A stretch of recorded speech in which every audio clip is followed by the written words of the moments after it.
Uh-oh. Uh-oh.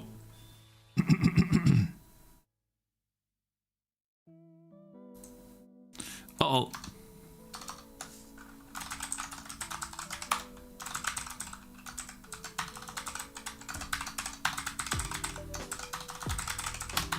Blah, blah, blah, blah, blah. Hello, I have returned.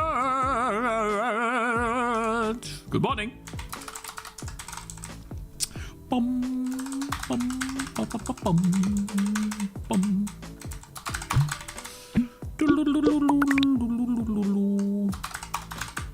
Bum, bum, bum, bum, bum, bum, bum, bum, bum.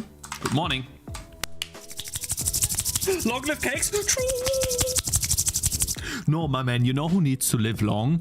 Gaben, my man. Gaben needs to live long as possible, bro. You know what, guys? I want to check something. Because I feel like...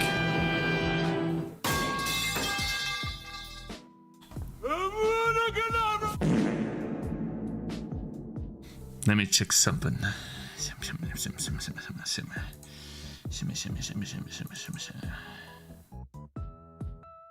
Continue as guest. Continue as guest. Hello, Cakez. Yeah, open up Razer, bro. Come on. What's up with you? White. I already have white. How is it white preview? Hold up. Okay, how about this then? But that doesn't change anything.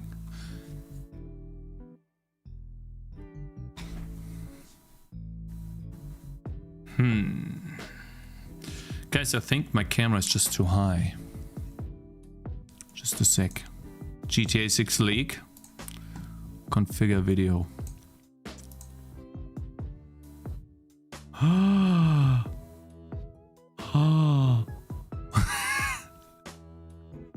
Uh-oh.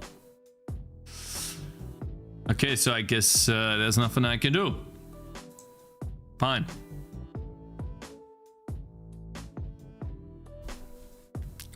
I'll just keep it the way it is.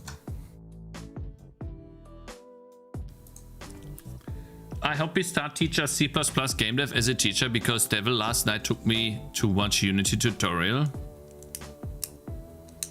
Why would I teach you to make C++ games, bro? You know how much I'm struggling? What happened to penis? You know how much I'm struggling, brother? What?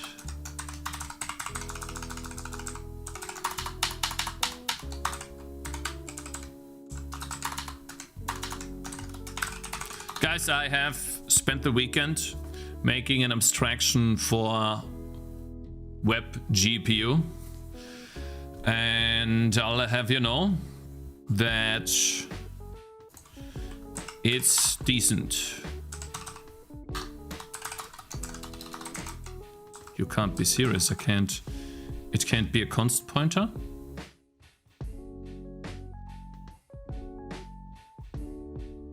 Const. Okay, so it can't be const.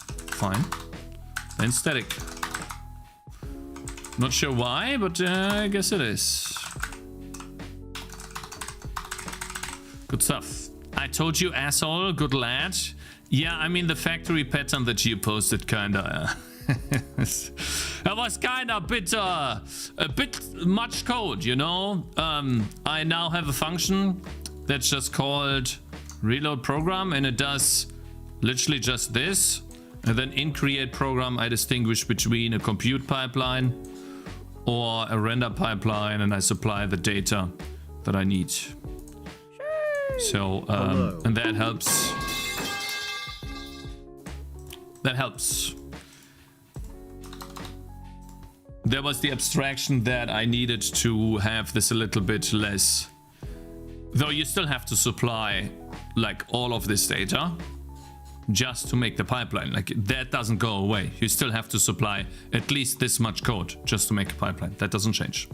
So, yeah. Yo, Cakez, will I get banned for 24 hours? Or are you apologizing? I didn't talk to Jonas yet. I didn't ask him yet. So you got lucky. But I have written it down. It's still on the Zettel. I didn't get to it yet. I managed a couple of other things beforehand. I will ask though, and you will be banned. So just wait, you know. You have to supply this with all APIs, not with DirectX 11. You know you don't. In DirectX 11, it is much cleaner and faster. And the difference in what you call it, the difference in performance is super negligible. The only performance gain you get from Vulkan and stuff like that is how you manage the memory, because in DirectX and the lower and the higher level APIs, you don't get to manage the memory as much. Yes, that's my point. DirectX 11 is better in that regard, because you don't want to do all of that. Yeah, no, for solo dev, DirectX 11 is the best if they happen to write their own renderer. It is. Like, there's no question about it. It just is. That's a factual truth. Factual, guys. Not subjective. It is factual. That's just what it is.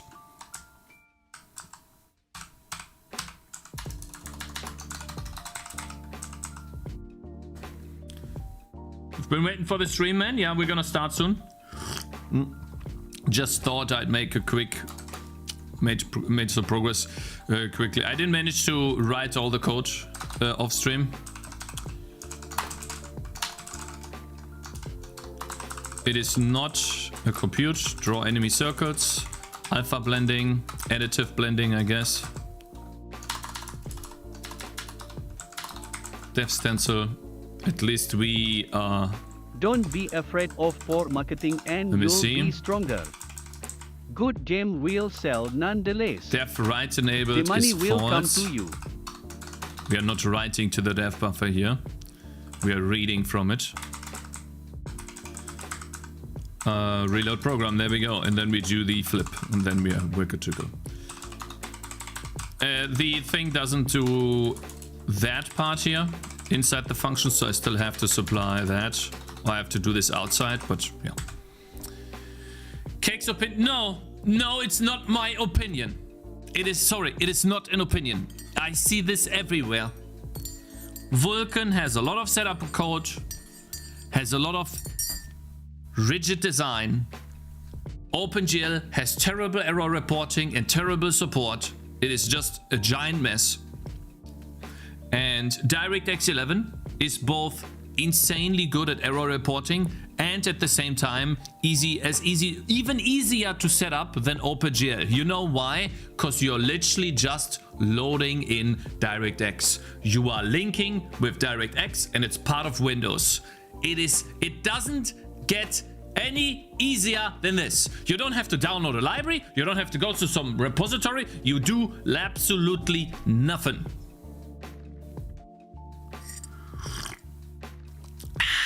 So if we're talking about rendering APIs, DirectX 11, it is just the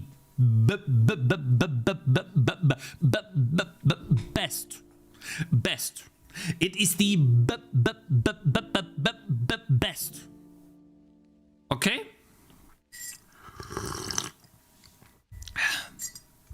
Make a function? No, program data is a struct. You have to supply this to the function. There is no function to make program data. You just supply the data and pass it into the function. The reason why this is a structure here is because otherwise the parameters to this function would explode in size. Look how many parameters I would have to supply. I would have to supply this, and this to the function. So I just put it in a struct, and then I supply the struct.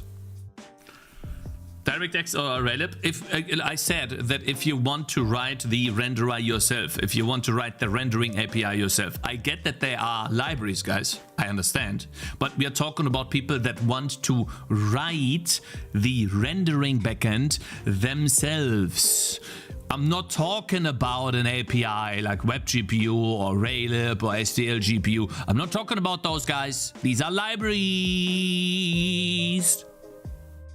You can use an RHI instead. So how about you tell me what an RHI is before you know, you're tossing this word into my face like ploosh, clutch, and you think I know what that means.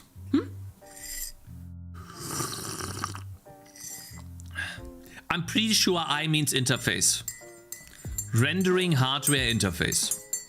So you mean an API, like a library. You mean a library. You mean a library. You mean a library. I'm not talking about libraries. I'm not talking about libraries, guys. No libraries. I'm talking about the real deal. Yeah, guys, it's a library. I get it. Graphics APIs are libraries, yeah. Look at this smart person. You're so much as smart as Mr. AQ.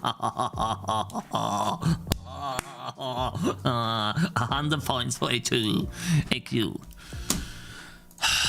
Let's just, you know, have some fun and look at a Blizzard dev. How about? So. Take off your shirt. Hold up. Hold up. I need to ban some guy. One sec. Alright, this guy does not stop. What do you mean take off your shirt? You spam me this every time, bro. I will ban you permanently. Tschüss. Because listen, the reason why I banned him permanently is not because he told me to unbutton my shirt or whatever, right? I don't care about that, but he's spamming. And it's been 2 days in a row like that. And I'm lazy. I don't want to ban him every day. So he got a chance again.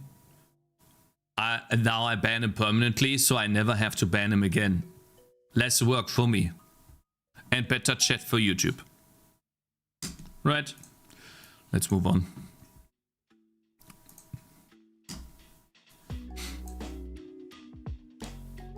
What did I just do? There you go.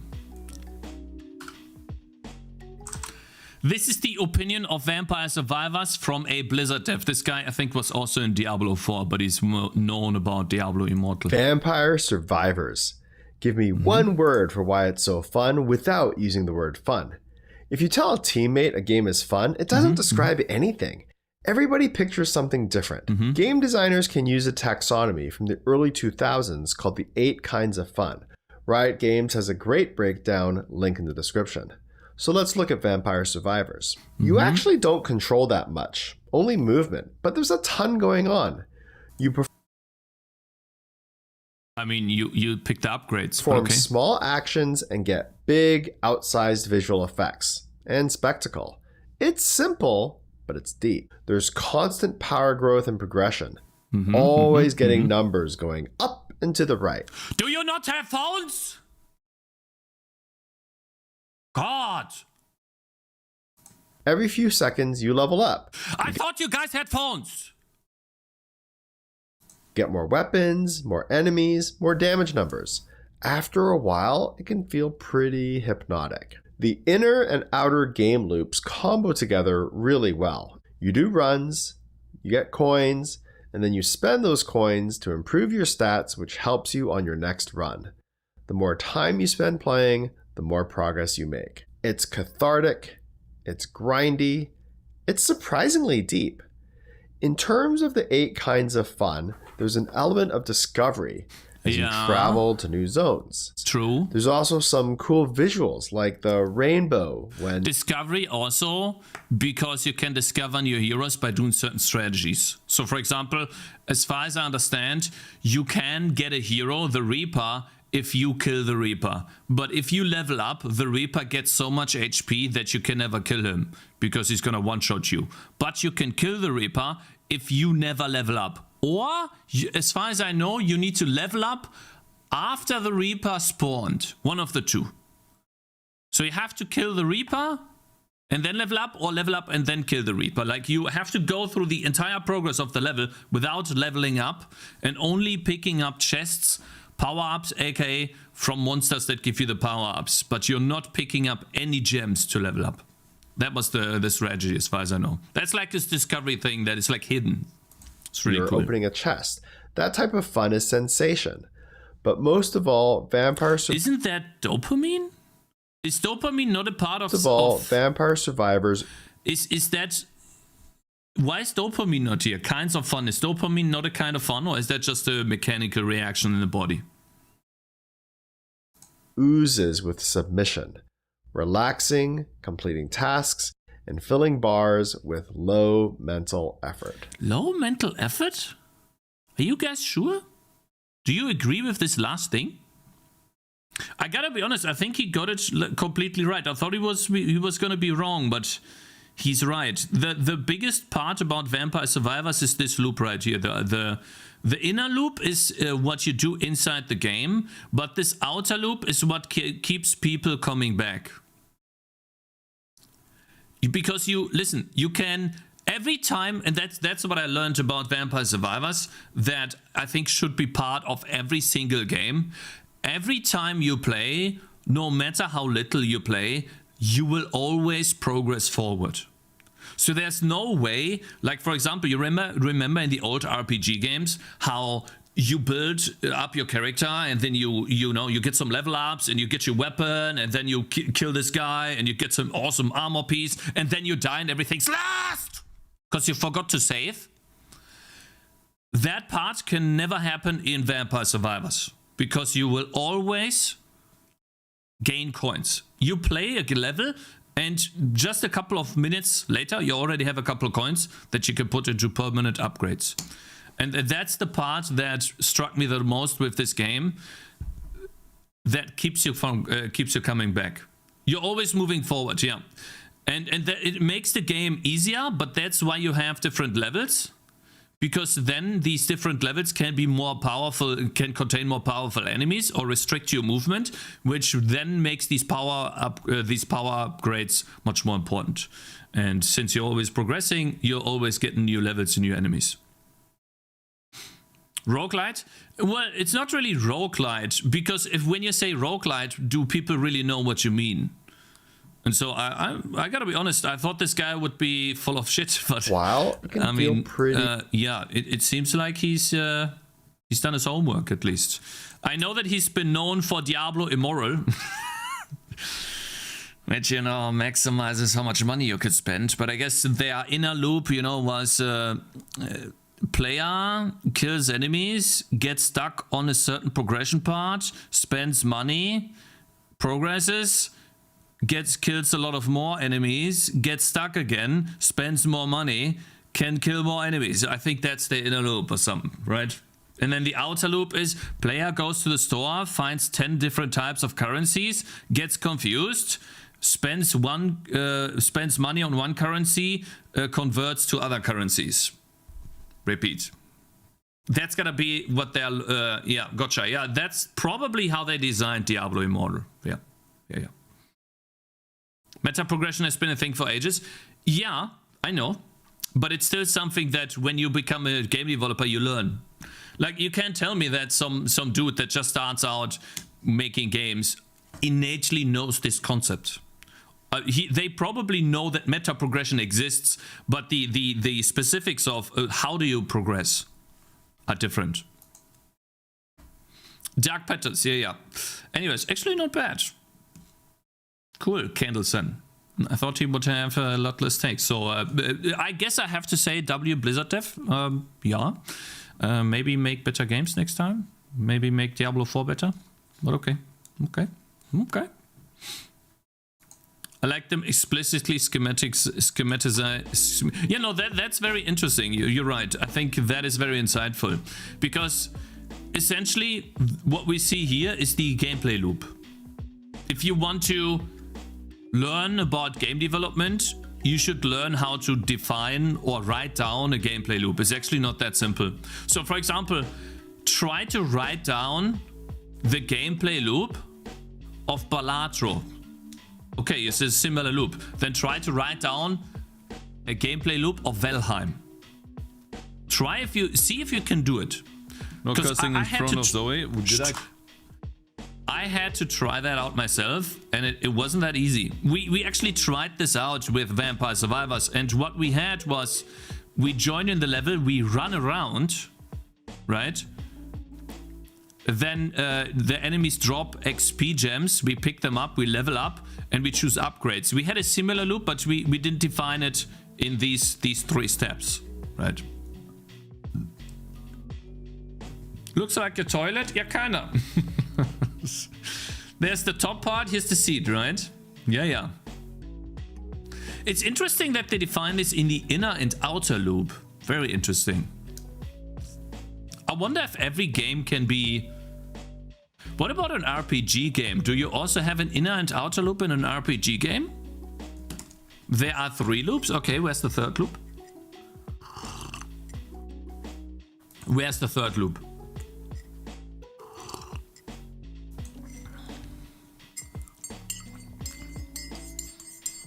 Micro, macro, and meta. No coding today? Oh, we will be coding.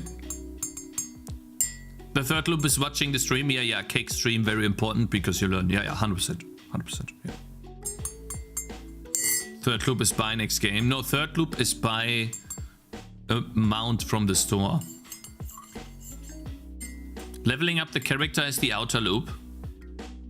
In an RPG game. Yeah. Shall we test it out? No, not OBS. Obsidian. Let's see. Can we draw a gameplay loop of an RPG game like Gothic or Skyrim? Well, let's say Skyrim. Everybody knows Skyrim.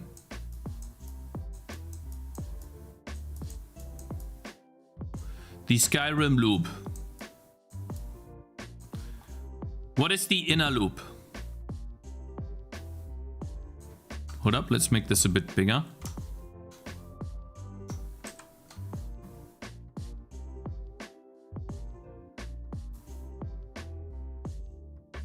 This is the inner loop. Fight and level up.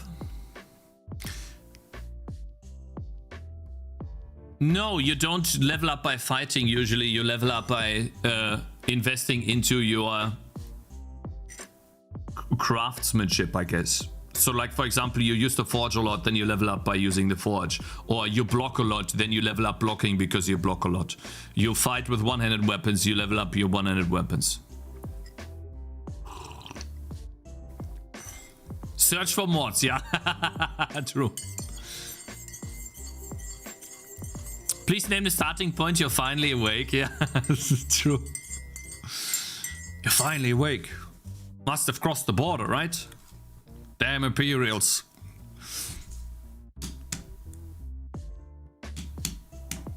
Let's see.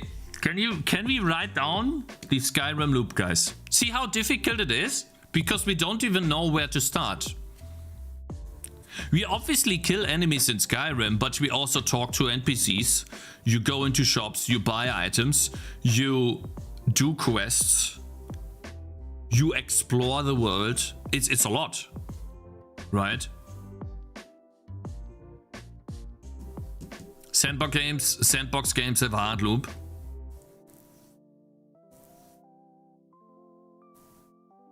Okay, how about this? Since we are obviously struggling, let's just ask AI and see if we agree with AI, huh? Get quest, fight talk, turn in quest. Let's see, what is...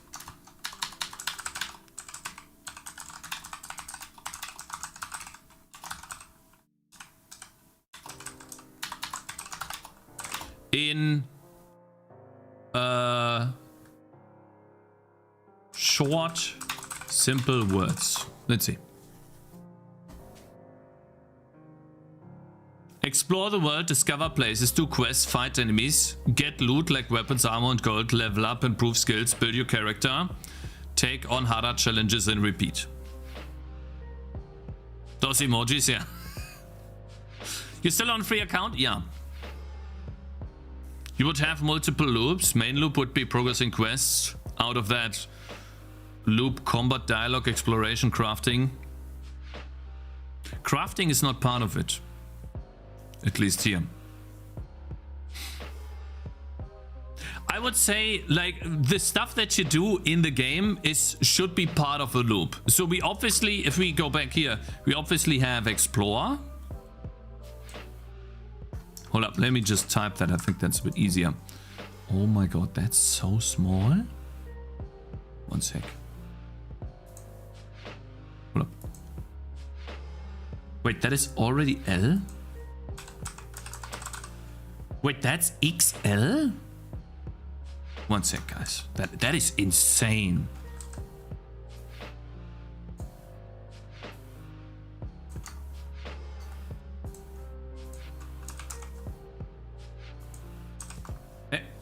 Bro, just... Okay, we explore.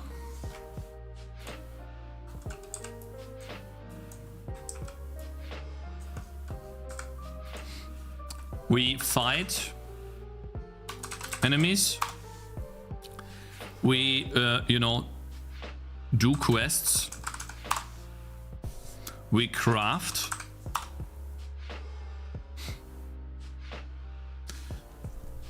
What else do you do? I mean, you level up. Level up and improve. We obviously find loot. You know? Find loot. Is this everything we do?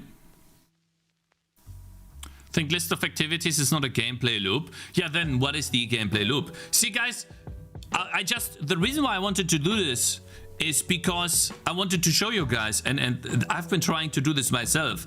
There's so many people that are saying, oh, it's so easy. No, actually, it's not. It is really difficult to define a gameplay loop and be sure about that this is the gameplay loop that is correct.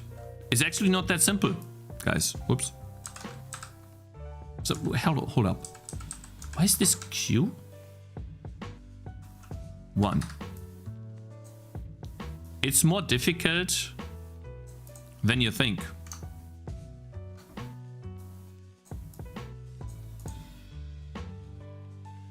Start with a smaller game. I mean, you literally have the same stuff in a small game like Gothic 1. That came out 2020. Over 26 years ago. Right. Sure, we started with a smaller game, Vampire Survivors. Here's the loop.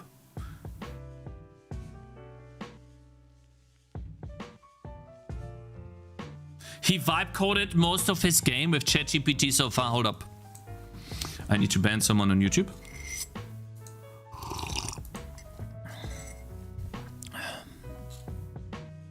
Where are you?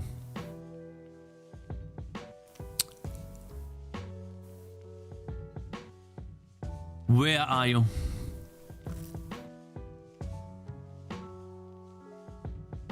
You are lucky I can't find you, brother.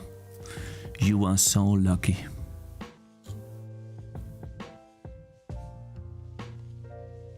Why are you making AI slop right now? What are you talking about, retard? Huh? What are you talking about, dummy? Oh, he vibe coded? Okay, he's wrong. He's gone. All right, see you in 10 minutes. Freaking liar. I coded every single line of code myself. What you talking about? I just asked AI questions that I didn't know how to find the answer to. That is not wrong to know. It's like asking Google, dummy. People saying I vibe coded my game, bruh. Cakez, can I get banned for 5 minutes? Oh, sure, buddy. You can. What up? 1 sec. It's your first message, bro. Okay, 5 minutes. Here you go. Master M. The calculations are in and M.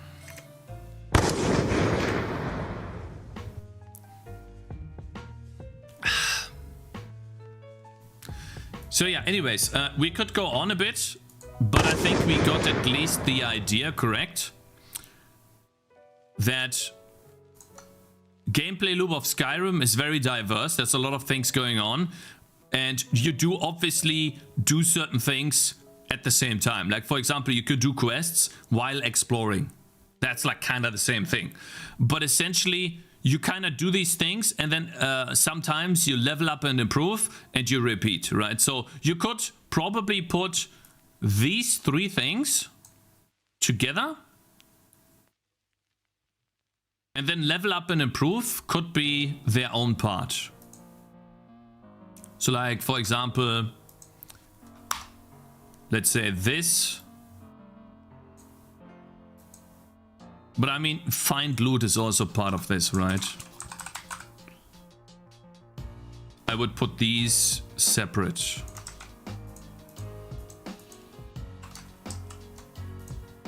But find loot is difficult to say if that is part of it or not. Maybe something like this.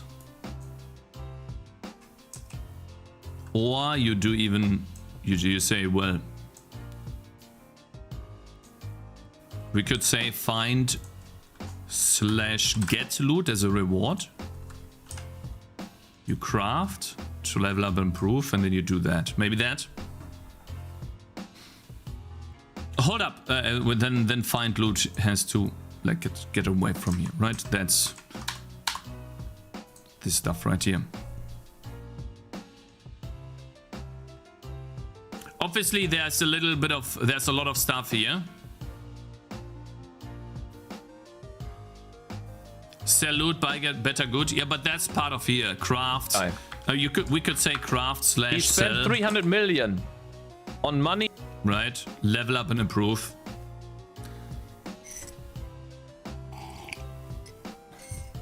Surely, yeah, I know about the mods, but you see, like, this could potentially be how someone writes down the loop, the gameplay loop, or the loop of Skyrim. Like, guys, type 1 in chat if this is at least okay. I'm not saying that that's it, but would you agree to this? Type 1 in chat if you agree. So what? Doesn't have to be perfect, guys. Remember, it's important. 0.5. 0.5, really? Can you increase your mic volume? Bro, I'm already maximum. I'm maxed out. Listen, if I'm talking, my mic goes all the way up here, bro. It's already maxed out.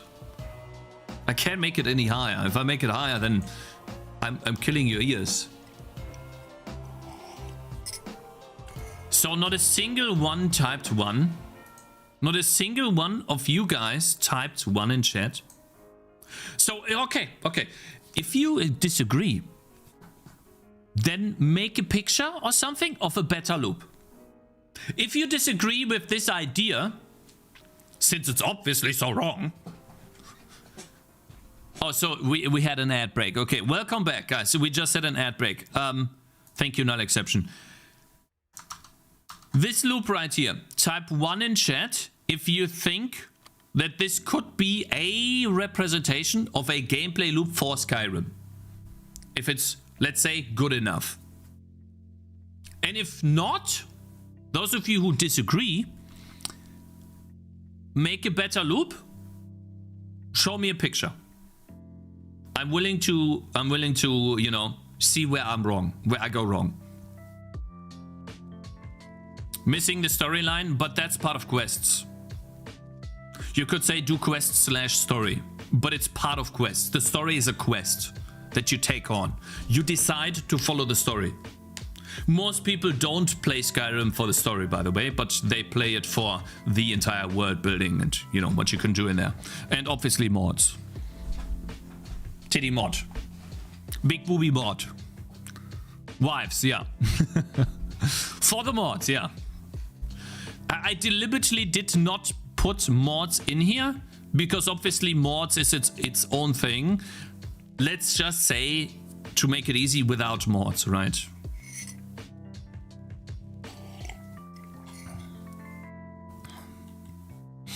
So yeah, if you have any suggestions, let me know. But that's the thing. That's what I wanted to get to here. I like that this guy described the loop like this as well. And yeah, we tried with this with Vampire Survivors a while ago. Wasn't that easy, guys? See how long it took us to somewhat come up with something, some representation? It's not that simple, actually. You have to think about the cornerstones of your game, like the pillars, right? What you want to build your game about or around. You know, these are the pillars. How to pronounce John in German? John. John. It just is John. Tower defense is simple. It's not just build defend. You totally missed the economy part, bro. So you're wrong. There's no economy in your loop, and that's a big part of tower defense games. I'm sorry. Go back to school, bro. Go back to school. No, economy is not part of building. Building is choices. The building is a choice. The economy is something you do actively in tower defense games. You manage your economy actively. Yeah, that's why it's part of it. You can't build without economy. Guess what? Economy is a point and building is a point. Build options. Goodness, man.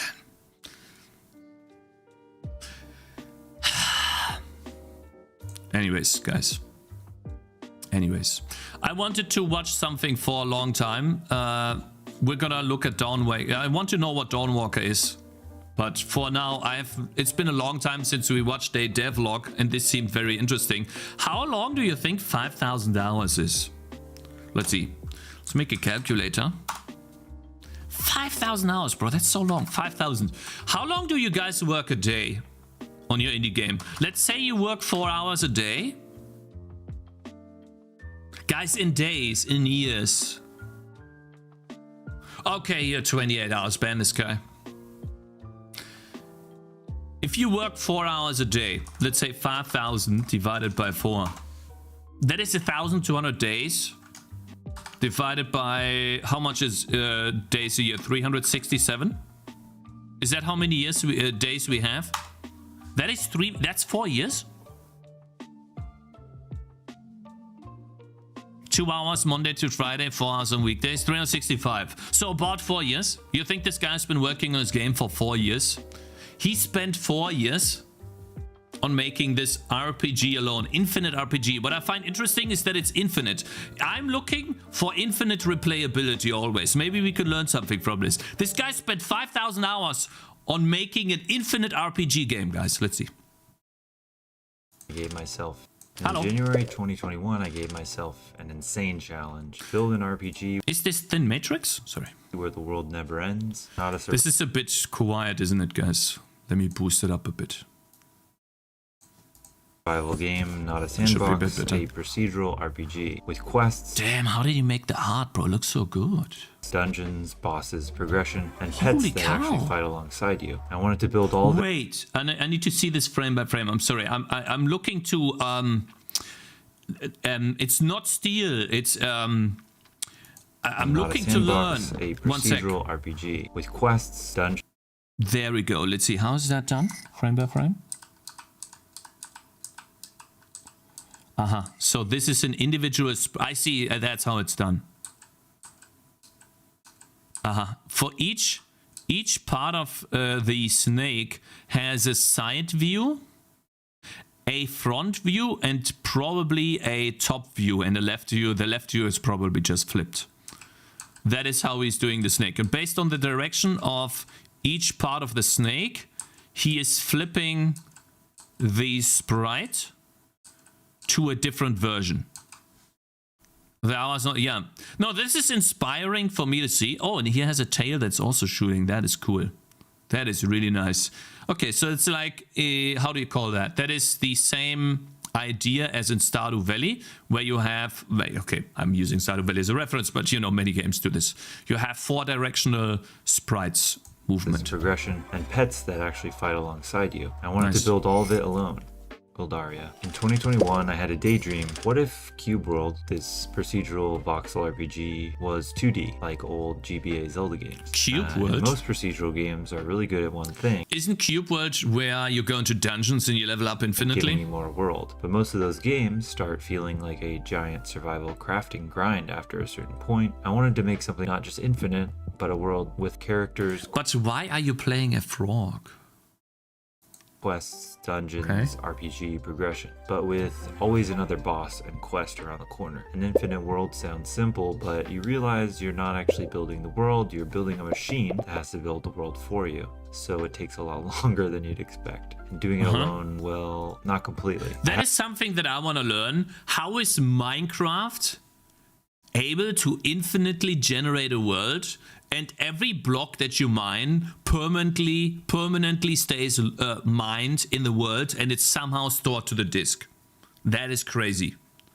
Think about it. The longer you play a Minecraft world, the more they have to save in order to keep that chunk system. Guys, yes, I understand chunk system. I get it. I'm only displaying certain chunks. However, big array, yeah. But guys, think about it like this. A lot of bit shifting. How do you store that block 5216 in in X direction, minus 220, or how far can you go down? Minus 26 on Y, so very far down, and then 467 on X is currently mined. You need to store the coordinates.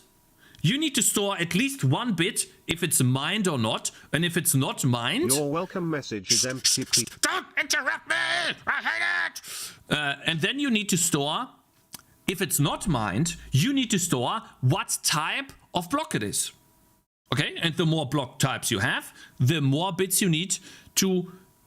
well, you can have... I don't know how many blocks Minecraft has. It's probably quite a few, so I would assume it's just an integer value, but... Here we have 1 int, because the world can almost be infinite. So I would say it's gotta be at least an int for the X, Y, and Z coordinate. Maybe even large int, which means it's 8 bytes, either 4 or 8 bytes per block. 1 byte is block type. There is no way there's only 256 different types of blocks in Minecraft, cause of crafting. So what if you craft?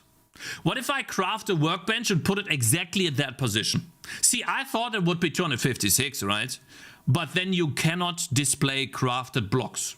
Or the 2 bytes, or the crafted blocks are stored separately. So you know that in this position in the world, there is no block.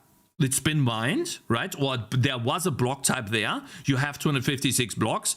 And then if it's occupied by a crafted block, maybe that's a different.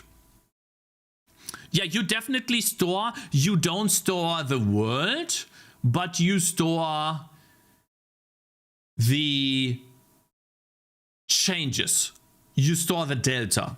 So you store this block has been mined or not. I think that's how you do it. But like, do you see how that's very interesting? I would like to know how they do that. They only store changes, I'm sure. The rest is generated from the seed. Yeah, you generate it from the seed. That gives you the world.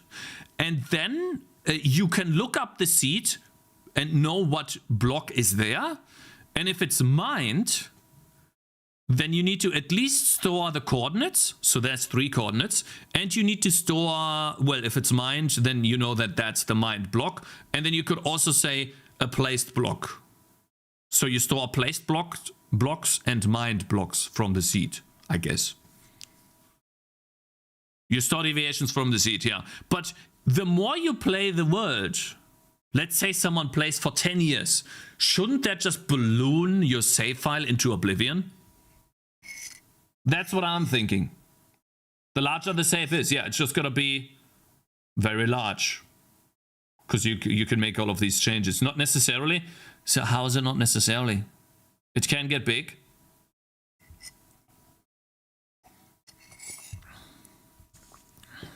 It's not true that Minecraft only stores changes. It stores compressed versions of the entire chunk, so it can be streamed from a hard drive. Generating from scratch every time is too slow.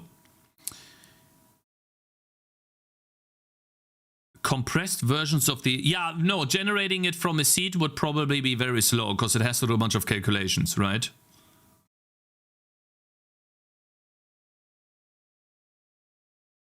Okay, buddy. Over 100 terabytes, driven by more than 15 years of player exploration. There's no way.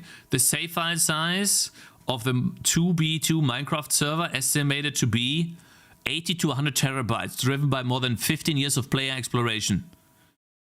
Oh, it's an old server. That is crazy. So they store 100 terabytes of data. Bruh. Okay, so it's gotta be the Delta then. That is crazy.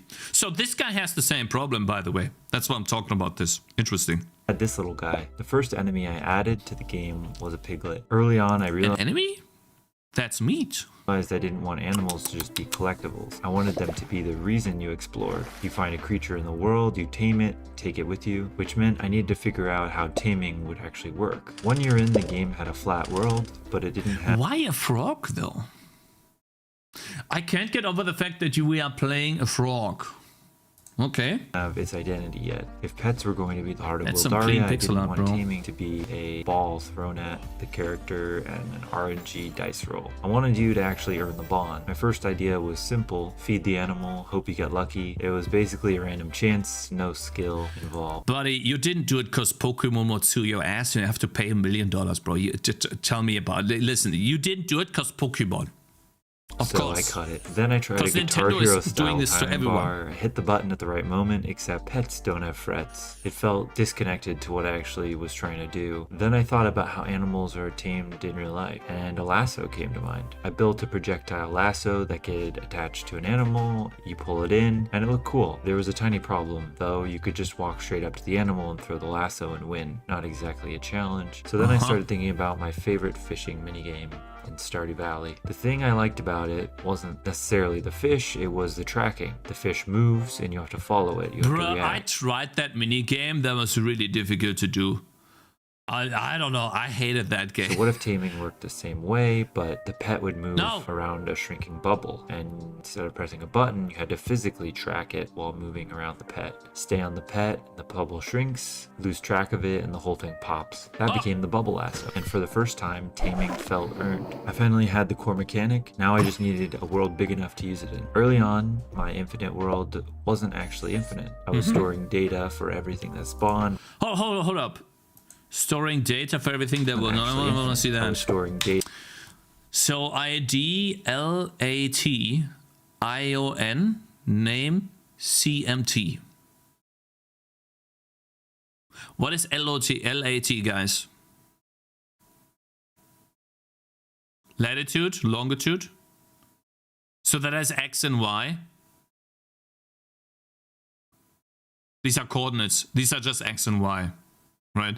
Is this guy serious? Yeah, I'm serious. That's why I'm asking the question, huh? Oh, so you know this. So you're a really smart person, huh? How about you make a game then, Mr. Keyboard Warrior, instead of just typing some stupid stuff in chat, huh? I'm gonna play this guy now. Fucking smart asses in chat. Bye. Tschüss. No cursing in front of Zoe. Did I curse? Fuck, where's my phone? Oh, so that's X and Y. Okay, thank you guys very much. Why is the name a number? There's gotta be an ID, huh? Why do we need the date, guys? CMT. Stalin70 said, you wanna get banned too, buddy? For everything that spawned, which meant infinite world, finite hard drive. You get the idea. That obviously wasn't going to work, so I switched to using seeds. Same idea behind Minecraft seeds. Give the game a coordinate and a world seed, and it can generate the exact same world object at that same place every time, without storing every single object. That's what we do in my game too, by the way, which currently crashes. But we do that too, okay? Just have you know that this game that's currently crashing also uses seeds. Look, we have like 2 seconds before the game crashes. But yeah. Seeds, guys. The trees are generated using a seed. It's really cool. And now the game crashed. But yeah, anyways. Let's move on. to store the changes that the player made. We'll That fix meant that I later. could destroy the whole chunk, walk back, come back later, and the world would rebuild exactly the same way it was. I discovered another problem. Biomes technically worked, but they kind of looked horrible. Mountains and villages would pop into existence right in front of you, so I had to build a special landmark grid to spawn major locations ahead of you, and biomes would end up as these tiny little slivers. Swamps could get wedged between deserts and oceans, and you could get random land bridges of the oceans. So I moved to using Voronoi noise cells to create proper biome regions instead of feeling like random. Voronoi noise cells to create proper biome regions. Okay, that's something we probably have to look up. I'll write that down. But okay. Tiles stitched together, worlds started feeling like actual places to go. By 2025, the world was starting to feel real, but it had one problem. How do you map an infinite world? I tried using some of the normal Unity solutions, like render textures with a camera, painting tiles as pixels to a texture, saving map data, and everything was too heavy. So instead, I fed the same noise maps that generate the world into a shader. The minimap wasn't storing the world anymore, it was generating the map the same way that the world does, which meant the map could be just as infinite as the world. But there was a problem. An infinite world with nothing to do isn't an RPG. So I had to start filling. That's my question. So this guy, you know, bro spent so much time on this, 4 years on this, 2021 to 2025, to make an infinite game or an infinite world like a Minecraft, but we don't have anything to craft. So like you can't go chop down this tree and build the tree right here, build your own house. These houses seem to be static. So it's just an infinite world that's empty. So how you're making the game interesting, right? So it's not like Valheim where you go and chunk down a bunch of stone and then you take the stone and build the stone, you build yourself a defensive structure or something, right? So how? It. First came villages, then ruins and dungeons, procedurally generated corridors and rooms and puzzles. I hate that, by the way. Like, not to put this like to... That's what Skyrim did, and it felt empty and boring because it's just another dungeon with the same thing. You go to the dungeon, you kill the last boss, you go out. It's another dungeon, randomly generated, infinitely generated quests that are just repeating themselves. So why would that be a good idea? You with me on this, guys? Or do you like this stuff? Because like to me, it feels like just repeating the same thing with color green, blue, yellow, whatever, right? What do you guys think? Do you like this? To me, it doesn't make the world feel more alive, but emptier. Procedural generation needs a lot of handcrafted content, otherwise it's just lame. But maybe he did. Maybe he did. We're only halfway through the video. Then we come to the animal gods. The boar god, Aura the orangutan. I wanted the gods to feel like they belong to a mythology. This guy just has a freaking clean pixel art, buddy. Like, that's some really good stuff. With more health. The boar god. Why are you playing a human now? Weren't you a frog? For example, gets a second phase where it screams for reinforcements and boars burrow up from under the arena floor. Then came Devoros, a two-headed snake that chases you around the arena like a giant game of Snake until it splits into two separate serpent heads at half health. Suddenly, this infinite procedural world had things worth finding, but I didn't want every biome to just be a different color. This reminds me of Valheim now. Isn't Valheim procedurally generated? But Valheim has these points of... Guys, is Valheim procedurally generated or is it not? I don't want to say anything, but as far as I know it is, but it has these points of interest that you want to go to, right? So you know that, what is the first boss? Isn't it some type of giant that is very close to your biome? And then you try to overcome that boss and you focus the next boss, right? It has locations of interest, yeah. So I think it looks like he's doing the same thing here, which is awesome. Because then the game has... So what I love in games, when they're infinite, is you have a set of targets or a set of goals to achieve, and it looks like the bosses here and these points of interest are that. World generation like Terraria, yeah. The ocean became more than something you just swim across. I built floating villages and underwater combat. Mountains got elevated terrain, actual paths to climb, adding real verticality to this 2D genre that is typically quite flat. 4 years in, I finally built a world worth exploring, but there was still a huge problem. The pets weren't that fun to fight with. Originally, pet abilities were basically Pokemon HMs, cut, pound, dive, fly. They were useful, they helped you get around, they worked in combat, so I added 20 abilities across the roster of movesets. Wildfire stampedes with meteors are all around. Whirlpool can damage enemies or heal you, or even grow seeds. Pound became a jump smash that destroys boulders and enemies. Gale blasts anything in your path out of the way. And suddenly taming a pet wasn't just cool, it meant I think that's a really cool idea. Like, you tame a bird and now you can fly through the world. That is cool. Just unlocked another way to play. But I ran into a problem I probably should have seen coming. I wanted that combat to feel like Hyperlight Drifter, real-time, open world, you and your pet fighting together. But I wanted the strategy of a monster taming trainer battle. And those two ideas really don't like each other that much. In games like Pokemon, you can just cut away to a battle screen. The world disappears and the battle gets its own space, and Bulgaria couldn't do that. Battle had to happen. Then you just cut it out. We just cut it out because it already looks fun. Why would you want that battle screen?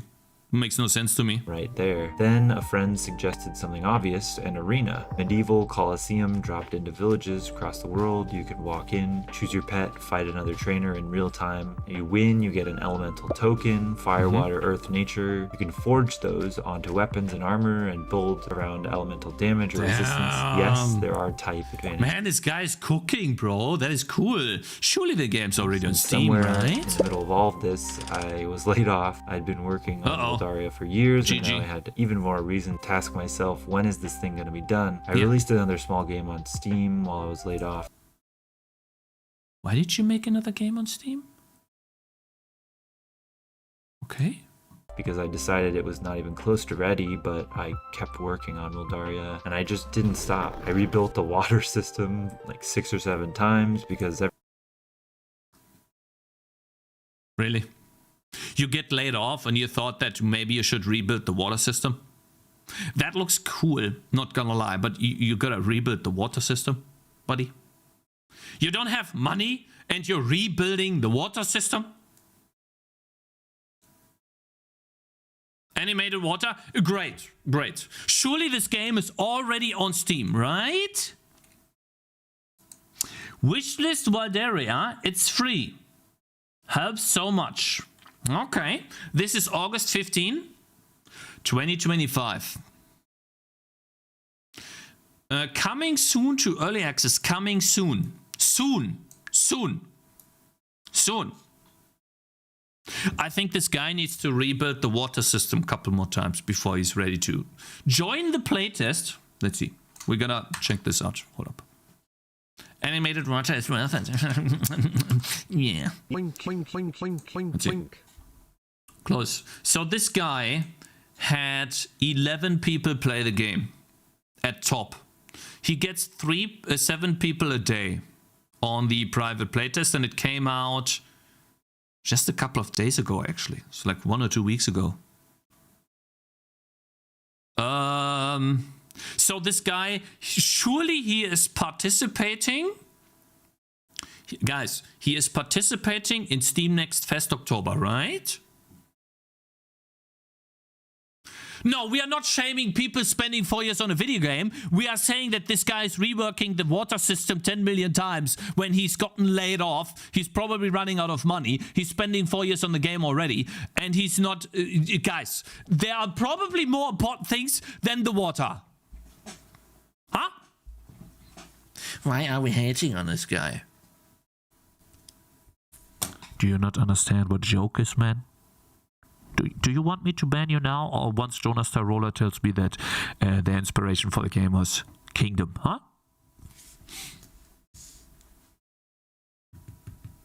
I gotta be honest, the water looks cool. He managed to do the Kingdom type reflections, you know. This looks like Unity, by the way. Hopefully he's not hand placing these.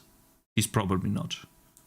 Let's see. Every time I told myself it wasn't good enough. 5 years had passed. The little prototype of the piglet had turned into this, an infinite world with dungeons, animal gods, pets, real-time combat, a story. Guys, this guy has 2,000 followers on Steam. He has, very likely, over 20 to 30,000 wishlists. His game, if it's entering Steam Next Fest, and if it's good, it's gonna probably get insane amount of wishlists. Because this game, I don't really like the frog too much, but whatever, looks really, really fun to play. He should probably not give people too much to play in the demo and stuff. Well, you know what? Well, let's play the demo in like a couple of days and see the playtest. Since it's, let's just join the playtest. Let's see. Can I do this right now? What's the game called again? Wildaria. Let's see. How do we store? Let's just play the games and get an early look at the game ourselves. But hey man, like from outside, this looks super good. The only thing that I have a little bit of a gripe with is the frog. But hey, I mean, that's just not for me, huh? Let's just request access. Your interest has been registered. Okay. Can I play already or do I have to wait? Let's see. While... Okay, so I guess we have to wait. Just play it now. You got nothing better. What do you mean I got nothing better to do? I have. He has to accept you, yeah. Right. Villages, mountains, oceans, and thousands of fun, unique procedural moments made because of the game made them itself. I could keep adding features forever, but at some point, people needed to play the game to make it better. So I brought on a marketing agency, and for the first time, Wildaria wasn't just me and our grassroots community. They helped. Oh no, please don't give away all of your hard work and money to some agency that barely does anything and then wants 50 to 60% of your money, man, please. You already have so many followers, bro. Into festivals posted by IGN, Indie Games Hub, and then... No, my kill is gonna be stolen by the other goose. Kill credit, Piggy. Yes!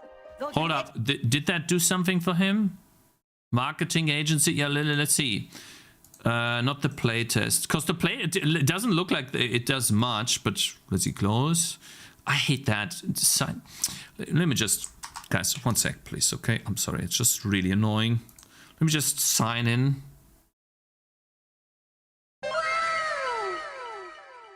I'm constantly getting this. It's really annoying. Okay, it's gone now. There you go. He had 900 followers. And it looks like in June he got... Master M. Yeah, okay, I mean, it did do a lot for him. The powers of your brain are overwhelming. I feel like he could have gotten that regardless of the marketing agency. You send out a bunch of mails to YouTube, and especially if you do well in Steam Next Fest. I think he could have gotten this regardless, but okay. Let's see. Do you guys agree?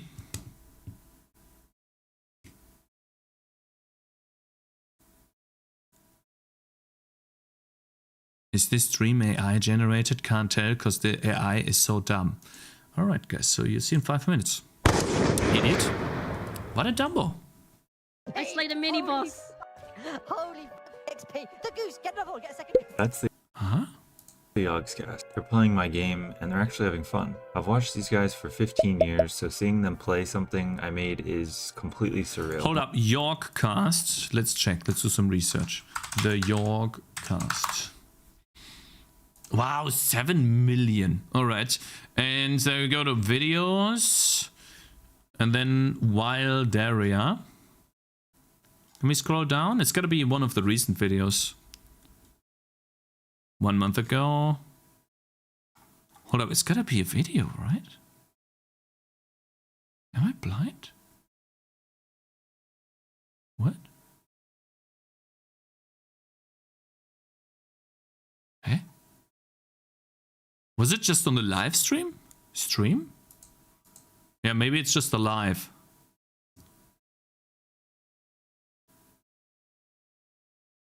That's not it. That is not that many views on the live vault, bro. Hold up. 2 months ago, that's already too far away. Hold up, let's just Google the Yorkcast. And then Wildaria. I don't see anything. No. They have more than one channel. You think it's a different channel? Let's check.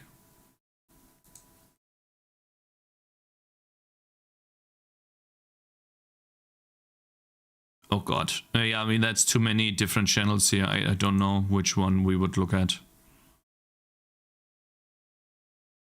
What's the search bar? What's the search bar? What's the search bar? Oh, I know I can search videos! Look, it doesn't show up here. Wow, what a smart person. I knew it wouldn't show up, so that's why I clicked on it, because maybe the video was containing multiple different types of games. What's the search bar? Oh, so many smart people in chat, bro. Holy. Didn't you say he's fairly easy? No clips now. When I started Wildaria, I never imagined I'd see this. I was just a guy trying to build a game I wanted to play, and now people I've watched for literally half my life were playing it. That meant more to me than any number. But yeah, that's really cool. Numbers on Steam, the Wildaria community continues to touch my heart every day in Discord, playtesting and having fun exploring the world, and you all are the reason why we broke 30,000 wishlists last month. Nice. See, guys, I told you he has more than 20,000. He has 30k, bro. This guy's swimming in money. Insane. Thank you so much. But the challenge isn't over yet. New Slayer quests now send you out from towns to hunt creatures terrorizing villagers, and those quests start pulling you into the bigger conflict between the gods and the people of Wildaria. I'm still adding new pet abilities. One of my new favorite systems I built recently is a call and recall system. You can carry a full party of pets on your hotbar, call in one, swap to another, and change your strategy like in the Pokemon, middle of the fight. nice. Call a fire pet to break the guard, recall it on low health, bring it You gotta have a cooldown on that. That's kind of OP though. in a water pet to heal, then swap to a flying pet to reposition. He Your needs to party recall isn't just water a one more list of time. pets you've collected anymore, it's a toolkit. 5.5 years, 5,000 hours of just the development piece. At the beginning, Bro, this guy wrote down every single time he was working on the game. 5.5 years, 5,000 hours of just the development piece. Fixed controller rebinds, 3 hours. Added anticipation exclamation, 8 hours. Got the fully repeatable Slayer quest minute, 4 hours. 3 hours, 1 hour. Damn, this guy wrote down everything. Holy cow. At the beginning, all I had was this idea, an infinite RPG, a piglet, absolutely no idea how long it would take. And now you actually can play it. Wildaria is It's probably from Git history. Then how do you know the hours? Git history doesn't say how many hours you spent. available to wishlist on Steam now. Early access will launch in the early October. 5.5 years. Early October. Why? Why? Why?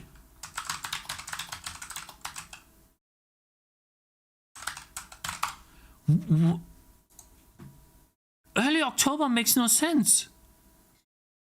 He should do next fest. He has 30,000 wish lists. If he, guys, the reason why I think this is bad is because he has a demo that he can still put out on. Let me see. Does he have a demo?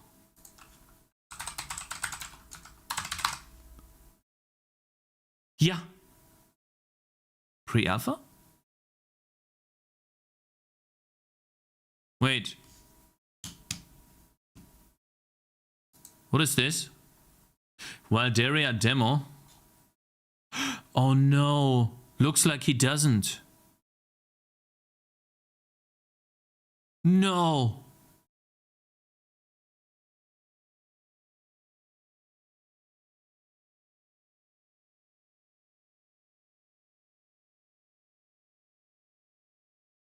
So maybe he already did a demo. It looks like he wasted his demo, guys. So like the reason why I initially thought that it was a mistake to release in early October is because Steam Next Fest launches on October 19 to 26. You only get one demo first on Steam, yes.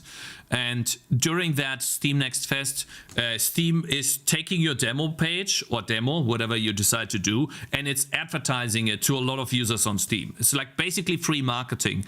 And the cool thing about demos on Steam is that you can, when you release it, you get this button in Steamworks that says notify wishlisters, and that will then send out to all of your wishlisters an email that the demo of the game that you wishlisted is currently releasing on Steam. And then since you have so many wishlisters, out of 30,000, they are likely going to be a couple hundred, maybe more people that are going to play your demo. And it then creates a ripple effect that starts with a lot of players in your demo. Since you're participating in Steam Next Fest, Steam sees there's a lot of players in your demo. It advertises it to more people, and you can easily get a couple hundred, maybe even 1,000 players just for the demo, and that will then result in a multitude of wish lists. You can get 10,000, 20,000, 30, 40,000 wish lists just from that, if you get lucky, of course, right? But we are assuming that you can snowball this and the game's good. And then all of a sudden you end up from 30,000 and you double it, or maybe even more. And that's why it's so important to use this Steam Next Fest. But it looks like he unfortunately already released a demo just like me on December 2022.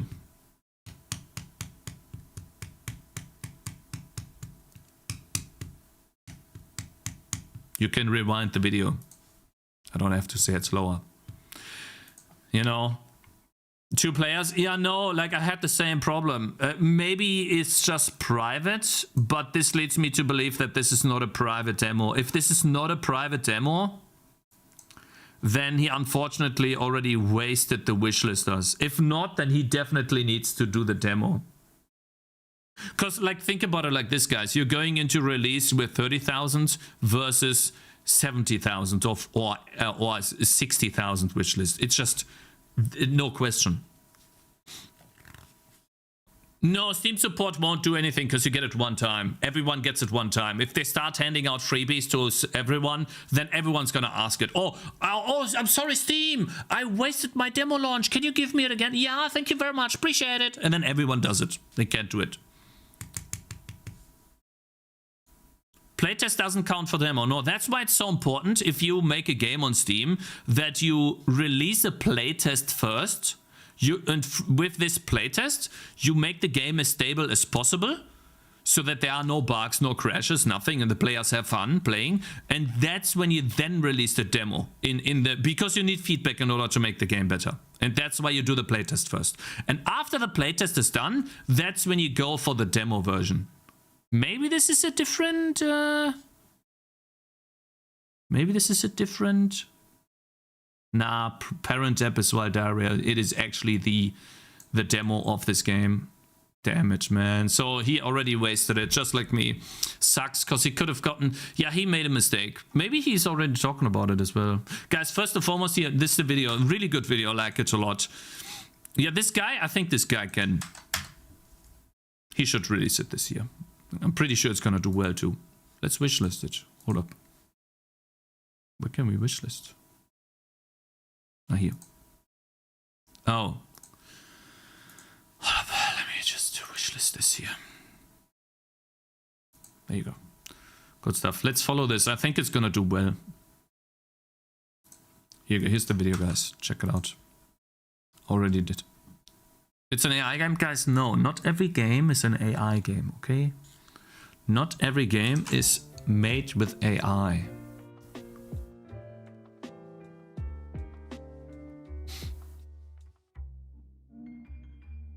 Why one game makes 10 million, another one makes 0? Well, one game's good, the other one is not.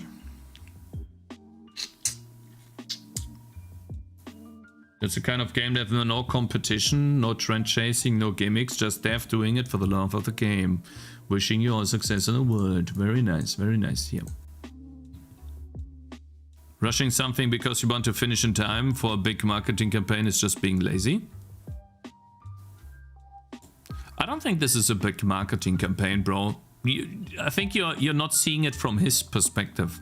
Number one, he lost his job, he got laid off, which sucks a lot, and so there's probably a lot of pressure on him. And I can tell you how much that pressure is crippling you, or can cripple you, especially in terms of sleep. And number two, he's been working on the game for almost 5-6 years. At some point, you just want it to be done, or you want to be done with it so you can also move on to new things. He is in the fortunate situation that there's so many people supporting him, so that's very, very, very cool to see. And it can be a boost of how you can. It can be very motivating to see.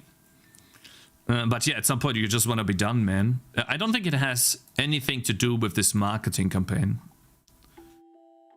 And I hope that he doesn't give up a lot of money to whatever publisher or marketing agency he went with. I hope he doesn't. Because in my opinion, it's not worth it. I just don't see it. I could be wrong, but I don't like that at all. Wishlists can be bought. Yeah, but I don't think wishlists are bought for this. People generally do like these types of games.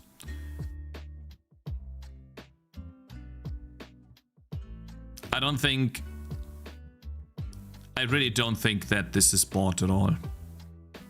Oh, that leads me, like, not that this guy bought wishlists, but if the dev of this video game is here, bro, you wrote me a message on Discord. I can't reply to you because of your privacy settings, bro.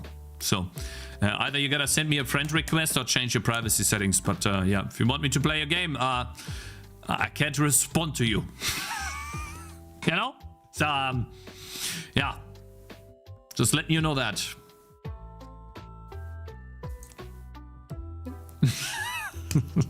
Yeah, I mean, it is how it is, you know. Anyways,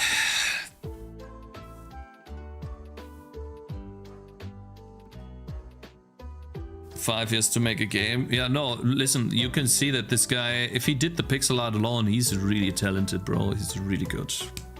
I don't know how people do it, you know. It seems like from the very beginning this guy already knew how to do pixel art or something, because it looks very consistent throughout. For me, the entire pixel art always changes like from month to month. I don't know how he did it. Play my game and stay out of my DMs. Yeah. Monkey looks weird. Bro, it looks good enough. When you play the game, you will not notice some weirdness or something, right? You won't notice it. Anyways, guys. Started Citizen is in development for more than 10 years. Too bright? Yeah, but you still have to draw attention to the monkey, don't you?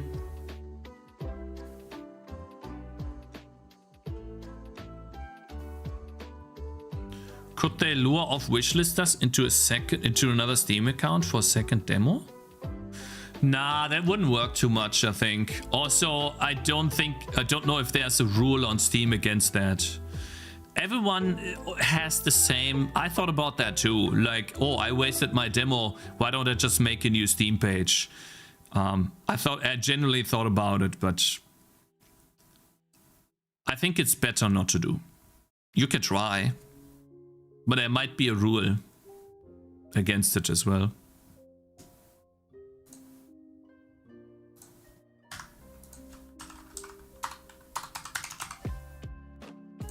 When is this game coming out, guys?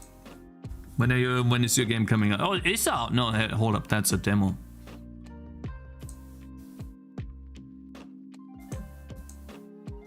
It is coming out this year. You guys told me that you made an update to the demo. Let's see. Play. I told you guys I was gonna play it. Let's see if we made a good update. Last time I had a lot of fun playing this game. Let's see. Simulator, how you could put your game for free, then change it to paid. You can no longer do that. Really, you can't.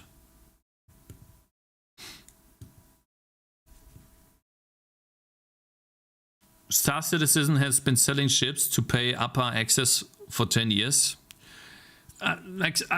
Star Citizen, I don't know, like that's like a different breed, I guess, of game.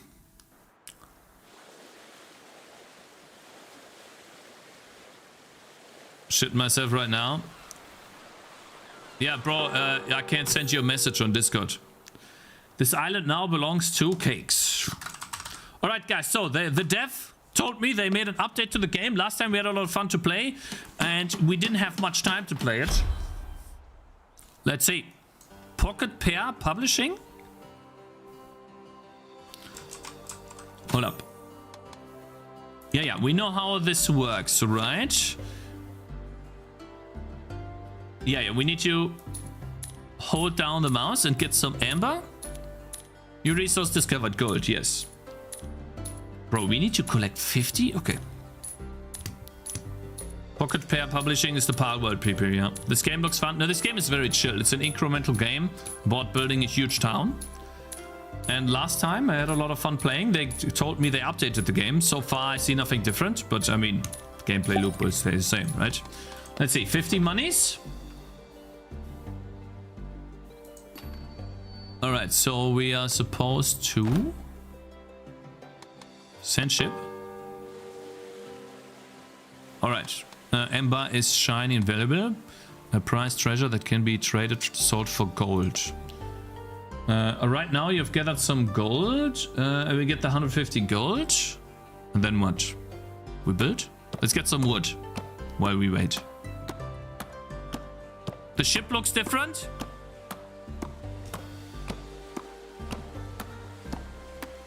I didn't notice. What do you think of Eldaria pixel art? I think it looks good, man. Close. So what do we need next?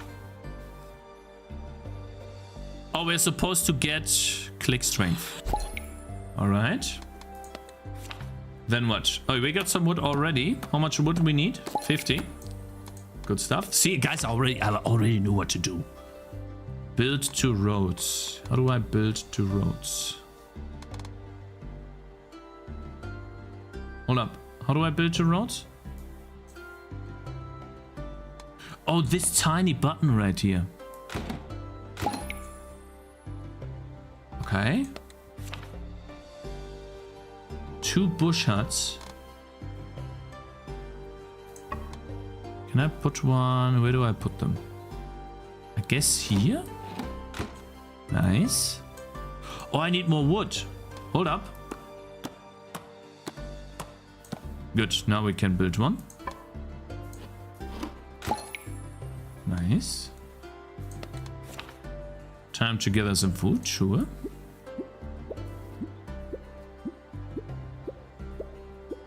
I feel like I want to upgrade click strength, bro. Hold up. Let me upgrade click strength. Makes it faster. Fish, okay. Each new recruit consumes food. Spawn a recruit. Alright. Get some more food. You know what? We're getting some more of this money here. 50 of those gives us 150 gold. I feel like we kind of need some gold. Here, let's send 160. While we wait.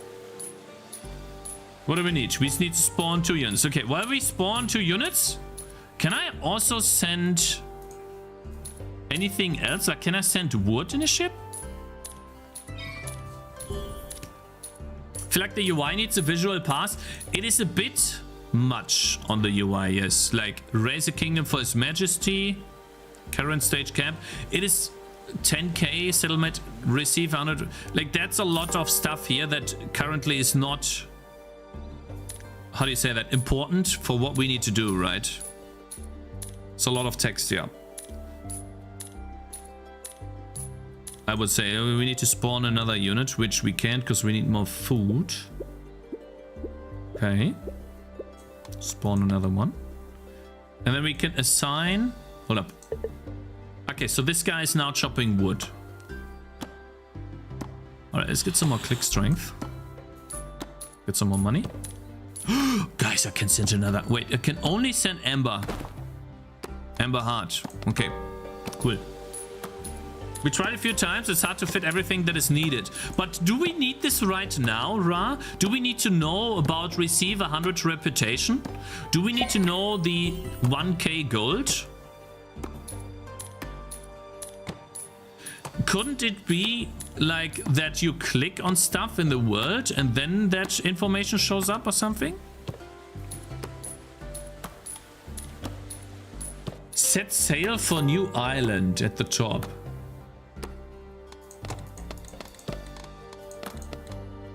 I don't know. Right? Yeah, like prioritize certain info. Maybe this article here is quite could help you a bit. I wanted to read that as well. Didn't get to it yet, but this one right here on Reddit. Very quick fixes to improve your game's HUD. Maybe you can try that? Maybe that helps a bit? Didn't read it yet, so maybe it's not that good. I'll get to it like maybe tomorrow or something. Okay, guys. I feel like I need 1k gold right now. How much are we talking if I send this? 600. Right, let's get 600 monies. Hold up, right click. Yeah, we did. Oh, we need 1k. Okay, yeah, we need 1k gold. Let's just get more. Oh, hold up. I want you to go here. Oh my god, I have so much. Hold up. I can get one more of these. One more of these. One more of these. And I need food, which this guy is gathering. We spawn another one, then we raise the settlement. Okay. Huh? Oh, it's a 4-piece now, I see. You can expand your production to begin island, exploring the island beyond the fog. You received reputation. Unlock buildings. Like, for example, this received reputation, right? Couldn't you put the information, this information right here, the stats, couldn't you all fit these stats at the top, and then the reputation is at the very end because it's one of the last things you get, and then when you build a settlement, raise the settlement somewhere, then it'll just pop up a plus, like here, like this. It pops up the plus 100 reputation up there. Because the reputation right now is not something you need. As far as I know, that's for meta progression, right? So I would put it outside because it's part of the outside loop. It's not that important to be right here. And then these could just be the upgrades. The island stage. Island resources. Like, do we... Can't we put the island resources here or something? I feel like this could be made so much simpler, and then this is gone too. And then over here we just have the... I feel like there's so much empty, but maybe there's more soon? I don't know. All.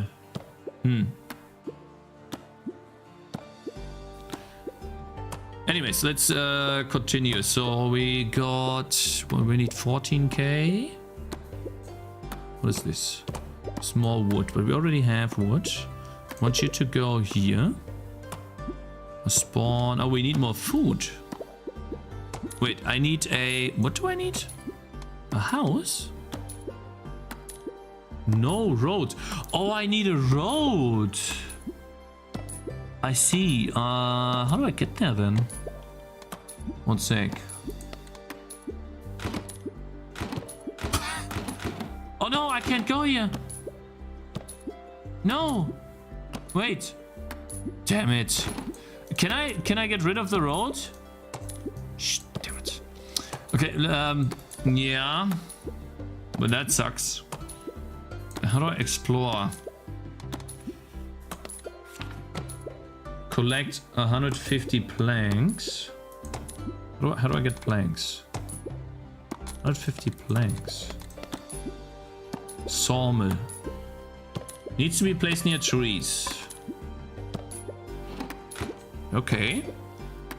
Then we have a barrel workshop. Produces... Okay. But how do I get planks? You need planks to continue expansion. From the settlement, build a sawmill, place it near trees. Remember to connect the roads. I did. You know what, guys? Let me just get a camp here and here. Oh, I see. As I build closer, R is a road. Does this have a hotkey? No, it doesn't. Okay, hold up. I'll build one more. We could spawn 2. Get some more food. How much food do we need? Where are we? 150. Okay, we're gonna spawn 3. That'll be these 3. Man, how do I... can I build... Hold up. What if I build a road up here? Why does this not go up? Do I need to build a house? Why can I not build this? Is 8 the maximum? How do I unbuild? Demolish. Ah. Hold up. Aha. So now I can build my houses. Good. Very nice. This guy... Actually, yeah, you go here. So I'm assuming I have to build a hut here. Nice. And then... Oh, God. I don't have enough wood, it looks like. Wait. How much money we have right now? 200. Get some more. Get 300 real quick. Click strength is something I can still up. Hold up. Let's get click strength. Let's send in 300. 600. Very nice. Send ship. What game is this? This is called Clicky Islands. They updated the demo and asked if I could play again, and I liked the game before. But didn't have much time to play it last time. Right now we're trying to see how, you know, we can progress in the world. You go here. Now we have one guy. There you go here, please. Buddy, go here. What are you doing?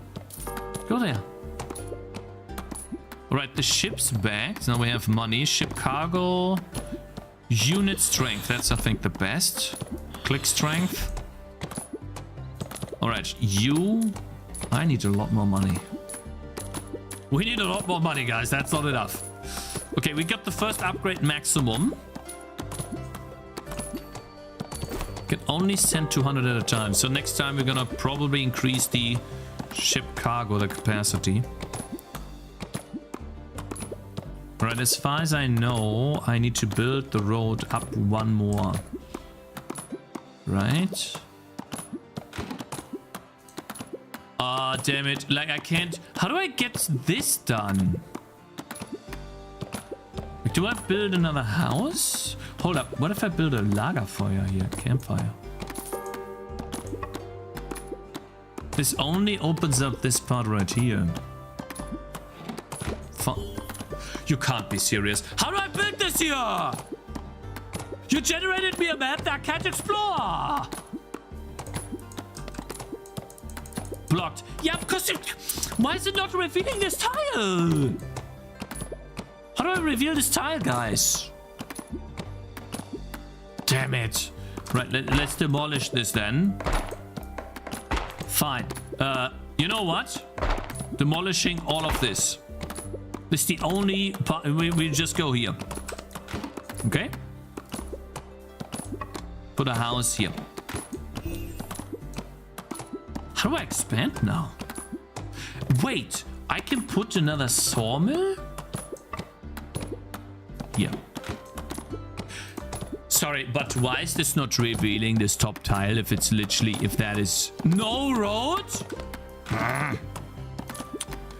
New discovered planks. How do I get planks?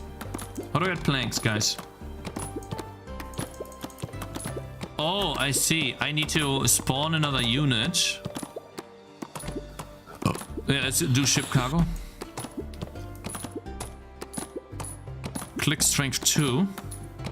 Yo, AK Elements, my man. Thank you very much for raiding. Hope you have a good day. Thank you. Appreciate it. Some more from Kenny Rest Handmade.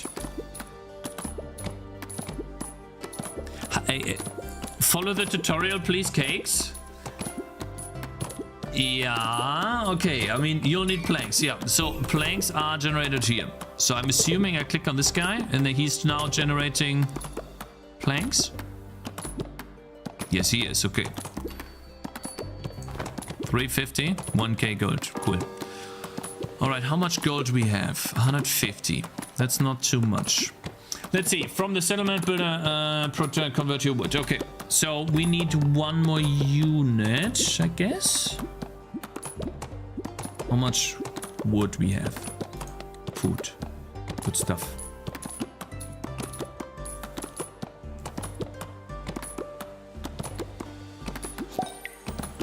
What are you trying to do with it? I'll show you. And I'm nothing against the guy, but it's crazy what AI can do. So it's really annoying. Okay, do we increase the capacity one more time? Click strength. 500.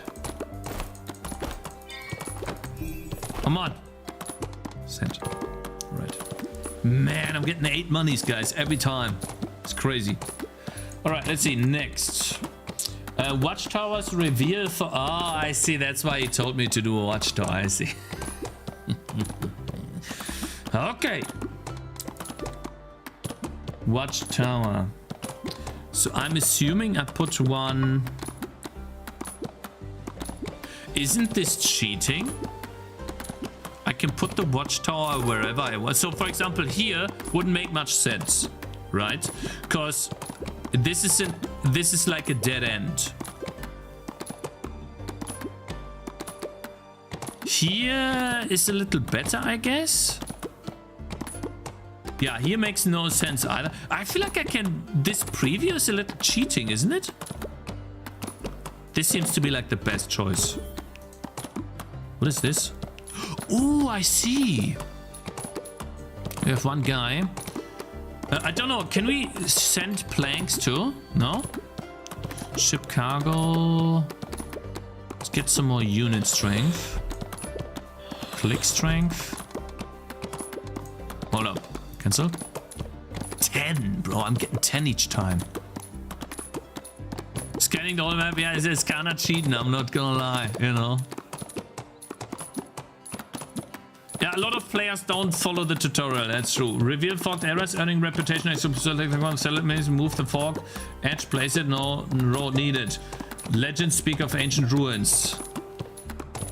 I've not seen the ancient ruin, but maybe it goes here. Let's see. Wait, I can't place a watchtower here. Eh? What? I'm confused.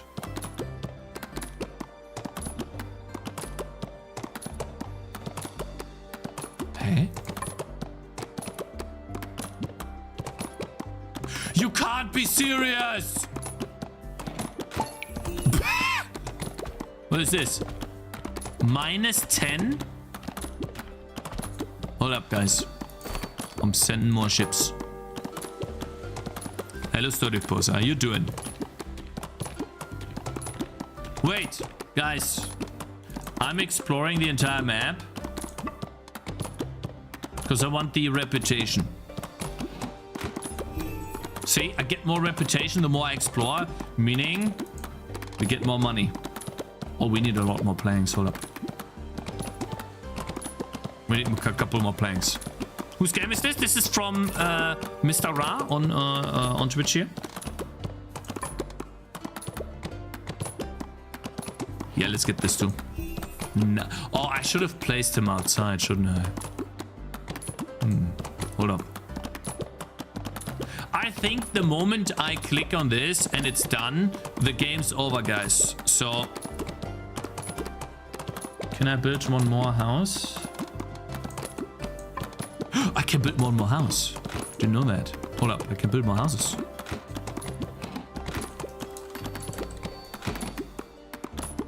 There's no need to. Yeah, hold up.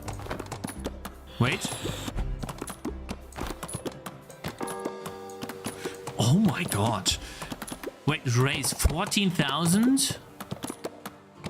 What happens when I do this? Are we good?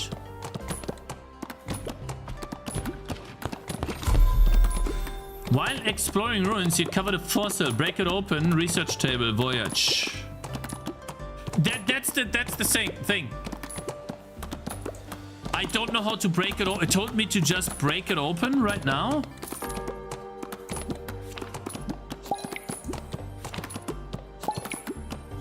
Set for a new island, yeah. Reputation, fossil. Okay, so maybe this time it's easier to understand. But it looks like this was the first.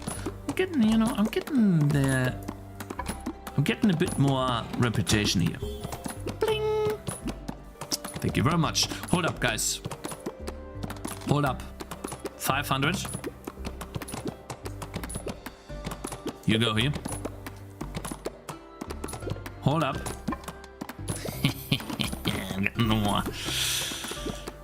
More reputation here. Can I build a road on this? Oh, I can. Interesting. But it doesn't do much. Can I build a house there? Oh, I can build a house here too. Interesting. That's good. All right, guys. Set sail for new island. We have 500. The tutorial will over. The demo con is for 3 hours. Man, that's a lot. What is your median playtime on Steam? How you doing? I'm doing good, Akinas. Thanks for asking, bro. Hope you're doing good too, bro. All right, guys. So you received 300 reputation for finishing the tutorial. Nice. Leaving this current expedition, progress will be lost, but your reputation fossils will carry over. Okay. Good stuff. So that's how far we got last time. Let's see. Man, I farmed this map. Look at how much gold and money I earned. 6,000 wood, guys. Clicks count. I clicked 500 times. Close. 2-hour median, 3-hour average. Damn, that's double as much as I have. All right, so how do I break open the fossil? I still don't see it. This is reputation. I told you last time, I didn't know how to open the fossil, and I still don't know how. Oh, I see. Okay, I got it. Ich habe einen Kaffeemug bekommen. Cup of coffee, unit strength +6.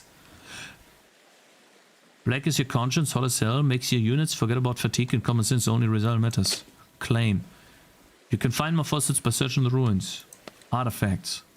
Ooh, cool, I see. Challenges. Reach settlement 2 in an island stage. Oh, I see. Yeah, you get these challenges. Take challenge? I don't get it. Huh? Take challenge? Why would I not take this challenge? That's a bit confusing. Not gonna lie. Have 15 units at once. Build 40 buildings. Reach village island stage. Easy. Reach village 2 island stage. Reveal 40 fork tiles. 400. 400. Okay, buddy. I wonder why. What is the difference between taking it and not taking it? Instead of tutorial, easy play guide. Could spend reputation. Selected challenges. Hey, but I feel like that's kind of annoying, gotta be honest. Why can't I just get these whenever I get them? Like achievements. Why would I have to take these challenges? I find that a bit odd. Like you're kind of limiting how much I can get per map. Why? Let's see, click strength, 25%. Increase the ship income, I think that's good. Initial gold, 700, yes. I already have it. No sound effect, okay. 2 units. 50% chance to spawn a large bush instead of a berry bush. Large bush produces 100%. That's a 50% chance.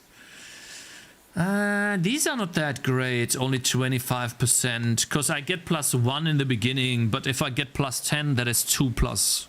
That's only 2 more. I rarely click. Ship income. Instead of 1,000, I get 1,025. Yeah, I think that's good. Ooh, what is this? Amber price +2. Ship capacity 20%.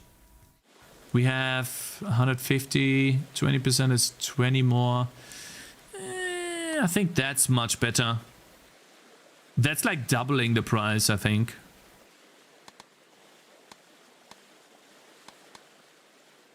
Nah, we get this. I mean, yeah, I can only get 1 more upgrade anyways. That's the best upgrade. You can okay, I got it. All right, got it. Equip an artifact? Wait. How do I? Oh, I see. Can't you make it on click? Or would that not work? Do you have to drag it? I mean, okay. I mean, it's easy to miss. Okay. Set sail. Okay. Let's do next island. Next. All right. Drag this. You arrived on a new island. Of course, Cake 77, huh? Wait, the island belongs to the crown. Name it. Cake's land. Total land. Well, no! D, not G. There you go. Confirm. Drag is bad for control. Actually, I think it should be click. You click and then right click is turning them off on. Or clicking. You can click them on and click them off. I think that'd be a bit easier. Alright, guys. So we have... Oh, we already have money. Haha. Click strength. LOL! What? Haha! Bruh, +6. Reach settlement stage. Yeah. 10k. How much we have? Alright, first things first. We need to get the ship going. There you go. Send ship. While we do that, we need 30 more wood. 30 wood. Would be cool if there was a hotkey for that.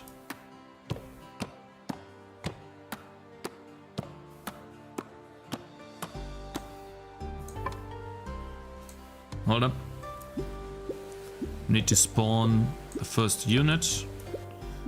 Get the second unit to spawn as well. Now we got money, which we could already raise the settlement. That is fast. Damn, how do we do that? Cool. All right.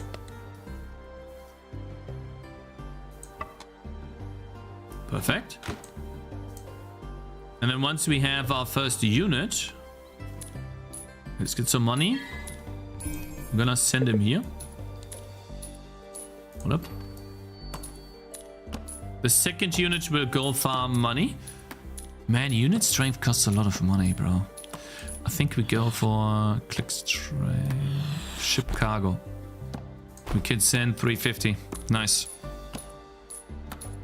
How old are you? I'm 36. Hotkeys are 1, 2, 3, Q and E. Oh, I see. They are. Cool, thank you. Alright, the second unit goes here. You know what? No, you go here. I see. Fine. We don't. Barrel workshop. Hutch. Hutch. Spawn another unit once we have actually sent this. Wow, 2k! Why do we get so much money here? Huh? What did I do? How do we get so much money? Bruh. Raise to settlement 2. We need 14k. Spawn another one. Okay, we can only spawn 4. In order to spawn another one, we need 1 more of these. Oh no, I built myself in. Shit. I can't build. I have to go with the road. So I kind of have to go like this. Ah, that's where the management comes in, guys. I'm hoping that this has a road. 2 roads here. We need a watchtower soon. Spawn another unit. Hold up, we have 5 huts and I want you to produce planks. Then we do unit strength. Unit strength. Yeah, how much we're talking right now? 500, lol? This guy's plus 9? How are they generating so much money? Huh?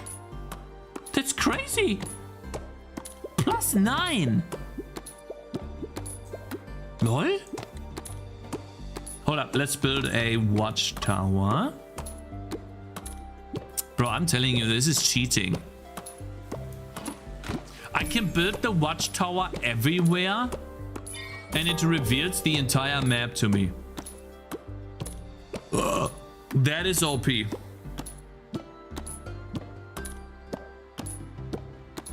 Wait, what happens if I reveal the map and then destroy it? Aha. I see.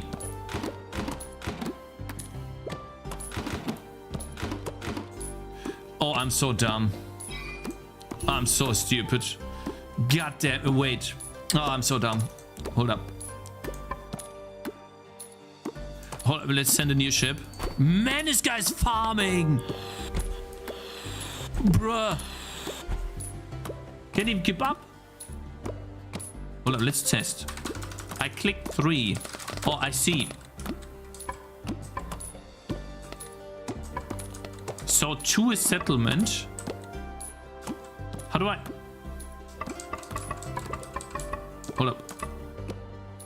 Aha, QWE just rotates through the buildings. And then you can use WASD to move around. Ah, I see. So putting a watchtower right here. It's a good idea. Then I kind of want to get rid of this watchtower here. Because that's bad. And use another watchtower here so that we can build... Do I need the road here? Hold up.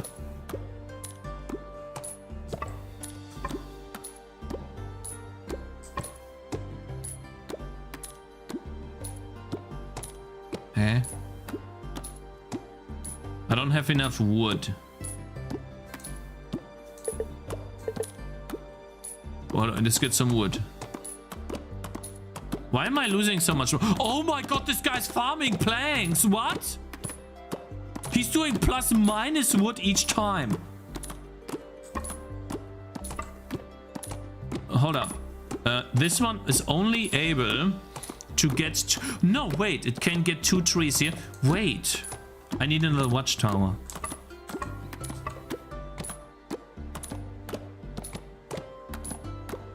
Let me think. What makes sense? Wait, the watchtower works here too. I keep forgetting. I always think that you can't build on the desert, but you can.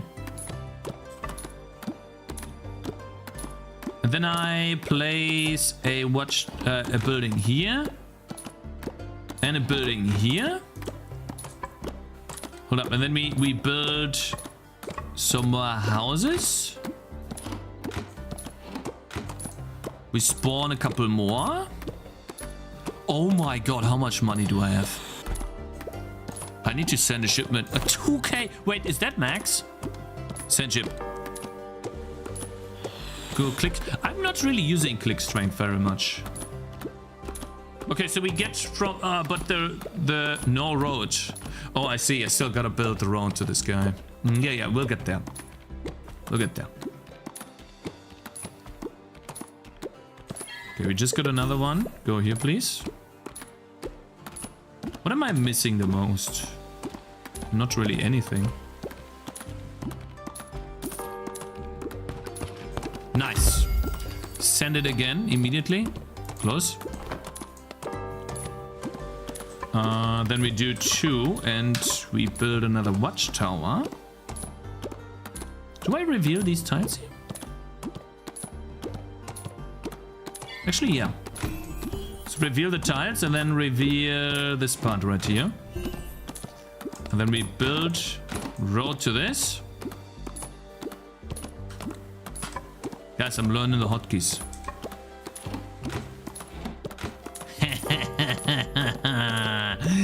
Yeah, buddy. We are farming. I don't have enough units. All right. Ship cargo. I feel like we need bigger shipments now. We can get the unit strength. Yeah, I mean, click strength doesn't do much. Let's do some more watchtowers. Explore the world.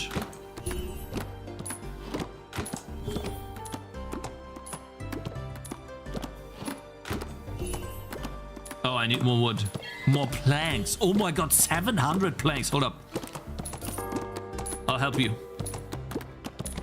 Damn, that goes up fast.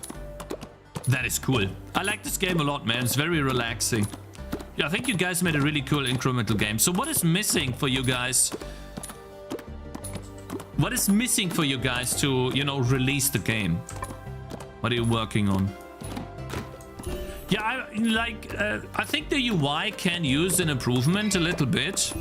But once you get... I think the problem is that... So, for example...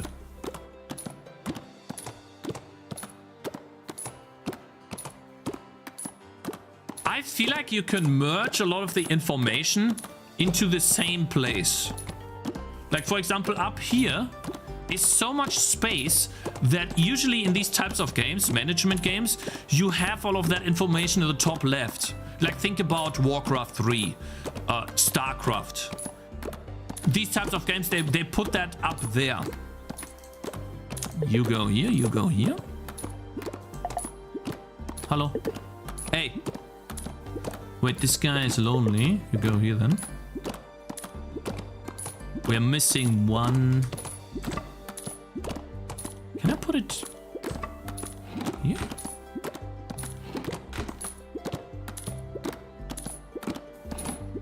Nice.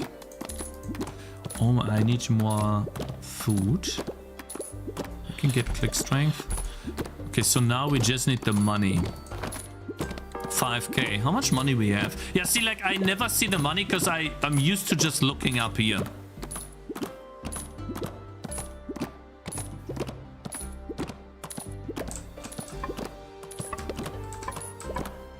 And yeah, I'm like a gamer that likes to use the hotkeys a lot, so I really like that. Like to have the hotkeys here. Maybe there should be some sort of indication. But again, the UI is already a bit much. So like, for example, this entire giant menu at the bottom, right? It feels a little wasted because you spend so much empty space, right? To display 4 things with an arrow up. While these things could be all merged at the top.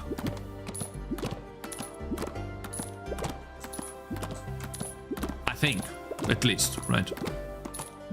That's my opinion. All right, guys, raise the settlement 2. That is the challenge. And what is the other challenge?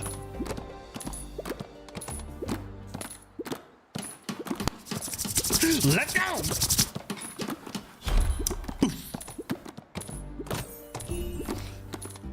Oh, what do we have here?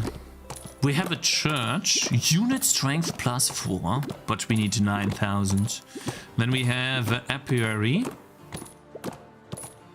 Needs to be placed next to a beehive. I don't think we have beehives in this map. 12 gold value. Fisherman's hut. Fishing spot. Near fishing spots. Doesn't look like we have that here. Fishing spots are not available. Oh yeah, thank you. I appreciate that. And then we have... I think this is fine. This stuff is really cool. And then the shack. Island comfort changes based on the average of all houses comfort. Max unit population +2. House comfort +1. Road connection is required. What? Island comfort changes based on the average of all houses comfort. Comfort? Let's build a shack.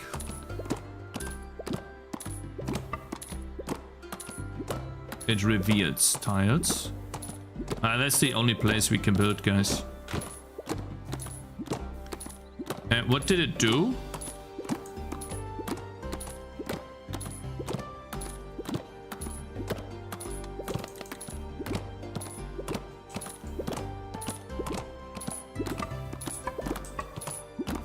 Let's get some more. A bit more. Let's get it. Oh my god, ship cargo. Hold up. We got more stuff. Click rate. Click strength. How much do I have? Oh my god, I have 5,700. Is there a way to automatically send ships?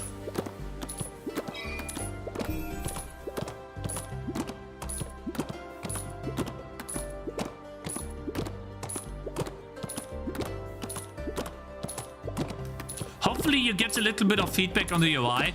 Despite that, you know, the game is really fun and it's very relaxing because it's cool to build up your own town, right?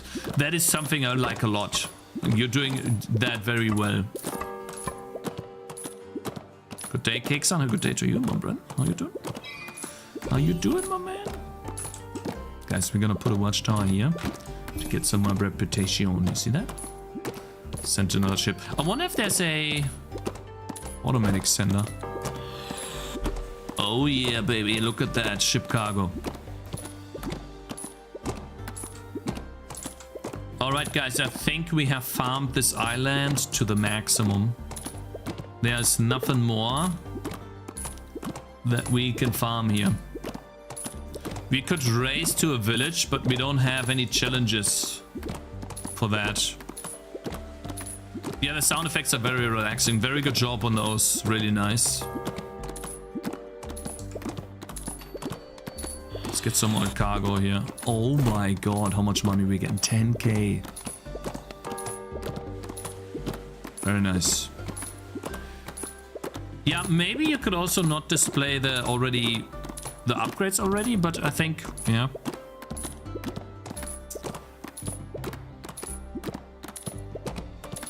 Yeah, maybe there's a way to improve the UI, right? But it also requires quite a lot of work, right?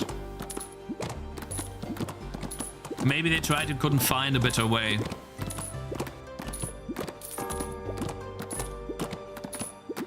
Alright, guys. Looks like we set sail for the island. Good game, man. I wish you good luck with this. How many more maps are there in this demo? Because like, I don't have much more time to play this, but really good stuff. How many more maps you have? 1 or 2 more? I feel like that's already, by this point, you already have quite a lot enough. Quite a lot enough. It's already enough. It's a huge demo, yeah. Right, guys, let's see what we get. What do we get? You found a lazy coin jar. Turns out doing nothing. Each of your unemployed units generates 100 gold every 10 seconds. Gold gain scales with unit strength. So it doubles based on unit strength? Or something? Is that an OP fossil? You have 0 fossils. Bruh. That seems OP. Not gonna lie. Alright, let's see. Reputation. How much we going here? Increases map size. Spends for 500 reputation or more. So what do we get in? Ship capacity.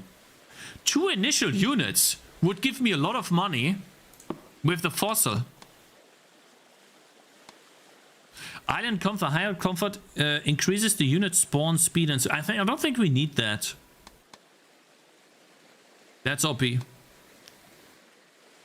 So I kind of have to pick something here. Can't you make it so that the ones that are not picked have no border and the ones that are picked are green? Because right now it looks like I have everything picked, or the yellow ones are not picked. It's a bit like visually from the outside, right? Would it be too much work to remove the green border? Because like you're showing me anything I can pick up, right? But it has a green border, and green usually means it's already allocated. Mostly, right? 100% more. Let's go for ship capacity and the bush, I think. There you go. This is where we get the juice, guys. Oh, one more ruin. That means one more fossil. Fishing spots. Total ship income. It's not that much. What? 5,000 gold?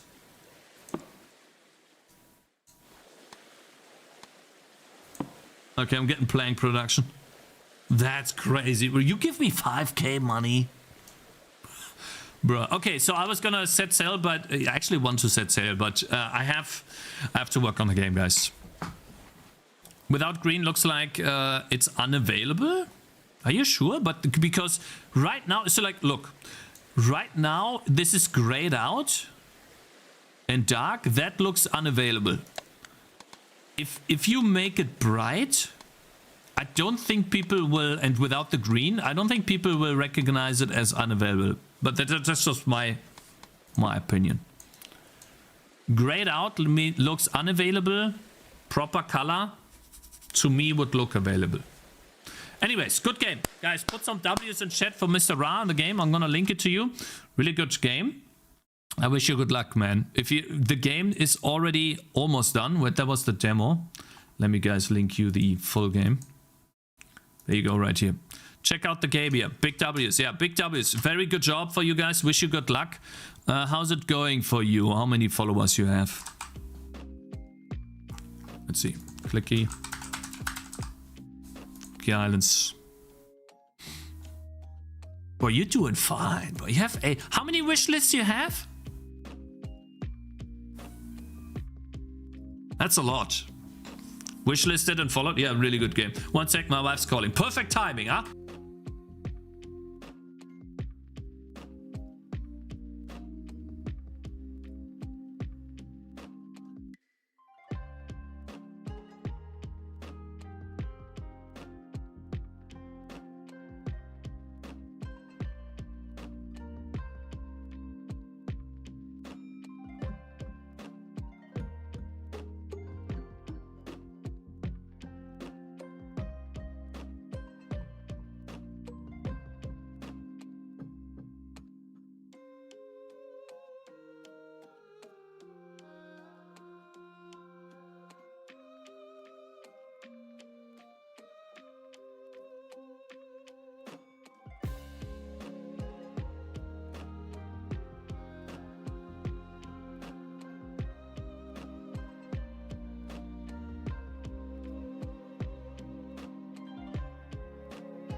Okay, I'm back.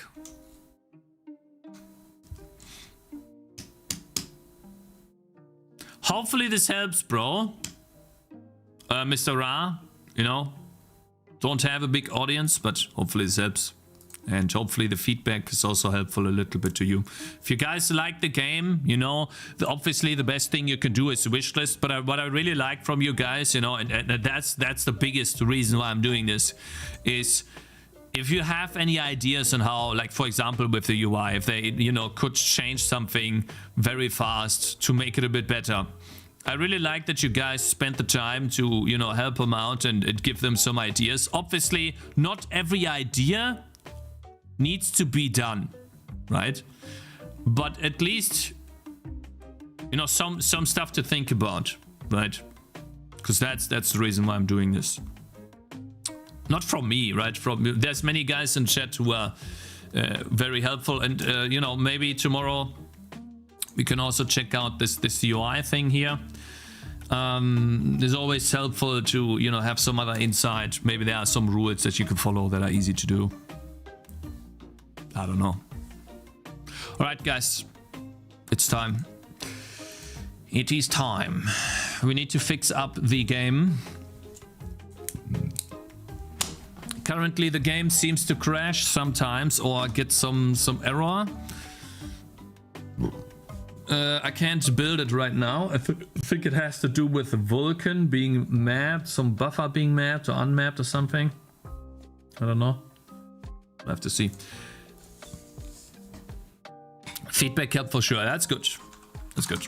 All right, guys. So what I did over the weekend for the game. Oh yeah, I wanted to talk about AI.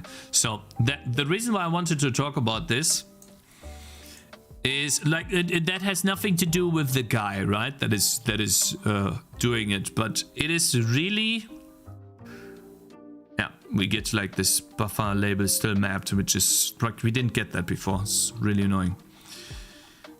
There have been a lot of vibe coders ever since I, you know, started working on this idea, you know, with a base building crafting game. That tried to take the same idea and implement it using AI. So for example, or the Sir We Have an Orc Problem game. And I hope that this doesn't seem to load. And there we go. Like this is similar to, and why is this so laggy, by the way? What happened to Discord? The Sir We Have an, oh my god, I'm downloading these. I'm really pissed off as how bad. Like, is Discord doing this on purpose now, guys? To make you buy their subscription?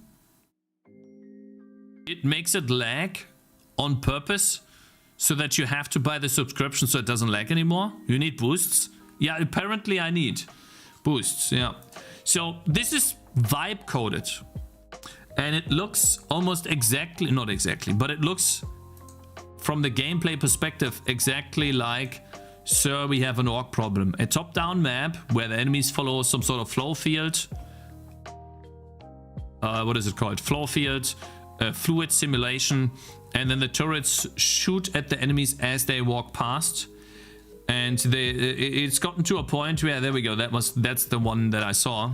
I have to download, it's 400 megabytes. Let me see here. Wait, which one? There you go. And I think this is... Watch here. So this right here. This is so many enemies. We can't even see a unit 72,000. And the crazy part about this is that the people that are making these types, and that's not the only clone that we see, but the people that are making this apparently have no idea what's happening, but they just tell AI to do it, and it seems to just work. That's what is a bit annoying, let's say, for at least for me. And that's nothing against the people, but for me, it's... Here you go. That's what I saw. And this seems to be fully vibe coded with a lot of enemies spawning, like 100,000 units spawning. Yeah, 260,000 units. And it's just the same game almost as we have an orc problem. Works until it doesn't. Good luck with bugs and features. Yeah, you say that, right? You say this, but that looks like to me it kind of works, even though not perfectly like they have. But tell me, like, guys, do you think that this works? Does it look like to you it works? So, and this guy didn't do a single day of coding, and I've been working on my game, on this game right here. Hold up. I've been working on this for like how many weeks now? And we still don't have enemies getting hit done properly on the GPU, because they seem to always respawn again. Let's say that it is some vibe coding with babies, another vibe coder. Yeah. I find it very scary to see how fast AI, or how fast people with AI can get a prototype done. Obviously, that is not gameplay, but how much, or gameplay or game design, too much, because you still have to make a fun game. But what stops you from just taking an idea that is proven to work and then, you know, making your own? Or just taking that and just copying it?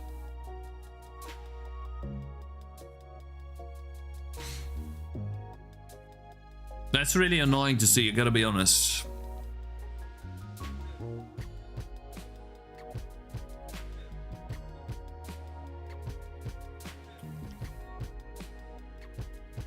It's a prototype, one of a mechanic and not a full game. If someone has no clue what he's doing and vibe coding, something will go wrong. Yeah, okay, but listen, so what this guy has after a couple of days of vibe coding is a fluid simulation for enemies. I don't know what he did here. Maybe he made the enemies go the other direction. But he has a fluid simulation for enemies with separation. He has bullets hitting enemies. He has enemies reacting to the bullets and dying and leaving blood trails, particles, which kind of looks nice. I have to be honest, this looks very nice. The enemies dying, very bloody. He has different types of towers. He has a map generated. And what is missing now is upgrades and different types of maps. Then you almost have the same game. Almost. Not exactly, but almost. So I'm sorry to say, but that is kind of crazy. And it really makes me... But there are some bugs, you know, here are bugs. I'm not saying that there's no bugs happening. But still, that is very close.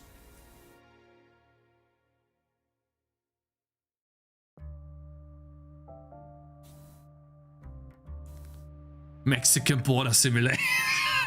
This is a vibe-coded game, and I will show you the original game, okay? The original game that this is inspired by is this right here.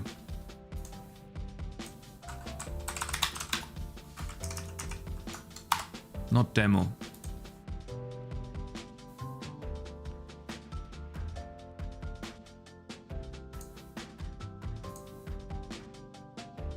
This is the game. This game looks and plays better, but bear in mind that this game is made by two people that have 10 years of experience in the industry, that have a lot of experience with optimizations and probably compute shaders. We talked to Laurin, you know, who is one of the devs, German dev. So they do have a lot of experience when it comes to this. This is 4 months of work by two people who have made games before. However, this is made by some random guy who probably has never made this before using AI. Very similar, guys. Very, very similar. And it kind of bothers me that it is so easy. Because, like, when I compare this to myself, I am currently struggling with exactly that part, which seems to be done for him. Enemies reacting to bullets, dying, and then, you know, updating the kill count properly. But still. Thing is, you do want to enjoy coding of a game, you just prompt the pump games. Yeah, I get it, but at the end of the day, in any field, it is about if someone is able to do things 5 times faster than you. Let's say just 5 times, right? Let's say they are 5 times faster than you. If someone is able to do things 5 times faster than you, but they spent the same amount of time than you, and they, how do you say that? And they are just as ehrgeizig in English. I don't know what that's called. Just as ehrgeizig. What is the word ehrgeizig in English, guys? Ambitious. They are just as ambitious as you, meaning they make sure that the game is good enough. They make sure that the gameplay features feel polished. They make sure that the gameplay loop is fixed up and it's really fun to play. If they take exactly the same pride, I guess, or ambition in the project as you, but they are 5 times faster than you, then on average, they will be able to make better games faster than you. I'm not saying that this is for everyone, and you still need a lot of game design that goes into this, but still, this is crazy how, and annoying, at least for me, how fast this has been growing. It's really annoying to see, I gotta be honest, man. I have to say that this does not look that great with the sideways enemies. It looks a bit odd, but still.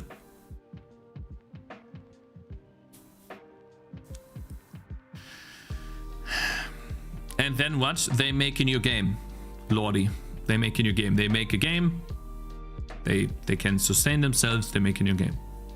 And I'm not talking about... Guys, understand please. I'm not talking about just making a quick game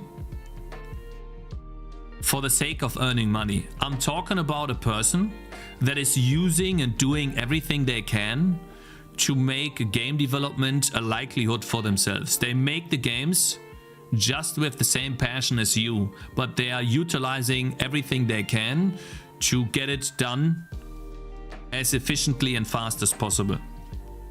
You know, it is, think about it like building a car for a car race, and you're utilizing all of the parts available to you and all of the technology available to you, and the other team is just skipping some technology because they don't want to use it. But then they lose in the race because the car is not as fast as the other car. I hate this too, guys. Don't get me wrong. I hate this too, but that's just how it is, man. So like, for example, what you can do is you can tell AI to make something like that for you. Then you inspect the code that AI spits out. You learn how AI is doing it. And then you write it yourself in an evening or two, copying exactly what it does, learning the steps. And then you have a game in 4 days, apart from compared to having a game in 4 weeks or something like that. You know, because guys, this guy probably just told AI to make a flow field, make a fluid simulation, run it on the GPU, have the enemies, you know, react to the bullets. Then he, you know, he had to tweak a couple of things. 2 days later, he has this. Guys, I've been spending 4 weeks, something like that, or let's say 2 to 3 weeks on getting this done. When did we talk to Laurin? Last week? 2 weeks ago? When did the video came out? Let me see. When did we talk to Laurin? It's not a trap. Listen, I will always prioritize learning over just letting someone else do stuff for me. I will always prioritize that. It's not about beginning to believe, but it's about, let's see, videos. It came out 7 days ago. Okay, so the video came out 7 days ago. When did we talk to him? 12 days ago. Okay, 12 days ago. Peppa Pig watch along. I'll be demonetized, bro. They will strike my channel so far. These kids channels, or these friendly, nice looking channels, they are the most disgusting pieces of garbage that you can ever find. Bro, you show a second in your own YouTube video, boom, YouTube them, DMCA strike, boom, 1 strike. Just, bro, you gotta be so careful with these. I watched like a couple of seconds of the spinning seal on my stream once. Immediate strike on my YouTube channel. Immediately. You get 3 strikes, your YouTube channel is terminated. I watched it to calm down because I was really mad at some problem. And then people told me to watch the spinning seal. Immediately striked. Don't ever watch this on your streams, guys. You code like 2 hours a day though. So what I do on stream is what I do on the entire day. The Vault Hunter. I could and you're wrong, by the way. This is literally 6 hours of just coding. This is literally 6 hours. You are wrong. I coded for 6 hours here. This is 5 hours of coding. This is 7 hours of coding. And that doesn't even count the coding I do off stream. What you talking about? You code like 2 hours a day. You code like 2 hours a day. No, I'm stopping to code the entire stream because I think it's boring. I'm trying to do more interesting stuff for you guys. But I'll still code off stream.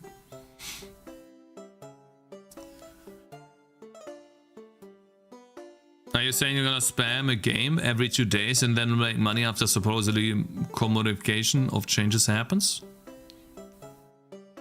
I'm not saying you can make a game in 2 days with AI. I never said that. I'm saying that this guy right here spent 4 days what I spent 3 weeks to do. Or something like that, or 2 weeks to do. And he's further along than me. He has enemies running on a compute shader, I think. I would assume it's in a compute shader. That are reacting to bullets on the GPU, that are dying on the GPU. And it looks like these enemies are also burning. Like the red enemies, it looks like they burn. So there's quite a lot going on already. Obviously there still needs some stuff to be fixed, but you know. You don't count the time you spent learning? What do you mean? I said 4 days versus 3 weeks or 2 weeks. Huh?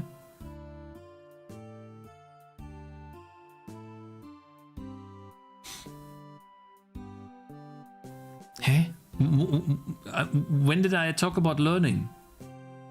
Eh? Anyway, so that's why this sucks ass. I hate it, but yeah.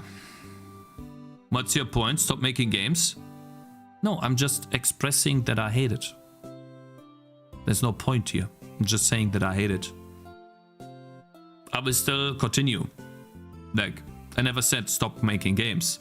I'm just saying that maybe in the future, when I want to learn a new technology, I'm gonna ask AI how to do that technology and then inspect the code. I will do a test game with AI, yeah, but not now. So yeah, really annoying. I'm not impressed with this demo. Yeah, because you never tried doing that yourself. Try making enemies run on the GPU yourself, then you'll see how impressive that actually is. Obviously it doesn't look that great, but the tech behind this is still somewhat difficult to do. So why does it say still unmapped web GPU render? So the buffer with label is still mapped.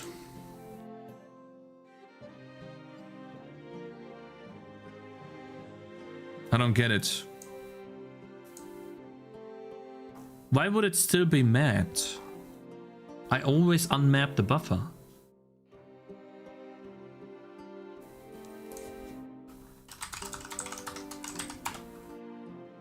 Map the buffer.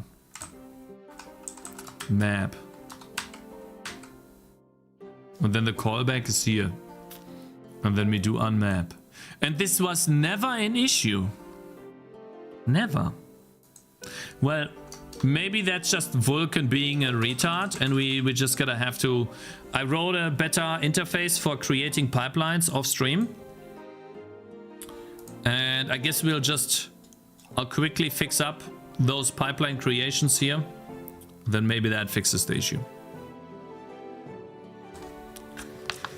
Understand the tech. Your game is further along in so many ways. I think my game is further along too. All I'm saying is that I've been struggling to get enemies running on the GPU, and we have a lot of we have had a lot of issues with enemies, you know, managing the 2 arrays that we are doing on the GPU, and it's been really a pain. While at the same time keeping all the code in check, and then someone just, you know, pops up a beer, opens a bag of chips, and then, you know, types a little bit with AI. Maybe they use their voice and tell AI what to do while they watch, I don't know, some SpongeBob on the TV, and they just let the AI code the game, and then 4 days later they're like, oh, look what I have, right? So kind of pisses me off, okay? Can I just say that? Makes me mad.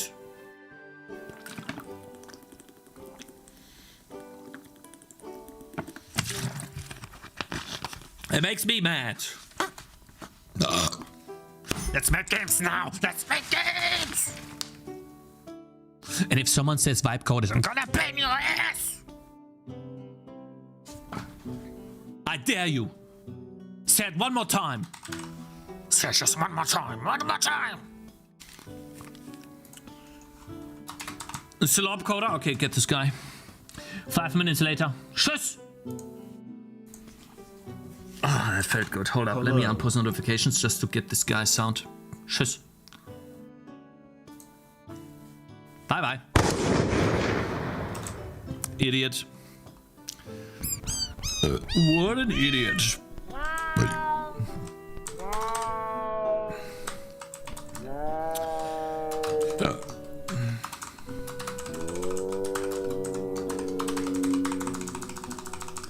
Hope you have a good time, Cakez and chat Pepe Neil. Make a good game and don't market it. The money will come to you.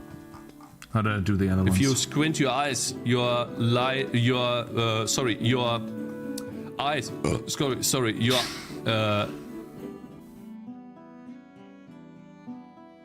compute particles.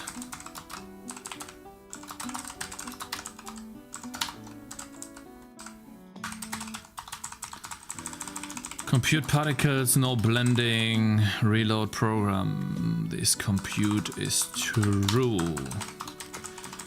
Then we say reload program. Oh man. Shannon, thank you for $10. Hello, Cakez. For me, making games is a profession with passion. True. I also use AI, but just for learning, explaining, or let some concepts check for validity, but I don't. Straight copy and paste, so I think that's a reasonable middle ground. All the best! Yeah, Betty, true. I think so too, Betty, 100%. No, I think that if you are using it to learn and improve, I think you can outgrow any vibe coder. Yes, and I think you can produce better results than vibe coders by a mile and be faster than normal coders at the same time. I think it's very crazy. It's crazy to see how fast AI can set up certain structures that you want to learn. And then, in my opinion, the easiest way to learn something is to look at the code. I don't look too much at tutorials unless it's like a concept that needs explanation visually. If you need to know how to set up a compute pipeline and run some code in it, the easiest way would be to look at a minimal example of how to do it in code. And then you read the code, and as you do that, you learn how to do it yourself. And then you can write it for your own use case. Exactly. Guys, that's how tutorials worked on YouTube. Someone is showing you what to do, and then you do the stuff that they do. And then now you have done it for the first time, and you will always reference your old code on how you did it back then when you want to do it again in the future. Right? So that's how you do it. Compute particles.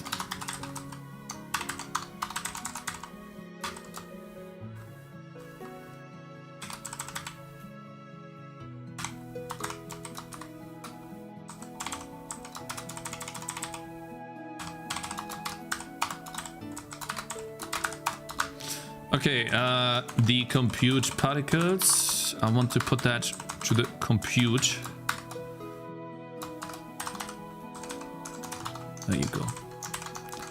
To have all of the compute at the top. Exactly. For example, I tell AI, hey, I need a controller interface, and query responsibility for query this. Look at this. Look as an example and do it in that way. It'll act like a code generator. Yeah, it is something like a code generator, yeah. Thank you for $5. Have a coffee on me. Yeah, guys, big W's to Anon and Mr. Walazaros in chat, guys. Thank you very much for the support. I really appreciate it a lot. Thank you so much. Big W's to you guys. Thank you. Even with the latest models, the code generation, the code I get from AI don't quite propose expert direction. It's just, no, but it doesn't matter. You don't understand. Yes, you might not like how good the AI codes, but that's not the point. The point is that you can use AI to give you an example of what you want to do. And you don't have to get it perfectly. You just have to understand the steps from A to B till it's a finished product. Now you know how it's done. And you can see it in code, which in my opinion is for a coder is the easiest to read. And then you can do it yourself in your own way, but at least you know how to do it. For me, the biggest issue always is finding a good example that teaches me what I want to do. So for example, I wanted to have enemies run on the GPU. I had to figure that shit out all by myself. And what ultimately helped me was that Laurin sent me their shaders. And then I looked at the, what was it? Let me see.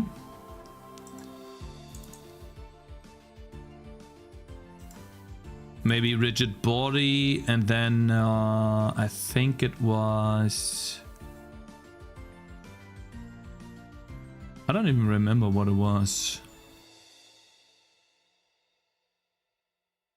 Addition, apply deltas, build grid. I don't remember what I put in there. Handle that, solve body. I think it was build grid. Or maybe I still have it in here. Here, I still have it. No, hold up, I don't. Was a lie. I have it. Handle that. Handle that taught me about atomics and barriers. Without that code, I would have never on my own figured it out that I need a barrier and I could do atomic adds. So AI would have given me that as an example. I would have read the code and figured out, oh, hold up, that's a concept I have never seen before. What is this? Let me learn that. Ah, that's how it works. Okay. I gotta do that too if I want to do that. Right? So that's what I mean. I mean that AI can create you an example because they scour the web, and then you learn from the example. You will obviously get mistakes and errors, but at least you know a little bit more than before, you know? I can read more in code, Dark Theme Enjoyer, rather than, let's say, an example written in text. I can read, in my opinion, for me, code is easier. So that's what I mean, guys. And handle that, I wanted to see how also, yeah, handle that, right? That's gotta be, I wonder when handle that happens, because it counts how many enemies we have alive. Then all of the other ones, removal count, removals. I'll have to figure out how to. This is where it sets up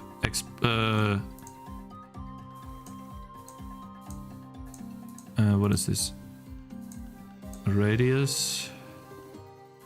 Explosion on that. Explode on that. Yeah, that will probably set up a what is it called? Yeah, position radius that generates a hit thing. What is it called? A collider that hits other units. Set some stuff. Here, body enemies killed read back. Like here, like I need to figure out how they properly kill units using 2 buffers. Body enemies read back. Like this is a read back buffer where they know how many enemies died that frame. But I also need to figure out how they manage the arrays. But yeah, like I'm using their code a lot because they gave it to me to learn from. I still have to figure out how to do it myself though. obviously. Anyways, let's continue really quickly. Draw enemy circles. Let's get that. Hitbox.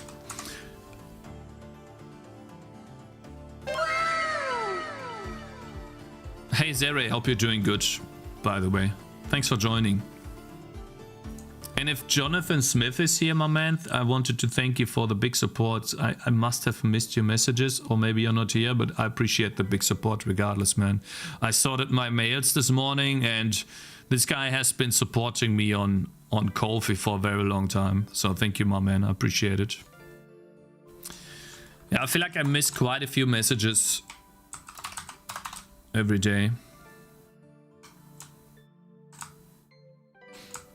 All right, let's see. So let's continue. Have you seen the Grand Theft Auto 6 leaks? The Grand Theft Auto 6 leaks. Render particles pipeline. Okay. Particles shader.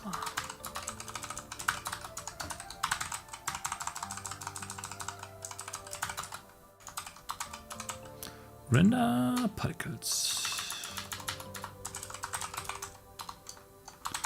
There you go. And then this is draw particles. We don't need that at all. There you go. Good stuff. Light map is getting better, guys. Get rid of this. Get rid of this. Let's clean that up first. This one gone, this one gone. And we yoink this right here. So now every time I reload, yeah, the alpha blending here is definitely different. So the alpha is alpha blend. Depth stencil is null. Then we reload. Not draw particles, but light map. Hold up. Dot light. Draw light map, I think. Or draw light. Ooh. I think it's draw light map. I hope. I hope. Cakes, please have a look at my image. It is very important.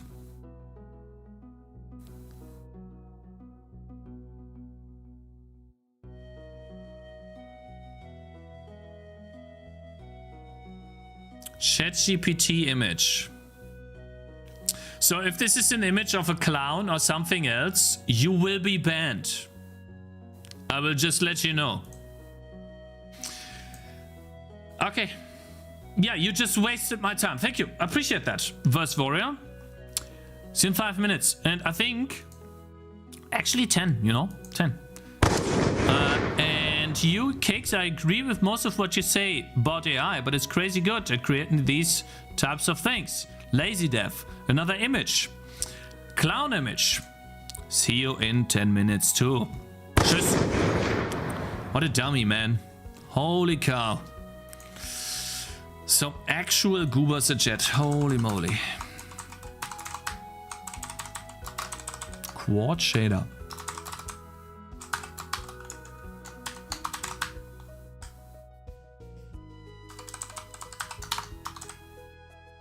Oh.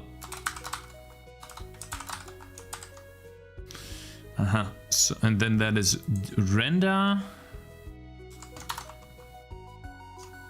light map.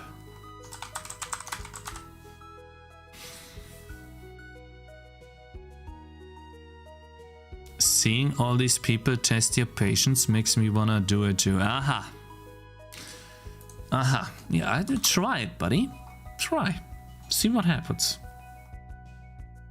See what happens. Apply light program.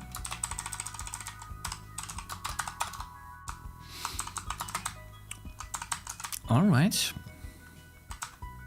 It's a liberating experience. True, it is.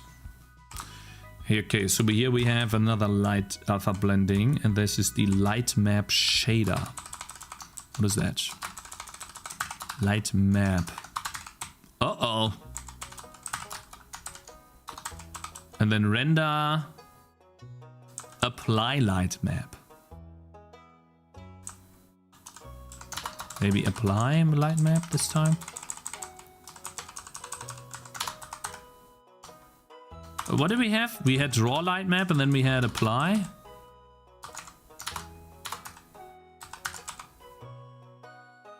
Draw light map, draw light. I think it's draw light.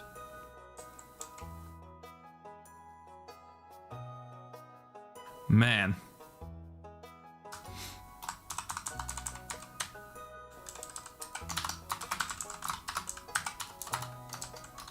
Draw light. All right. If anything I forgot here, apply light map, reload TS, whoopsie. Render game pipeline, there we go. Oh yeah, wait, I called it... Up. Draw enemies, then this is draw enemy circles. Then this is draw particles.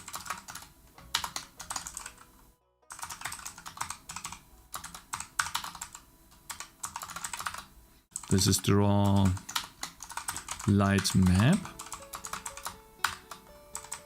This is draw light. We could say apply light actually, but okay.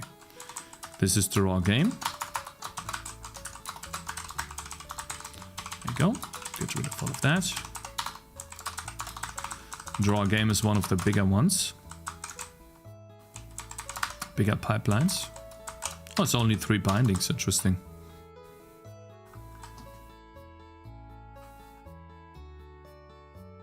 I'm not using Raylib, no. I'm doing everything from scratch. What do we have here? This is normal blending, I think.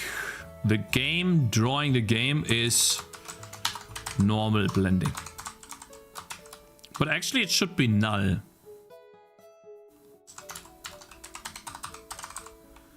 Because we don't want to opaque. No blending. But we have dev stencil. So dot dev stencil. We add depth to it. And then we reload the draw game pipeline. It's not a compute pipeline. There we go. Cool. And then we do the same thing for the transparent game. That is draw transparent game.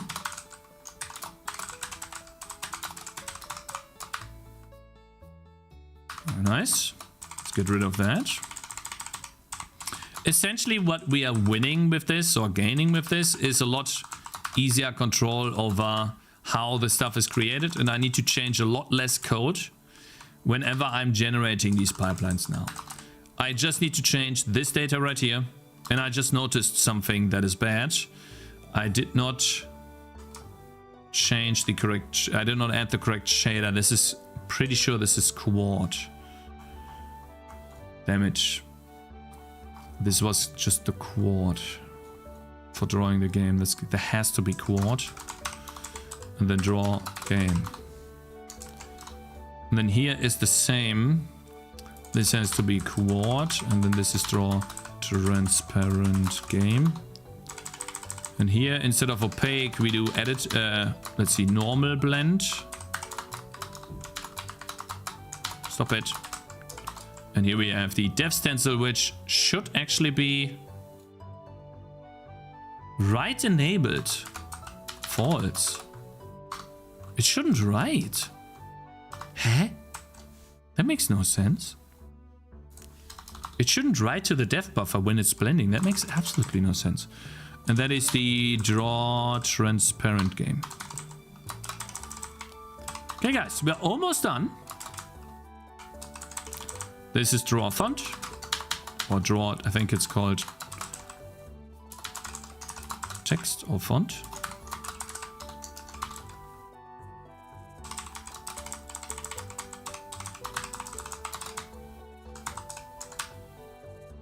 I'm pretty sure I made a mistake with this interface. I've written this quite fast. And yeah, so we'll have to iron out some of the stuff. That is normal blending, I think. Draw font is another shader.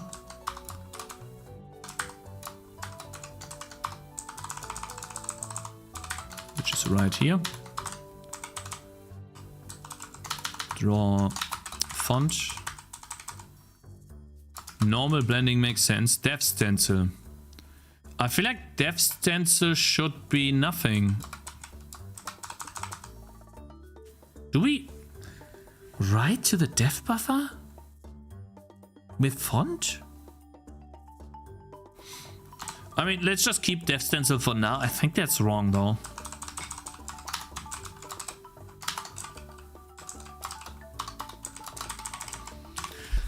All right, and then this is overlay UI. That's the last one. That takes the entire frame buffer for the UI and puts it on top of the game.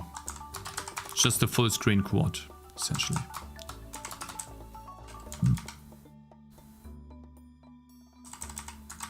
All right. And that is almost all.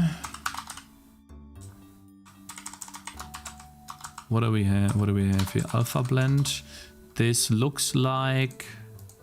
That is an important alpha blending, I think, here. We need that alpha blend. We don't have any dev stencil, so that'll be null pointer. Then the overlay UI is its own shader.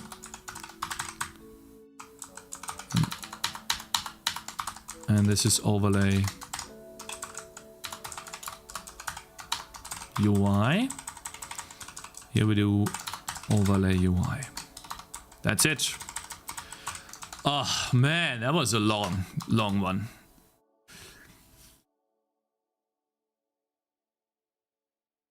Web GPU quit.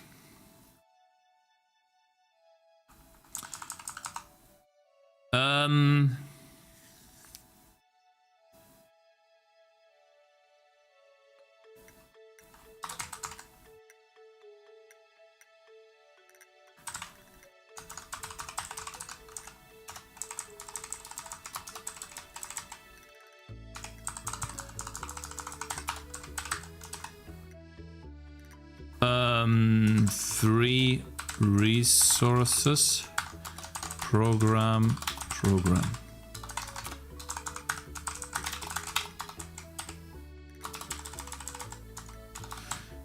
Web GPU free or release program.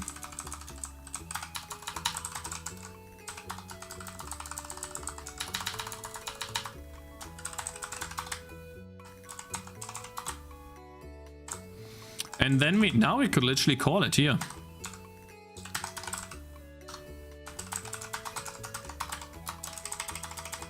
Right?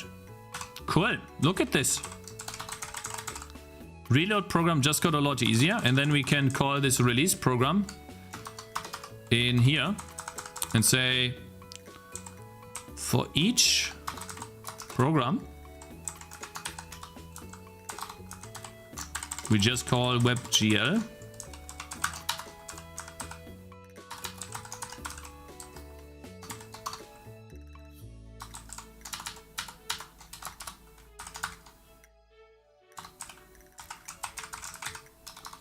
Oh my god, look at this coder, guys! Look at that coder! He's so insane! Look at that! Multi-cursor insanity here. Damn! Man, that was good. Guys, that was sexy. Come on, that was sexy. Come on. Let's see, where do we have some errors?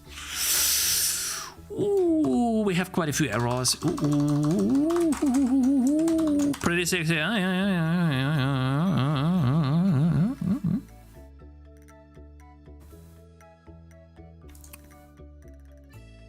Here's my brothers. All right, let's see. overlay UI program. So now in the main, it is about... I don't know why it's not giving me IntelliSense here, but it's obviously the wrong programs that it's...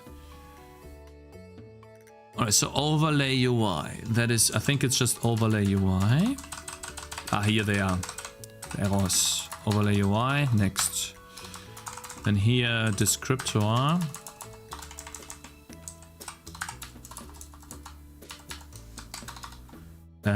What is this? Rebuild bind group.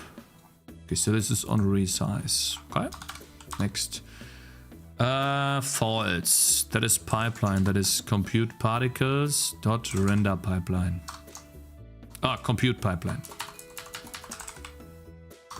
There you go. Next. Cakez, I'm very glad you didn't give up on all of this work you've done up to now. Thank you, I appreciate that. Yeah, and guys, like, I display exactly how I feel when I feel it, and now that is obviously not that great sometimes because I tend to be very negative or whiny, but there's one thing I'm telling you: I don't stop, I don't quit.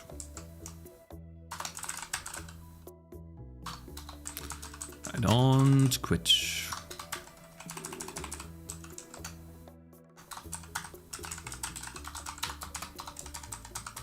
When I set my mind to something, I genuinely don't quit.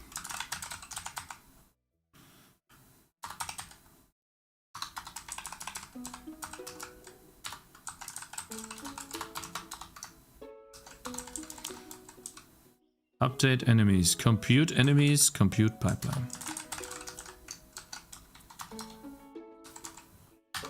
I'm no quitter here. Draw particles. And that is the render pipeline. Why is IntelliSense so slow? Got to get him started. What do you mean don't get him started, bro? Listen, okay, that's just a VS Code issue. Game.cpp is literally only 2,500 lines of code, okay? Why is it lagging? Cause it's the IntelliSense that is lagging, okay? I don't even have a big game. I have like 2 lines of code in the game, that's it. It's lagging cause it's terrible. It's micro slop. Don't even try to put that on me, okay? You guys told me that my 50,000 lines of code file is the issue. Okay, I get it. That's a lot of code. That is 2,500. That is not even close to what I have on Tangy, and it's still lagging. That is not my fault. Bro. Don't get him started.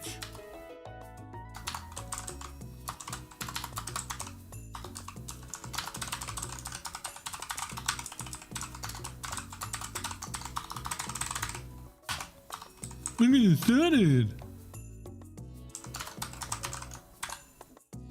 Alright, so is it drawing the light map or light map?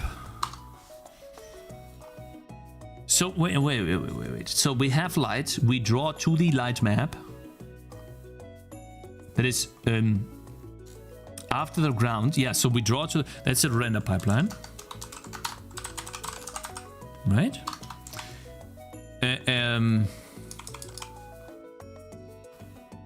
Light map view, we draw a light map. See? Map, draw light map.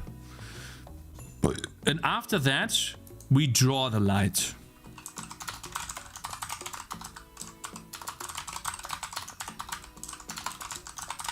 I think. It's really badly named, not gonna lie. Stupid sense true. Ain't no way that wouldn't serve you right. Oh yeah, so we have a smart person in chat. See, we actually tried that.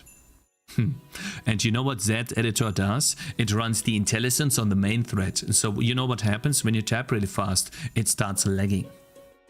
Because it's doing the IntelliSense check on every single keystroke that you do. So it starts lagging because it's getting behind on the IntelliSense checks. Surely that editor would help you. Surely that editor is not going to be a problem for you. Yeah, maybe if they coded it properly.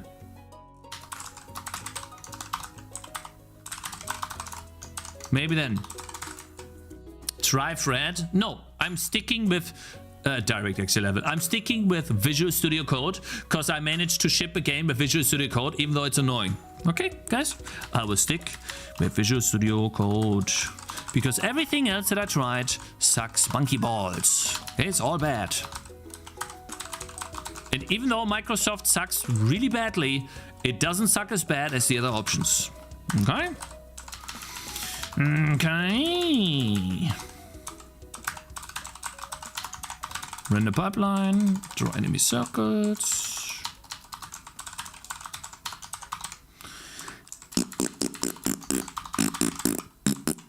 Guys, we're almost done.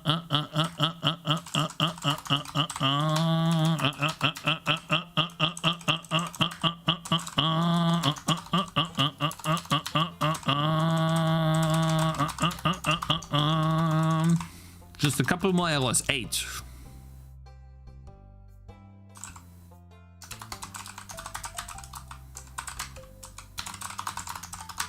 H. 6 errors. What is this? Render UI. Yeah. Draw game. Interesting. Very, very interesting. Draw font.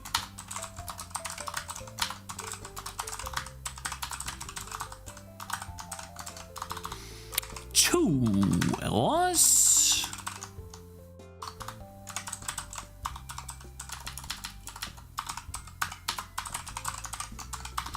All right, guys. Time to check if actually everything I did worked. I wrote an interface on how to easily generate pipelines now over the weekend, and it finally compiles. It no longer uses Vulkan. Let's hope that this new setup works.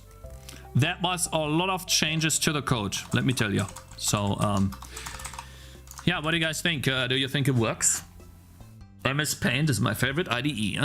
MS Paint is not... You treating this like I'm in a Stone Age, writing on with a pen and paper, or not even. I'm using some sort of different type of stone, and I'm trying to write on the walls of a cave or something, bro. I'm literally just using Visual Studio Code, man. It's not that bad. Wasn't the id Software engine that they put open source, wasn't that written in Visual Studio? That's the same. It's like saying these guys don't use the proper, like, what you talking about? Use Eclipse. Okay, I'm gonna ban you. I should ban you for this. Oh, accurate description of C++. No, you're just being mad. You're jealous. Pipelines are pain here, they are. Uh-oh. God damn it, so it doesn't work. Validation error. Uh-oh. Oh no. Oh no. Hold up. Wait, it breaks immediately.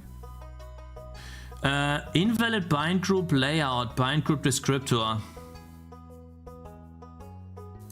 Where? Here?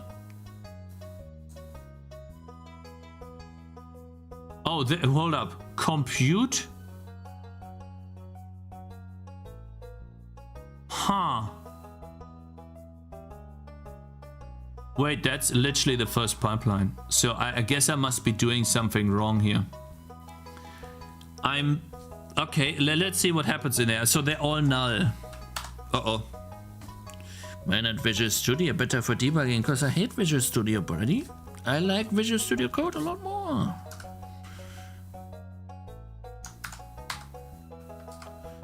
Alright, so let's just inspect the program. Oops. So lower P. Guys, I need to go to the bathroom. So,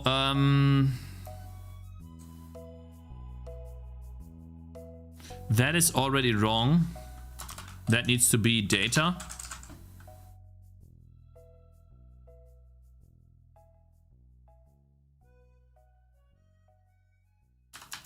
We don't need that. Hold up. right, let me build this again. What did I miss? Nothing. Go. Go away. Geh. Tschüss. I made one mistake. I got 100 errors. No, like, I like these types of things because once this is running, the setup and maintainability of this goes up by 5x. Probably. It becomes a lot easier to set up, thankfully. Oh, shit. Huh? Oh, it doesn't do an if check. Doesn't do an if check. What? Why are you here? Huh?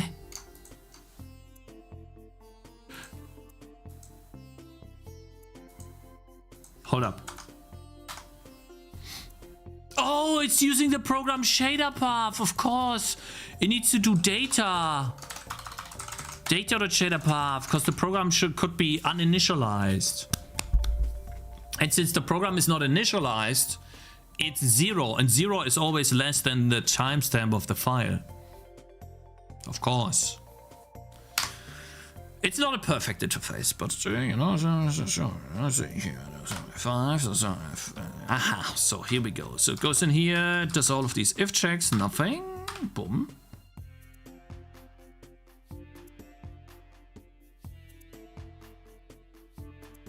Okay. Ooh. Ooh. Ooh.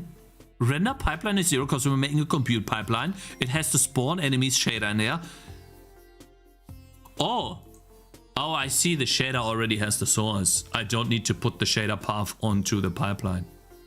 Because the shader has the... Fine, it's fine. That's something I do later. Okay.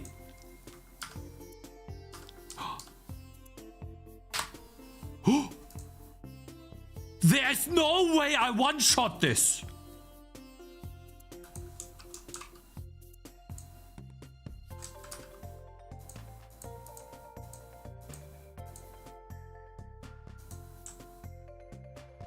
I'm just too good. I'm just...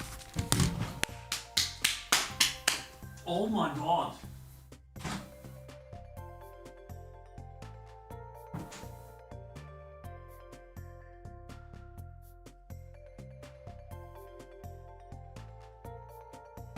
I'm gonna get very close.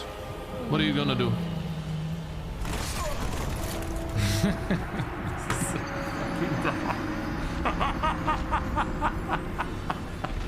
How do I get this done, man? Huh? I can't dodge.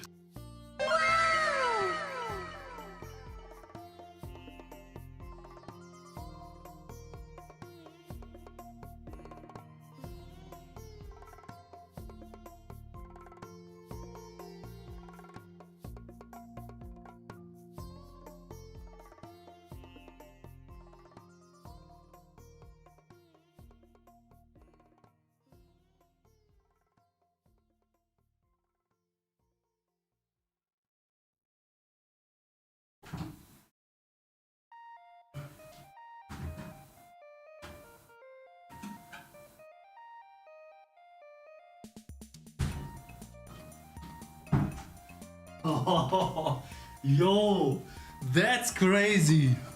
I can't believe it. It just works. Bruh. Prost, meine Brüder.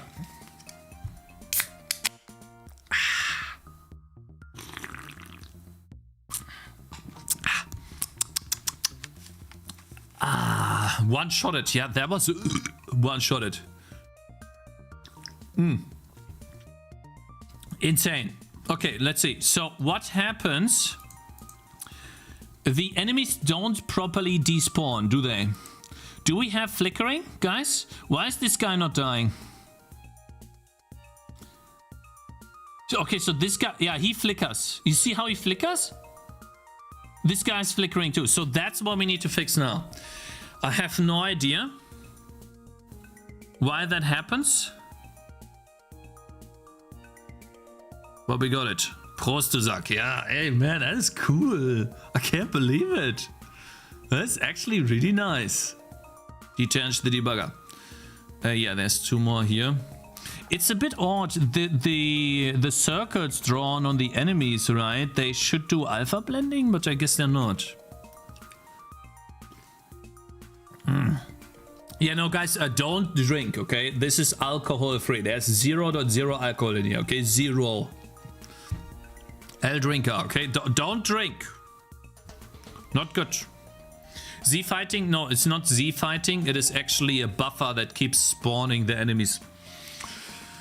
So, and last time we were stuck debugging the shaders of WebGLSL or WebGSL, WGSL.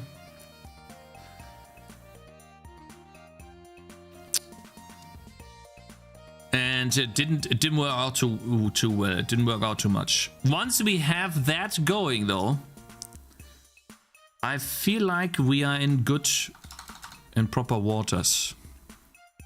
The question is, guys, how do we do it? Do we just keep a free list of enemies?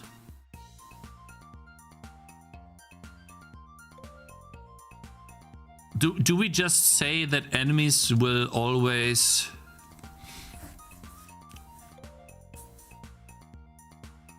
Like, so, okay, let's go back to Obsidian. Do I still have that open? Here. So, let's say we have 2 arrays, right, of enemies. We have flipped between them. Do we need to flip between them now?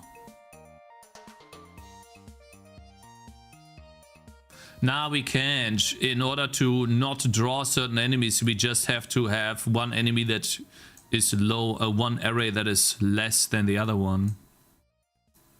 So for example, if in array A, man, that's bad. In array A and array B, this is what we draw. This is what comes in. Here we have 5 elements, but 2 died. In different positions, by the way. It's not like the last 2 died, but let's say these 2 died. Then the other elements should fit into these slots here. And then it's only drawing these 3. But what happens is that since we are using buffer B then,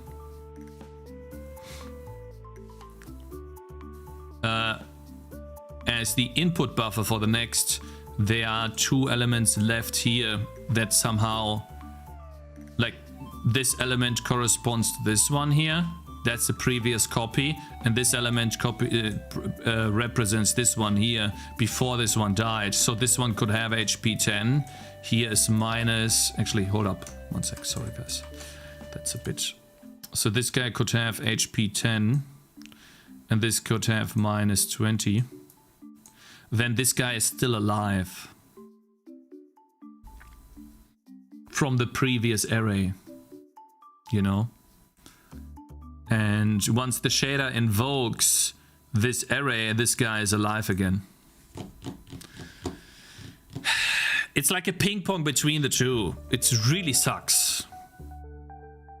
Sucks a lot. It finds this and sees all the enemies alive. Why do you absolutely need to remove them from the buffer? Just keep them, but mark them dead. Set the amount of enemies per level. No, I get it, but...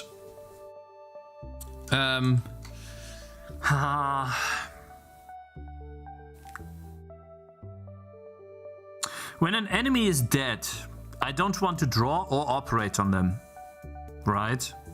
So one option is to keep the array compact, or to use a flag that the enemy is dead.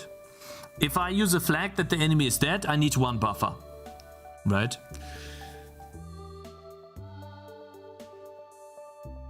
I'm interested as to why I haven't been working in WASM. I know I had problems when I had done a line S16 to all my WebGPU structures web export. I don't have that at all, a line S16, but the problem appeared when I started doing one more additional thing. I think it started happening when I started doing more compute pipeline stuff.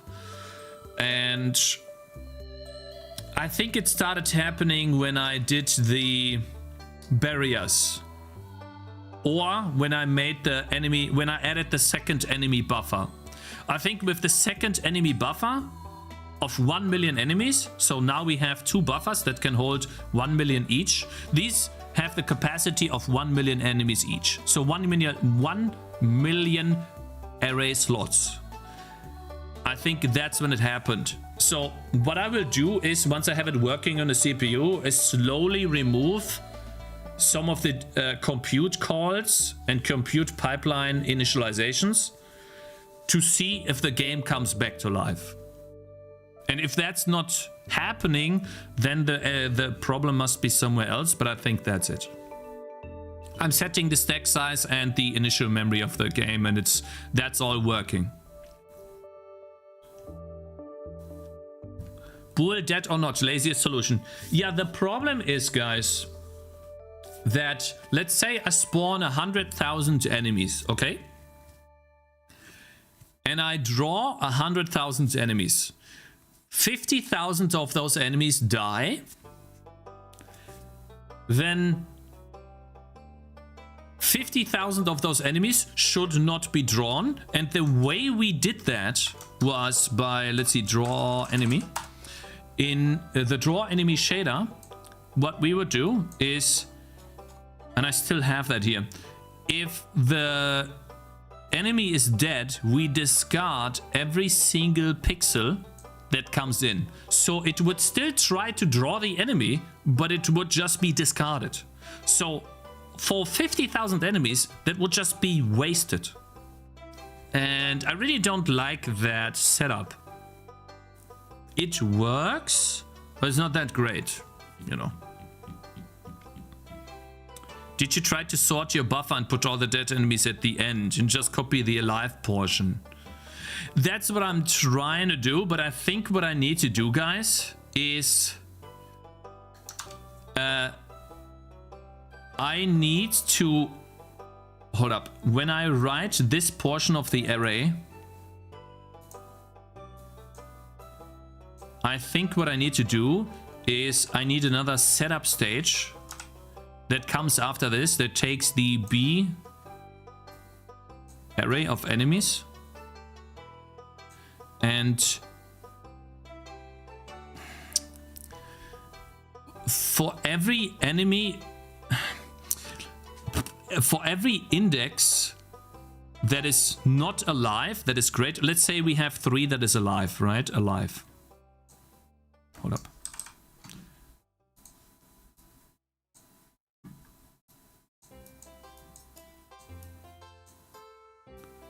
Alive is 3.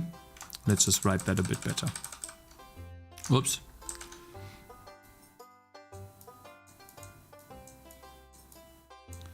Alive is 3.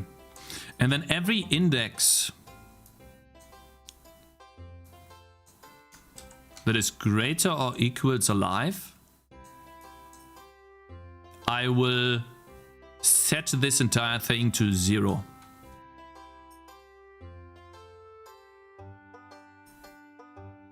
So I invoke past the compute enemies, past however many enemies we have alive. I invoke another compute shader that just sets everything that is greater or equals to the alive count, the index, to 0.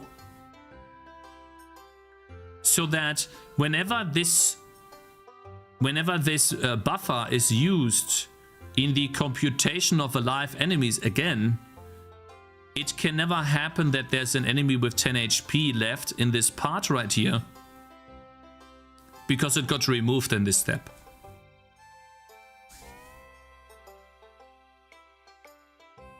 Is the cost of drawing 1 million enemies instances actually prohibitive? I'm thinking of this because I'm saving a little bit of GPU processing. Well, it would also, what happens is, I will have a shader that will draw the enemy HP bars and maybe some other stuff, which would then balloon that shader too. By, let's say, let's make an extreme example, right? 50,000 enemies died. It would do 50,000 times however many pixels you need for the HP bar to discard. And then for the same And so that would really suck. I would rather have a solution where we use 2 buffers and then somehow manage those buffers correctly. You already have a compacted list. Just run your draw calls and direct over the compacted list with a number of alive units. I do. Armani, I do. But the problem is, listen. So the problem is, if I use this array, right? Let me show you. I'll give you an example, right? So this is the B array. One sec. Make it a bit bigger. This is the B array. Yeah, this is B. And we know that there's 3 enemies alive in this array. Yeah? That's what we start out with. 3 are alive. But the problem is that from previous iterations, there's still data past these 3. For example, here is 1 more slot. Here's 1 more slot, and there's a lot more slots at the end. And inside each of these slots, we have... you guys heard that? That is from outside. That's there's another family here that lives there that also have a daughter. Really cool. So, for example, this is B is past tense. So, in the past, index 0, 1, 2, index 3 had an enemy with 10 HP that was alive that happened to die in Operation A with this. Draw indirect 3 doesn't work because draw indirect invokes the shader with however many work groups. So I'm invoking the shader on 3 enemies, but 1 work group. Because it is... Hold up.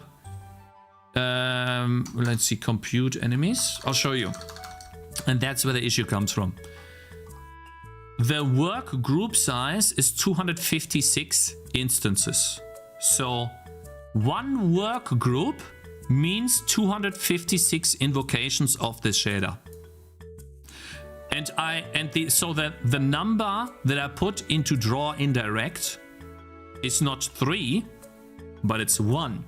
Because I'm invoking 1 work group because I need to operate on less than 256 enemies. If I were to invoke 2 or 3 work groups, that would mean 256 times 3 instances. That would be 700 something instances. 750, I don't know. Or maybe 780, I don't know. 700 something instances. Which is too much. And so what happens here, and that's the 768. The issue is that the shader invokes for, it looks at the array, it looks into 256 slots. So that means it doesn't look only into 3. It also looks into 10, into 4, into index 3, 4, 5, 6, 7. It looks into all of these, and then it sees an enemy that was dead the previous frame. This is not for drawing, this is for computing. This is like update enemies. This is the update enemies call. And so it'll see this 10 here. It sees that the enemy is alive and then compute that enemy again. It'll operate on it, but it shouldn't because it's dead. That's why I need this additional step, I think, where I handle the dead and just set everything that is past however many enemies I have to 0. That's what's happening. Because before I invoke this compute shader, this step B, before I invoke this again, right? I set the alive count to 0. Because in this step, I'm counting again how many enemies are alive. So guys, think about it like this. I use this array, okay? And I use the alive count before to know how many invocations of work groups I have. So I have 1 work group. I knew that I had 3 alive. It was 1 work group. Now I am invoking the shader 256 times because that's the least amount of invocations that I can do. And it looks at all of these and it counts every one of these. So here's +1, +2, +3, +4. Then the count is 4. It uses that 4 in the next step to compute how many work groups it should invoke again. Work, let's just...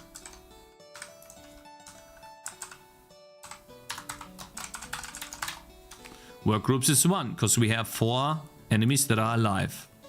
Okay? Then we set the alive count back to 0, and we count again. That's the issue. And since we are counting enemies from 2 arrays, that one is still alive. So that means I need an additional step that goes over all of the enemies that were alive and checks if they actually are still alive or not, how many we have. I need a handle dead shader.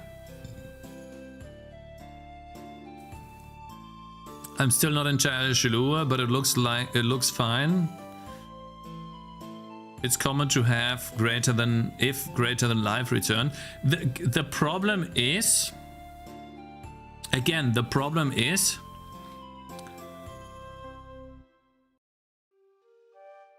yes.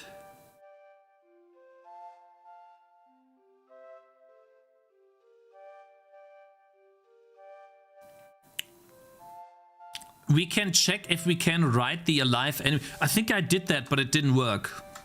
I did that, but it didn't work. Here, watch. Damage.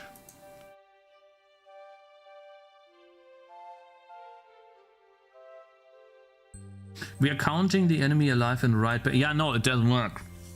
Because right back, enemy alive count is 0 at this point. We have no variable anywhere that we can use, or we use an additional read, essentially.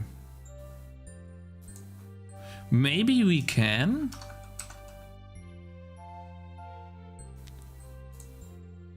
So this is the GPU write back. We have a counter for however many enemies are alive.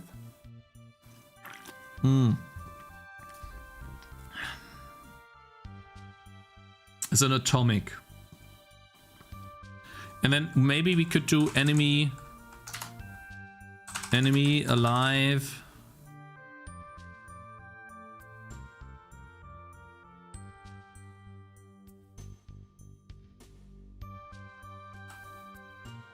Before.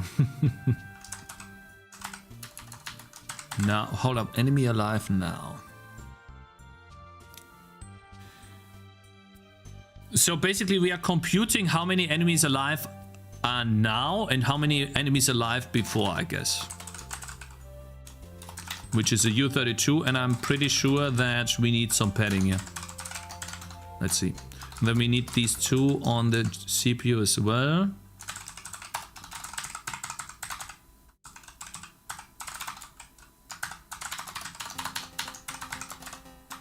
Guys, when I fix this, you know, excuse me, I'll be so happy. That would be so amazing. You know, once we are able to properly count how many enemies are alive and they actually disappear, it'll be so good because we can finally make progress, man. I've been waiting for this for ages. Please. It's gonna tell me that the alignment is wrong, watch. Oh, it does. It works. Okay, cool. All right, let's see. Bless you. Thank you. Appreciate that. See, one person understands.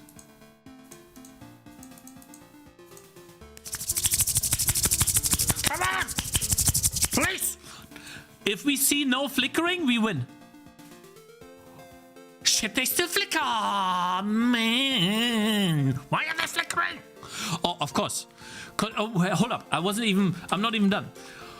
Let's see. Compute spawn enemies.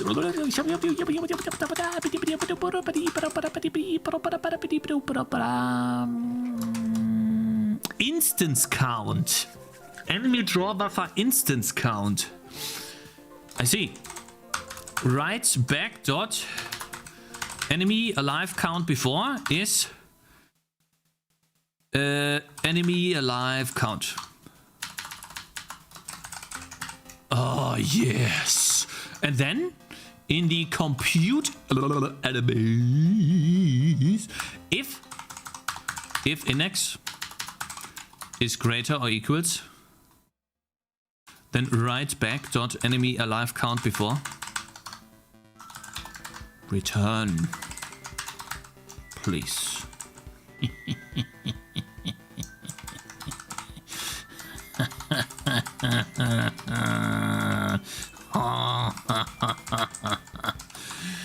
Yes, this should not happen then anymore. This shouldn't happen, I think. Let's see.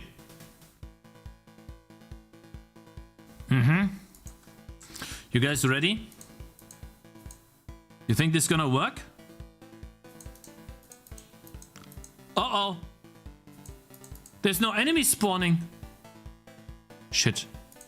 Hold up.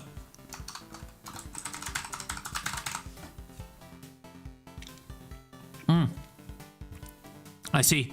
Because draw buffer instance count enemy.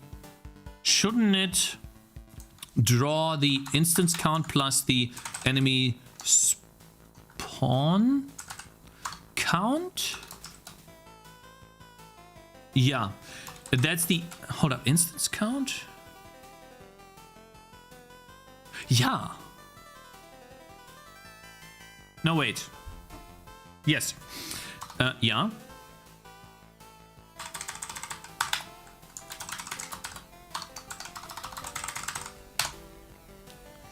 Enemies don't say that. Do we want to have an do we want to have an array, maybe like a length array 0? Okay, so now they spawn again. Good. Let's see.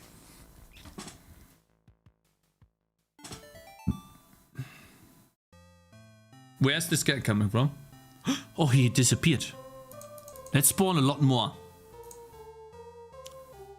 Oh no, they all disappeared. Hey! Huh? Why did they all disappear?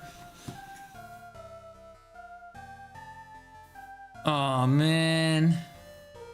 Where are you shooting?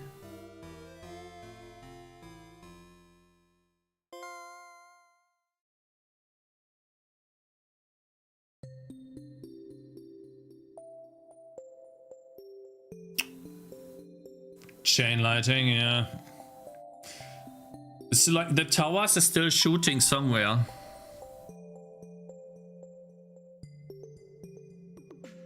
God damn it. So what if I spawn a new enemy? At least they spawn, but why do they all disappear? It makes no sense. I mean, maybe this one happened, but why did these guys disappear?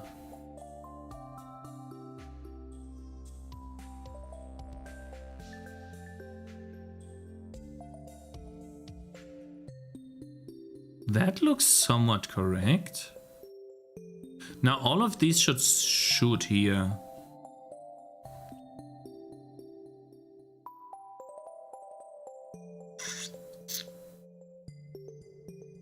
Should. I don't know. It doesn't look correct to me. It's the output from your shader, the events of what enemies have been damaged or killed. Yeah, yeah. No, so like a projectile can hit an enemy every frame, every time, right? So there's no write back that a projectile hit an enemy and shouldn't hit it again. These, you know what? I'm just gonna debug what happens because I'm a bit confused here. Render doc. Yeah, this has been holding me up for such a long time. And I feel like it's one of the last hurdles I have in order to be able to finally get going and make some other meaningful progress. I just haven't been able to fix it yet. I don't know how to tackle this properly. Because in my mind, everything I did so far works, but apparently no.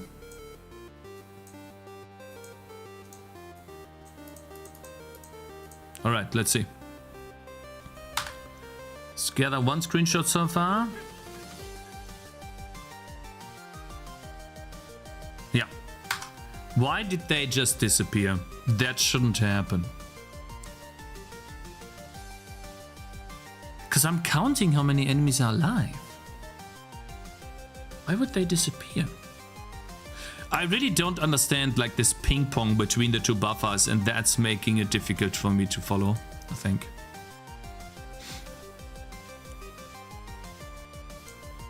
Man. It is, you guys are right, you know. It is a lot easier to count how many enemies are alive and dead and just have holes in the array.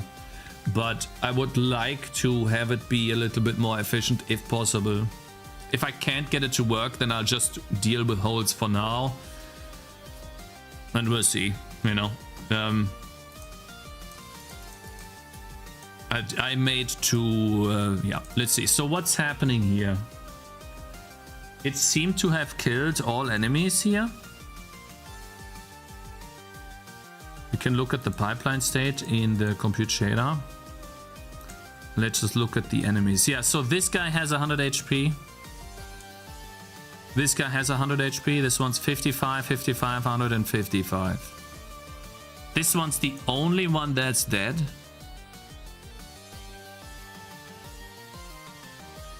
Who wrote himself to be index 0 and ID 0. This guy is dead. These are not. They haven't even been touched. So how come that the, let's see, pipeline state, we have enemies in, and let's look at enemies out. The output buffer writes 2 enemies that are dead. It shouldn't write them at all, by the way. It should return, but it's writing. So that's one of the, that's a big issue, by the way. It is writing 2 enemies that are dead into the buffer. That shouldn't happen. In the output buffer, there should be not a single enemy that is dead. It shouldn't be written, but it is written. Why? It could have been from the previous frame, but then, so this is writing. I need to find out the frame where that happens, but I guess we currently have 0 enemies alive, which makes no sense at all, because this one here has valid HP. So, like, it doesn't make any sense. Why is this not counting?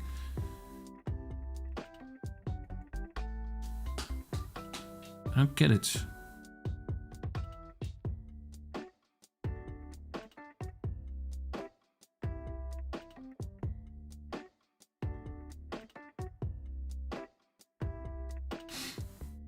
Got to go have fun? What do you mean, got to go have fun? Like, did I give you permission to leave? So you want to be banned then? Okay. That's fine. This guy has more important things to do than watching a cake stream, bro. Can you believe this guy? So we can't leave? No, you can't.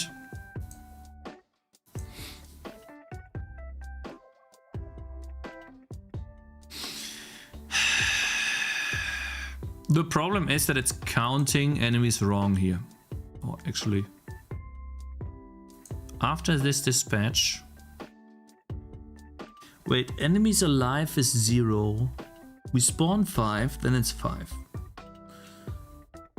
When an enemy dies, they shouldn't write to the buffer. I don't get it. Why are you writing to the buffer? Let's look at enemies in again.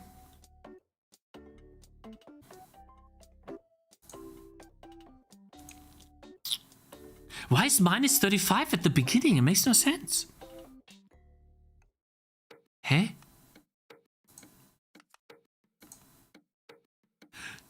This one's 55 again. 55. Hold up. Who has 55? You have 55. How do I wait? The ID. What? The ID changes. Hold up. The ID never changes. I never touch the ID. So we have ID 2, 3, 4, 5, 6, 7. ID 1 disappeared for some reason.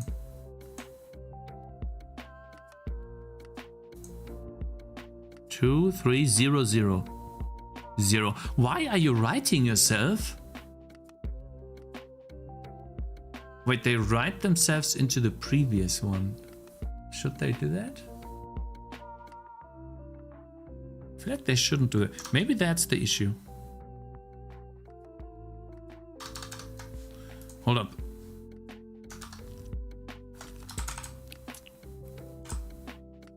I mean, if an enemy dies, this is where I write it back.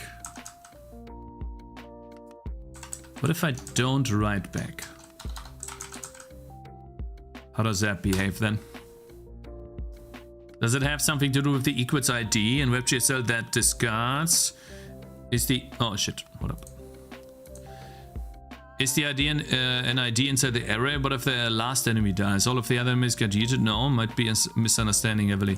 Let's see, this if check here. This here. Or this ID right here. Yeah, so I put this if check here. But we don't actually need that anymore because this should be enough. It looks like it looks like for some reason an enemy writes himself. Oh, if the first enemy dies, they write themselves back to the previous array. To the current array that we're operating in. And all of the other enemies use that work, and then the next array they write, but they shouldn't write. They should write to the next array again.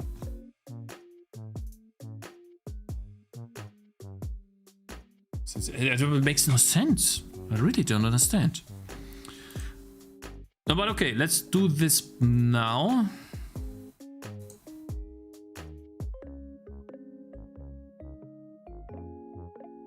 Let's see. We're getting weird timing artifacts. Yeah, it's weird timing artifacts. It's right now it's I use 2 buffers and I ping pong between them. And right now I'm stuck counting how many enemies are alive and how many enemies are dead. I want to try to keep the buffer compact. So, like, I operate on one buffer and I write only the alive enemies into the second buffer. And then from the second buffer, I spawn a couple more enemies. Boom. And then I use that buffer to write into the previous buffer again. But the issue is that some enemies, some dead enemies left over at the end of the first buffer, like they cause issues. Or, yeah, like I'm still not 100% certain on how I do it correctly or how to do it correctly. So, well, we'll get there. We'll get there. Soon. Soon, guys.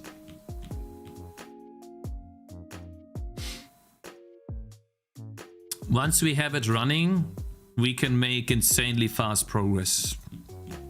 I feel it. I can feel it, guys. We will have to deal a little bit with how the turrets target stuff, but I think I'll put the turrets also on the GPU. And then either the towers. And then they can read the enemies on the GPU. They have they are distributed there. That's a lot easier. And then we also can do a target priority on the towers, which makes it also better. And then the rest is just interfacing from the CPU to the GPU. Like, for example, I want to place a building. Do I where can I place the building? And once the building is placed, that the updated chart or flow field needs then to be uploaded to the GPU and stuff like that. Do you go over in one pass or multiple passes? If you're doing parallel subbuffers, there's more complexity to doing that.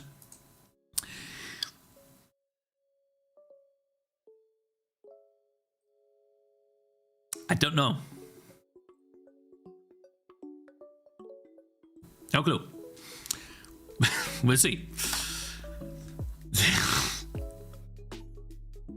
Could be a mismatch of padding. No, that should be fine. That should be okay. If there was a mismatch of padding, then it wouldn't draw things properly. Let's see.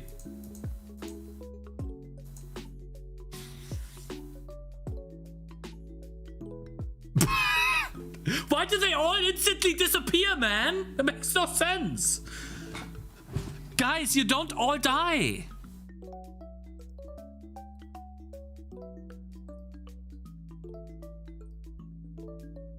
I don't understand. That makes no sense. Oh, God damn it, man. How do we get this done? I need a small break. Akehan, Mario, Tekken, Tenken, thank you guys for following. I appreciate it a lot. Thank you. And Gezerato, Daniel, Axodus, Makui, Riegel, Fascuro, Elmega, Tom, Spint, thank you guys for following. I appreciate it a lot. Thank you very much.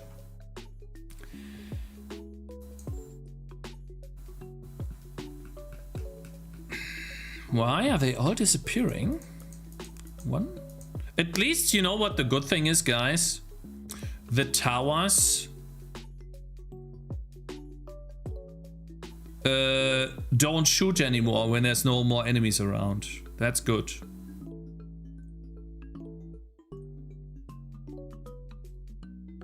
They all disappear in one shot, bro. That makes no sense. Why? Could you explain your buffers? I mean, essentially, I take one buffer as an input. Enemies in. Okay. I read from that buffer, make a copy of the enemy, and then I operate on the enemy. I do some animation stuff, blah, blah, blah. And I apply damage if I have to. And then if this enemy dies, I don't operate on it again. I return, essentially. I say, okay, you died, don't operate. So far, so simple, right? That should be easy. And so if an enemy dies, then they stop operating here on the damage part. Every other enemy that didn't die goes either into the running animation or the attack animation. In both cases, they never return, right? So this is just running is separation, attacking is attacking a building. But the important part here is that I'm writing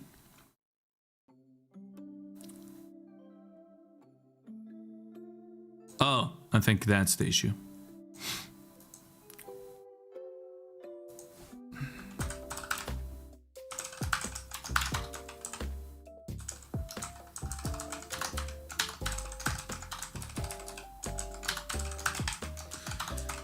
I'm writing the enemy to the new... Yeah, I think this is the issue. I think that has to be it. Let's see. Please work, man. Please work. See what's easy? Guys, don't say that. Okay, can you please stop jinxing it? Because I'll be sitting here trying to fix the code if it doesn't work. Because you had to jinx it before it was actually working. Stop!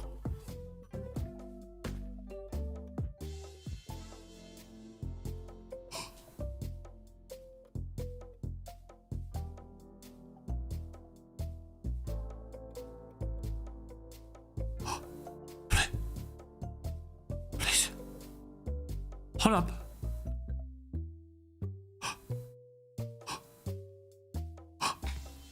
It works! Yes! Oh my god, does it work actually? Do we have it?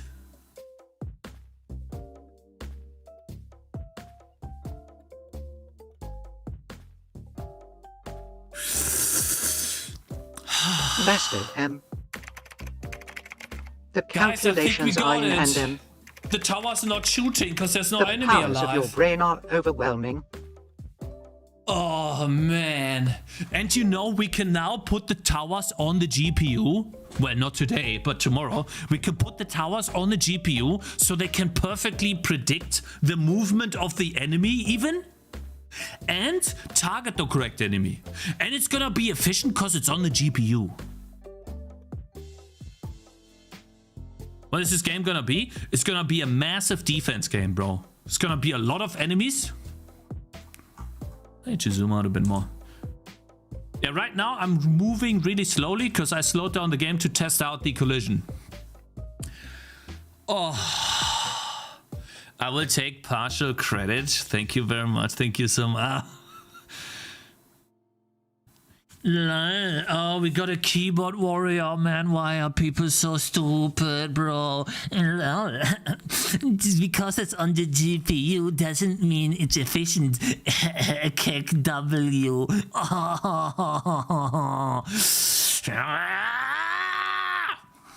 These idiots!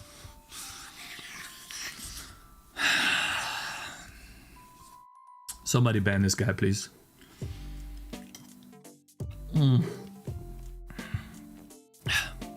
Did I pause on notifications? I didn't. Cakez, I took my time to create a website for your Tangy game. Wanna take a look? https://tangy.dev/. What?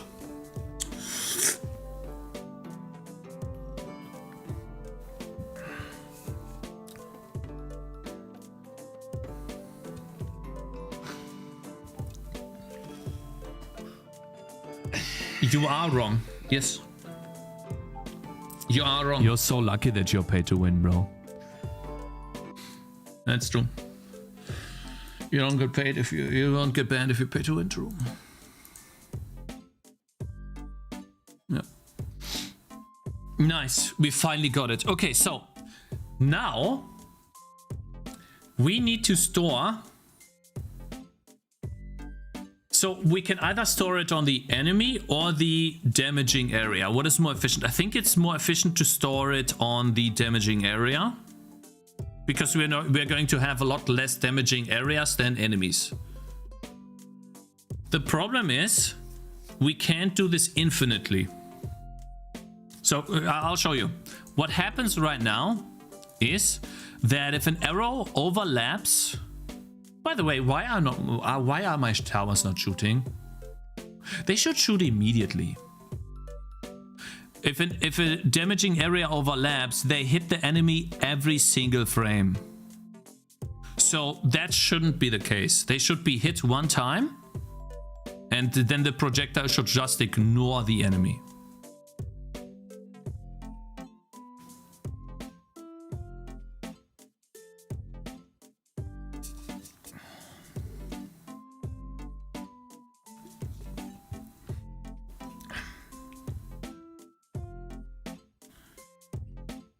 Witcher 4 officially targeting? What do you mean Witcher 4 officially? Witcher 4? Why are these not hitting there? We will fix that soon. We'll fix that soon because these guys are stupid. Where are you shooting at? You stupid? There's no enemy in range, you dummies. Witcher, the Witcher.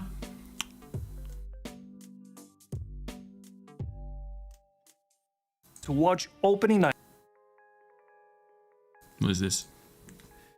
To our beloved fans, players and community, as we near the Gamescom just a few days. Ooh, Gamescom in Germany. CD Projekt Red joint CEO Michael Nowakowski would like to personally invite you to join us there. Hear about the future of the Witcher franchise. Well, that's interesting. Because so far I wasn't that impressed with the Witcher, but I mean, maybe they have something cool to share. As far as I know, the wolves have split from them, have they? And if I look at what they have been doing, it looks like Witcher, man. It looks like Geralt. So somehow there's a team that is able to create the Witcher without the Witcher lore. Do they still have a good team left to make Witcher? Let's see. Live, and come visit us on the Gamescom show floor. This is very quiet, is it not? Hold up. Let me fix that. Which has an actual slash game? No. Hey everyone. I wanted to invite you to watch opening night live and come visit us on the Gamescom show floor.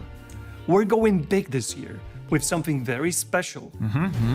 The Witcher 3 Wild Hunt Songs of the Past. Oh, that's gonna be amazing. Guys, maybe I should play Witcher 3 on stream. Maybe I will do like one stream where I play, because I didn't play Blood and Wine, and that's supposed to be one of the best expansions ever. We have a lot of the expansion to show off, including a taste of its dark story and the new content it will bring. Nice. So join us at And I love Geralt, man.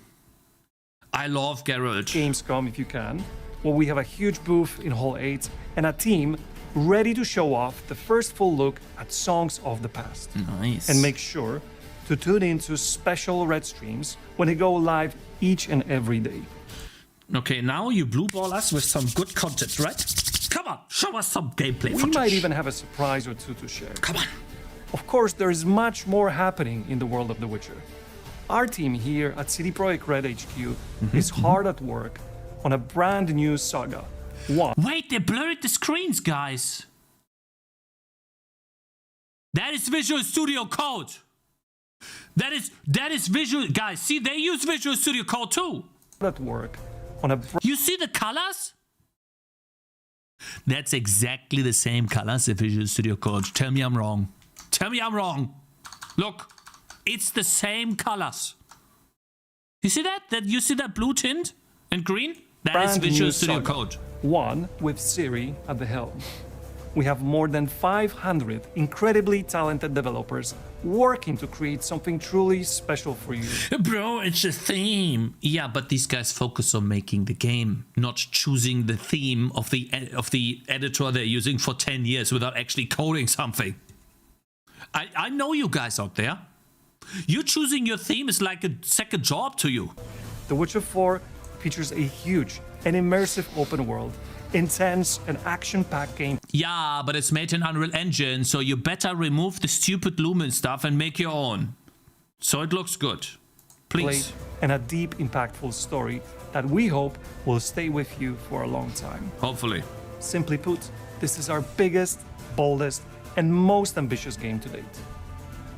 Witcher 3 is goated because you can play it on DirectX 11. It barely uses any resources, and it looks exactly the same as the new DirectX 12 renderer, which uses W resources. Test it out. It is. It's gonna run much more efficiently on DirectX 11. Play it on DirectX 11, guys. You can set it up through the launcher. You're eager to learn when it's coming. That's the question we're hearing from you all the time. So while we're not showing The Witcher 4 at the event, nice, and we're not ready to share an exact date, yes, I can tell you this. The Witcher 4 is targeting a 2028 cap release window. Sure. I know it's a bit of a wait, and you'd love to play it sooner, but let the team cook. It will be worth the wait. Until then, there will be plenty more of The Witcher to come, including Songs of the Past when it launches in 2027. Ooh, cap too. No way. And you can be sure Gamescom is also in our plans for the coming. So guys, should we even watch the Gamescom? Literally, it's not even coming out this year. X11 or DirectX 11? DirectX 11. Years. See you on the path.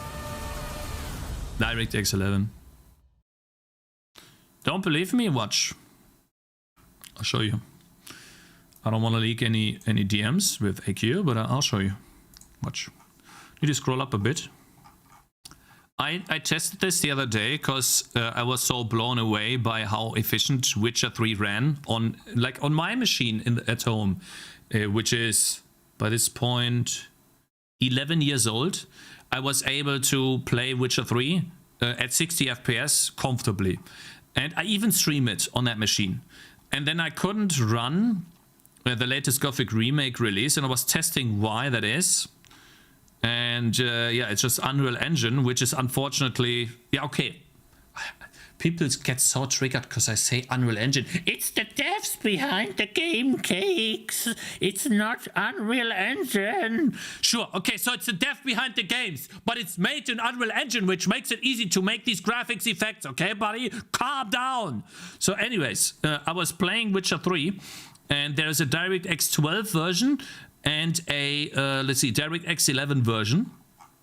Where is it? Let me, I almost have it. Almost have it. Just a bit more.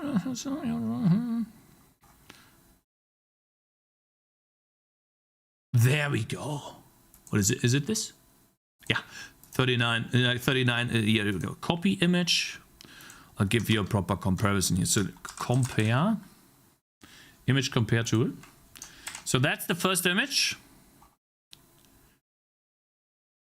And I think... Hold up. No, that was everything on Ultra.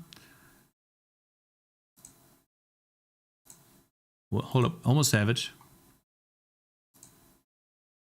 Yeah. So that's DirectX 12 copy. Copy image. So the next image here is DirectX 12. We can see here that it runs on 80% GPU utilization. The busy time of the frame is 13 milliseconds. So barely anything left over for the game to run comfortably, let's say, right? You're running anything else on your system, it starts to get problematic. And this is running... It's a poor optimization, essentially, for the team that made DirectX 12. But it's the default renderer, unfortunately. This is running on DirectX 12. And this right here is running on DirectX 11. And it's literally using half the CPU. And I have another screenshot that's a better comparison. Yeah, sorry. This one's a bit better. Let me close this. Here you go. So this is, hold up, this is DirectX 12. And this is DX11. And you can set these launcher options up in the launcher. You can set this option up in the launcher, which one to use. And yeah, DirectX 11 just wins, man. And so that's why I'm excited for the update as well, because it's going to run well. Because their engine, when this was, guys, this is peak CD Projekt Red. DirectX 11 in this. That's why DirectX 11 is king. Even today. 2028 is a really optimistic target for Witcher 3, considering they use Unreal Engine 5. Peak indeed, then it fell off. Yeah, but they still, that's the cool thing. You still have the DirectX 11 option. And like, tell me there's a difference in these two screenshots. Tell me. I don't see one. Looks exactly the same to me, man. Maybe the camera angle, but that's it. The fire looks the same, the sky looks the same, the bushes, the trees look the same, the grass, the ground.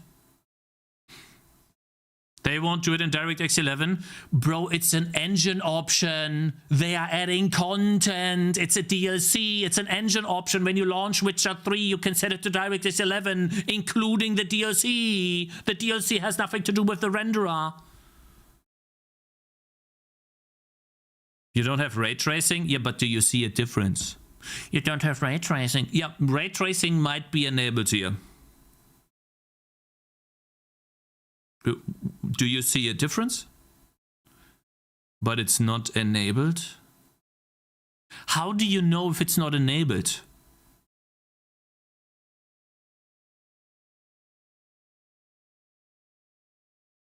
Most people know that that's a problem with the new update. Guys, it is just a poorly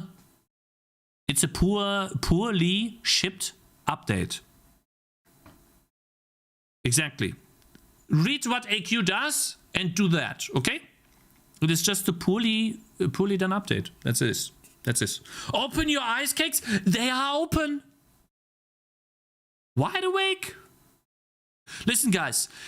I don't care about no ray tracing boogers on my screen if I have to pay 40% of my GPU utilization, basically doubling it. It's more than doubling it just to have some stupid buggers or whatever flies that are ray traced that cast real dynamic shadows on screen, and then I can barely play the game because it's running so slowly that you can't even see a frame or two. That's so stupid, man.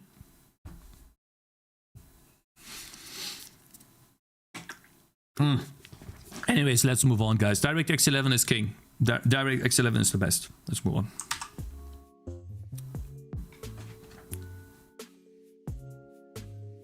I would rather have 2 frames of ray tracing at 60 without. Also, on SDL3 GPU, in my game, Vulkan uses half the CPU that DirectX 12 does. The CPU. The CPU? Really? CPU.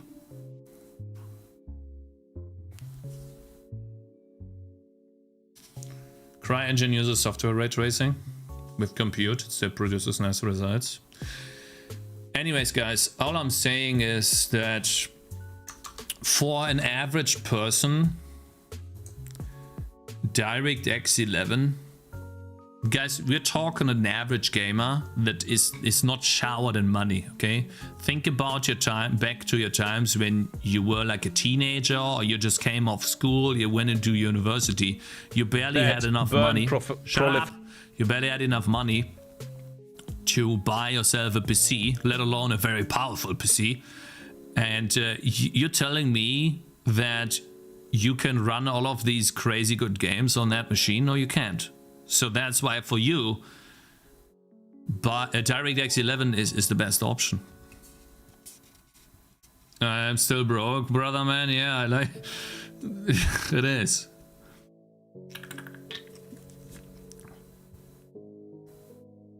Case in point about CryEngine. What is this again? What is this? What you're showing me here? So there's gonna be some rage bait again. 2 minutes. Crytek. Let's just not watch this with music. You never know. This demo runs on the most mainstream complementary AMD and NVIDIA GPUs. So what they're saying is middle of the pack, I guess. Damn, that looks good. Though, is it using upscaling and therefore it is very slow? It uses very slow camera motion? That looks really good, bro. Damn. Sorry, you ain't gonna catch me with this when it's literally just a video. I can produce a very interesting video like that with 1 frame per second in game. You gotta show me something in game. This could be fabricated, bro. That's all I'm saying. Okay. It looks good. Guys, there's too much fake stuff out there. How do you know it's real? This could be a pre-rendered video. How do you know this is real?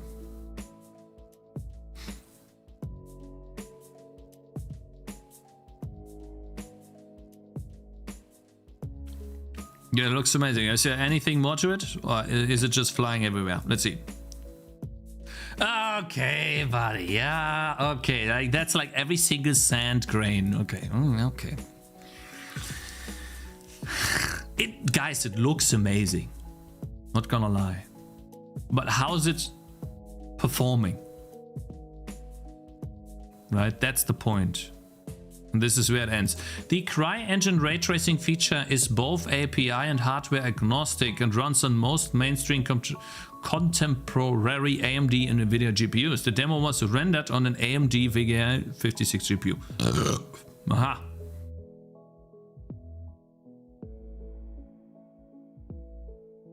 Toll. Excuse me. I want to believe it, but can you believe it? Is it real or is it fake? This is 7 years old, man. 1 FPS, speed up by 60. Yeah, that's what it could be, right? The demo is downloadable, you dummy. Okay, let's see. Surely they linked it, right? Put your own hardware to the test. Download the benchmark now. Oh. CryEngine. Hold up. Reviews. AMD RTX 11,000 score. Oh, this. Oh no. Oh no. Those are nerd gamers. Yeah, actually, I have 11,356 score. My system is better than yours. Look at these losers in there. They all have such bad PCs. Yeah.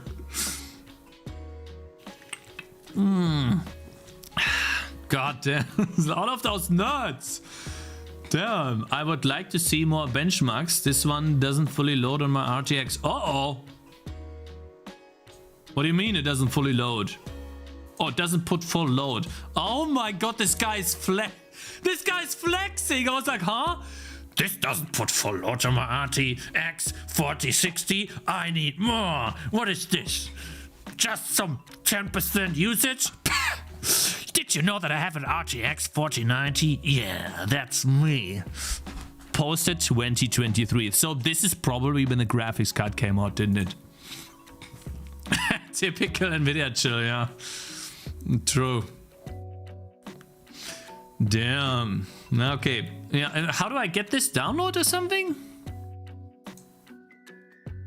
Downloading. CryEngine launcher. Oh no. Add. Create a project. Hold up. Add to library. But, like, is there a way to download this without the launcher?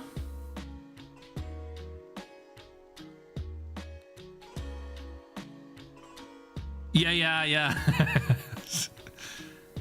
I don't think... Oh, that's bad. Oh, man.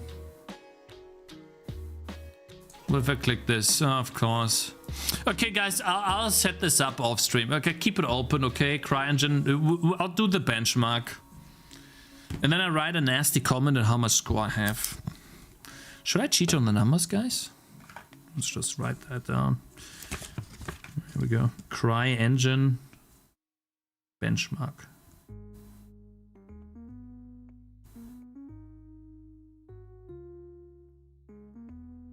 There you go. They hired an external team to make the update. The renderer is probably not well suited for DirectX 12. I think a lot of the first DirectX 12 games struggled because they ported over their existing renderers. Yeah, I mean, I don't disagree that DirectX 12 is probably better for performance. However, in most cases, I honestly believe that DirectX 11 just wins. Because you also have to factor in development time in most scenarios.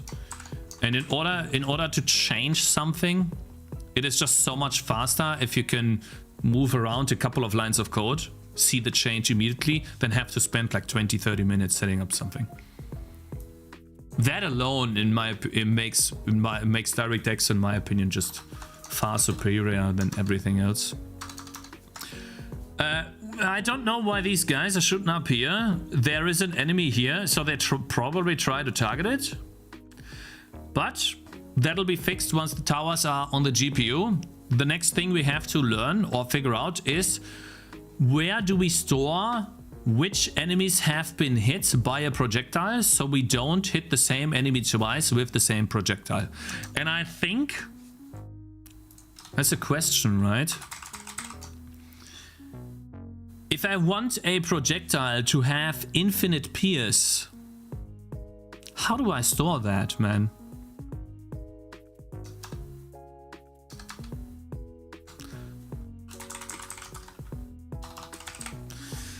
How do I store this? A damaging area can have hit enemies, which is an array of I-32s, but the bigger I make the array, the less efficient it becomes, and then at some point it becomes a ring buffer. And does it hit the same enemy twice? I think we need to turn this hit enemies into a ring buffer. We need a counter too.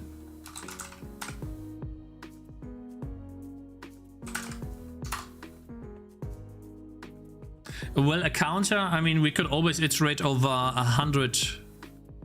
We could always iterate 100 times, and if I'm part of it, we just break out immediately, right? So in worst case scenario, it's gonna do 100 iterations for one enemy, but most enemies would... Well, maybe we just do 32 or something, or 64. and try how well that works. Shall we do 32, guys? Looking at some of the past, let's see.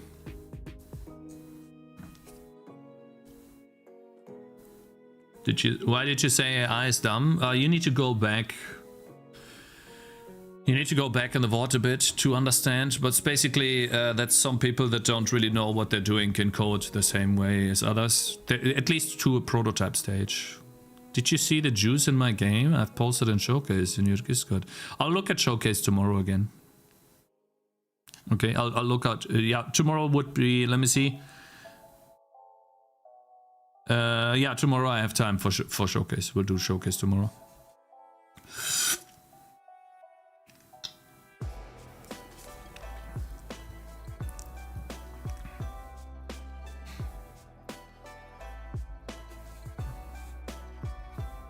So you come here to ask? Okay, buddy.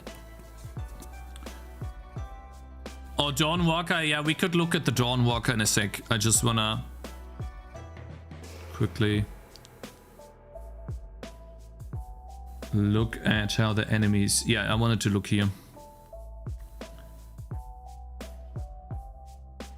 Have you seen Dawnwalker? Well, I did not look at Dawnwalker yet. I didn't manage to get to it in the beginning, but I'll look at it in a sec. Because I fixed the problem that I have. I'm very happy about it. Let's see. Which one of the VODs shows the massive amount of enemies we have here? There we... Okay, that's a lot.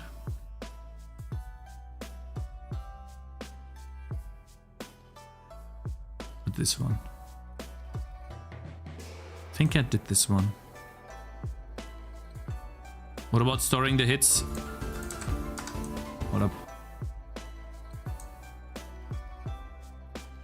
I just need a frame where there's a lot of enemies on screen. Probably towards the end. Man, what did I code there?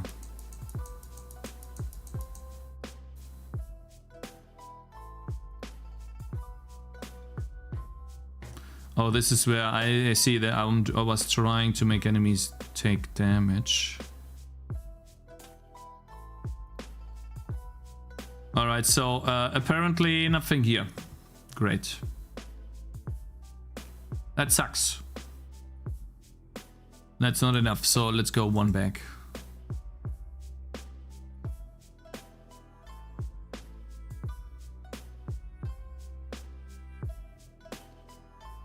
This one here.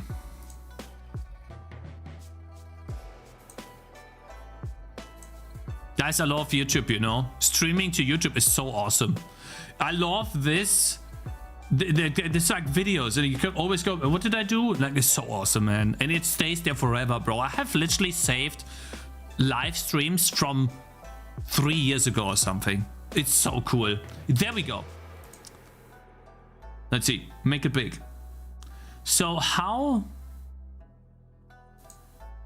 There we go. Let's make a screenshot.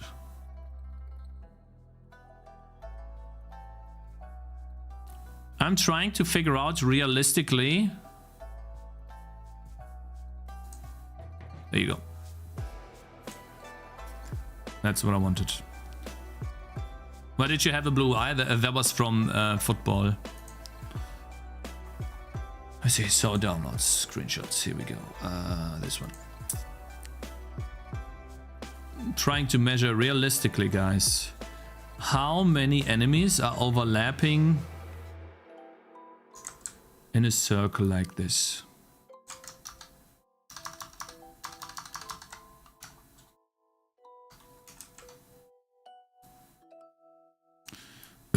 Excuse me. If I were to draw a projectile, let's make it a big projectile. If I were to draw a projectile, a big one, how many enemies at a given time you think this projectile with a circular collider behind, you think it'll be more than 32? It's a bigger projectile, but I want projectiles that pierce enemies. And I want some projectiles that shoot sometimes that have infinite pierce. The thing is, guys, the bigger I choose this number,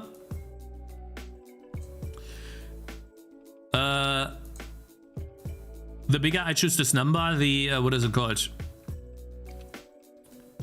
What was it called? I need a counter, by the way. I need a counter, unfortunately.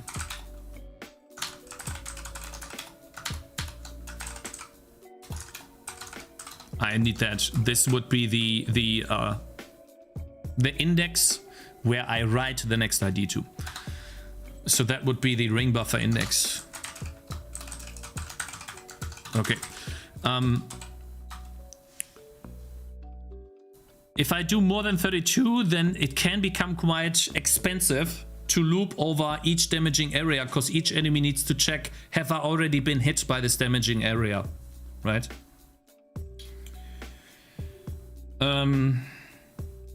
Or we store this on the enemy. The enemy itself stores an ID to a damaging area. And then the enemy sees the ID of the damaging area and discards it. But if an enemy gets hit by 10 different attacks, maybe that's more efficient.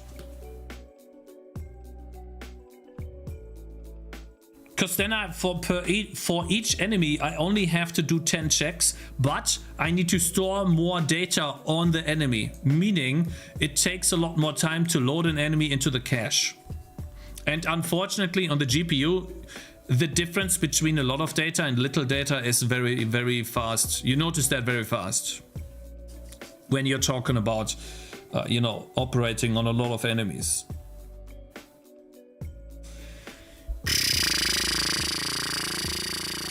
I'll try this first. You know what? I will try this first with what's it called? What you call it?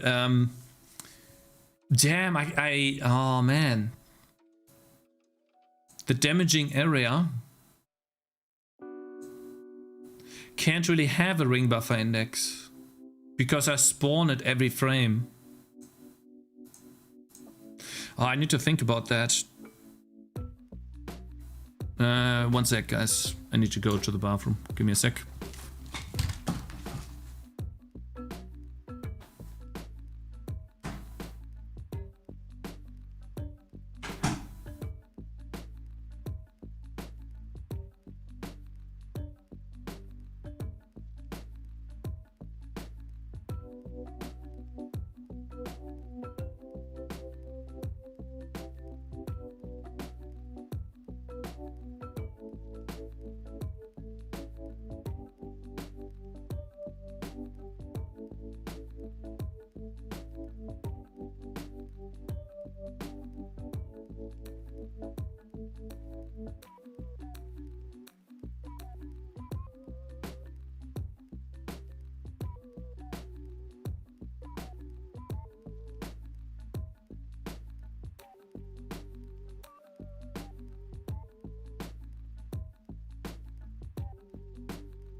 I'm at the beginning of programming. Hammerman, how you doing? Avon. G-Plays. Bro, the reason humans have AGI is because we don't simulate it. We actually chemically and physically interact with it. AGI is a scam. AGI. Nice circle. Thank you. My favorite web developer is streaming.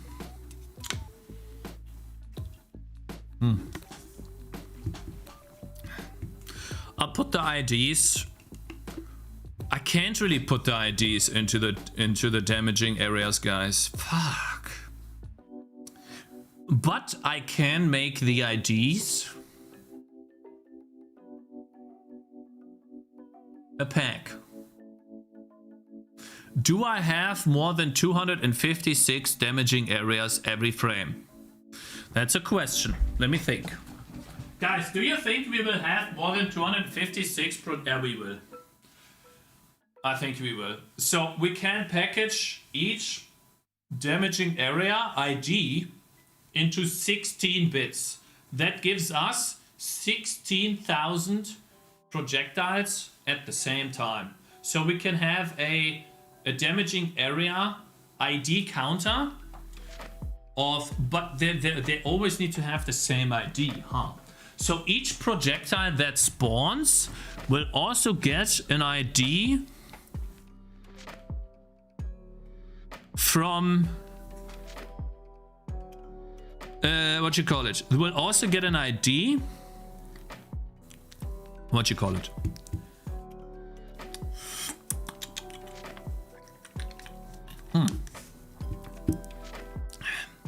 How do I do that properly, guys? And then an enemy can be hit by 6 or 8 projectiles at the same time. You could just have a hit cooldown on the enemy, then you don't have to know what hit you. Yeah, potentially, but I think that's bad. I feel like that would be really bad because then you have wasted shots.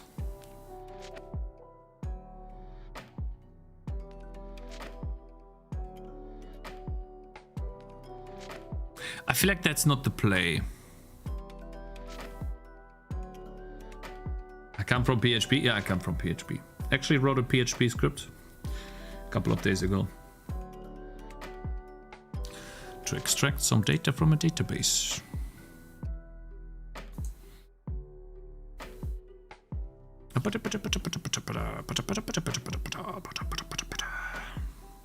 Yeah, I don't know. I think I don't want to do that, but I'll probably just make it so that an enemy will be hit by... I'm lost what we're trying to do exactly. Well, the way that engines or games work is that they build a frame, let's say 60 times a second. And so 60 times a second, a projectile is flying across the screen. And it checks if it's overlapping with an enemy. And if it does, then it deals damage to the enemy. Once that happens, either the projectile or the enemy needs to remember that it already got hit by that projectile, because if not, then the projectile would hit the enemy again.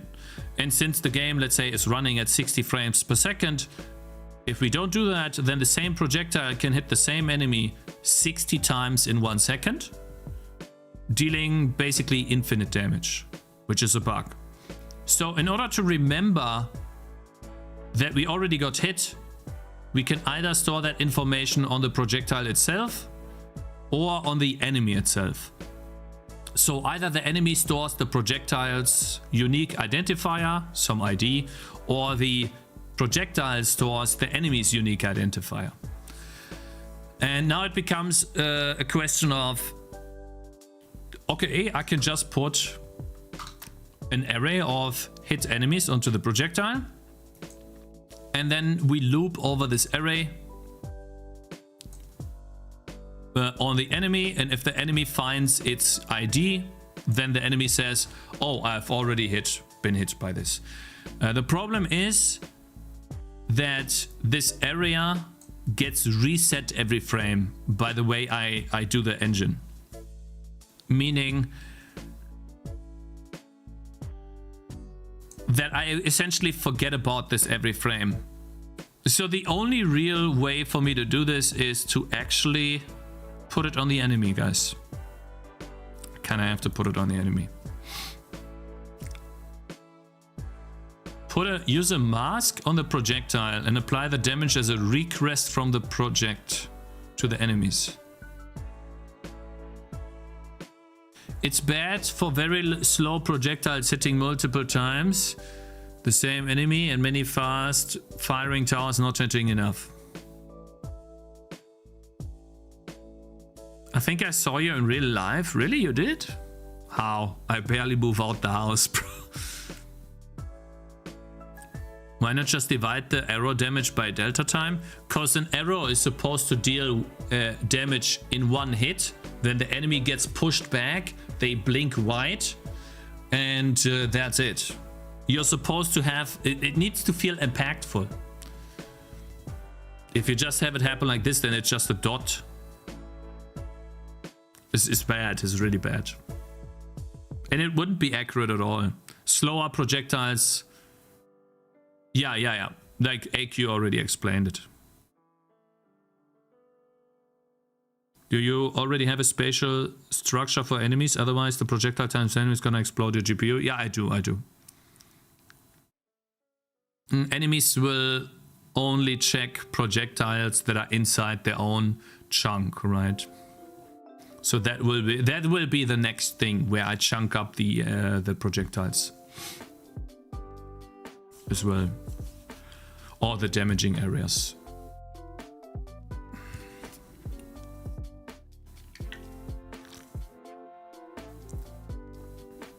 Are you continuing with compute and web GPU? Yes, for now I will. Code Slasher. For now I will. I've gotten most of the setup code done yet at the moment, and regardless of the issues, it is still behaving consistently. So as long as it's consistent, it's okay. I think I've gotten past the worst part.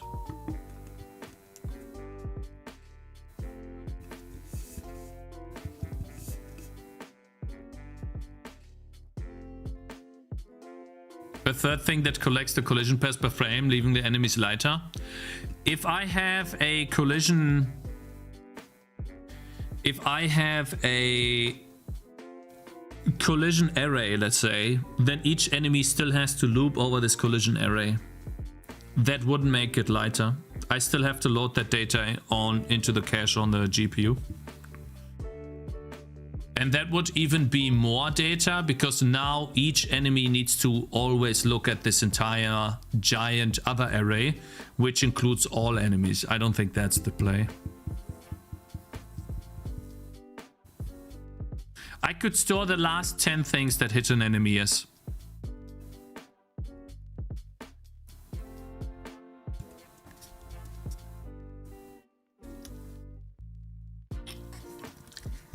The problem is, guys, I can't put this on the projectile for me, because this is the data that I reset and upload from the CPU. Now, at some point, the projectiles are going to get spawned from towers on the GPU. So a tower on the GPU will spawn a damaging area. But I still need to somehow write to that area, and I need to remember this array. Or, yeah, because a damaging, like for example, an arrow can spawn a damaging area. My mouse click can spawn a damaging area, because the guy right here, hold up, the guy right here, he can attack. That spawns a damaging area. There will be other types of damaging areas that spawn. Maybe enemies explode. And then we have bleed explosions or something, you know, guys. Just thinking, right? Exploding enemies. Path of Exile. And so there will be a multitude of damaging areas from different sources. So how do I remember which enemies got hit on all of those areas when the sources are different? One source is directly from the CPU, from the player. The other source is from a tower. Then another source is from an enemy itself. So all of these different sources. So I can't put it on the enemy, on the damaging areas. I can't. I think I can only put it on the enemies. that is the most comfortable and easiest to implement. And I thought about implementing it like this, where I have a hit array,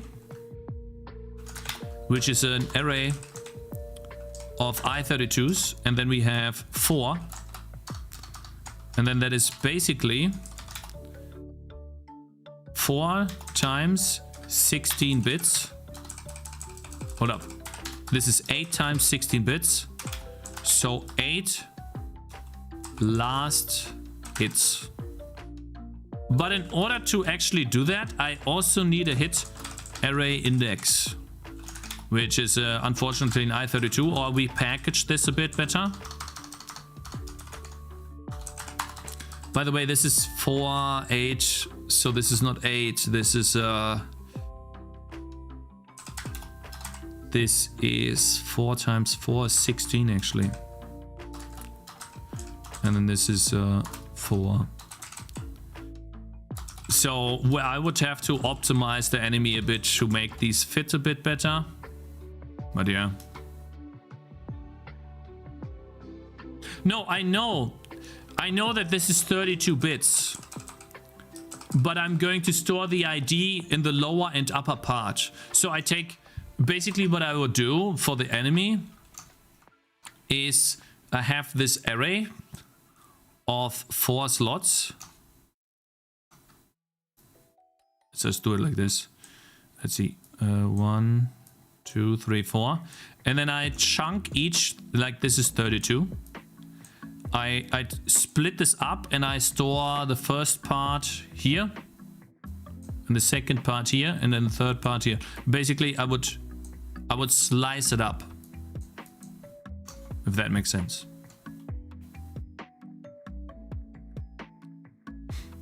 And so then when an enemy looks at the damaging area, and damaging area just has an ID, which is an I or a U32. It could be a U16, right? But that doesn't exist. This would go away. We could label that a bit like ID and damage. That would be an I32 or U32, doesn't really matter. And then this would be basically first 16 bits is ID, second 16 bits is damage. Because I'm not going to have more than 16,000 damage on one projectile. So now the ID references this ID right here. The enemy loops over his hit array, which is at most 8 operations. And then stores the hit in the array index, and this is a ring buffer.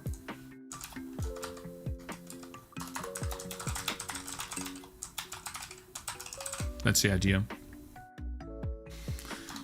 You know, but in order to do that, I need a bit more time.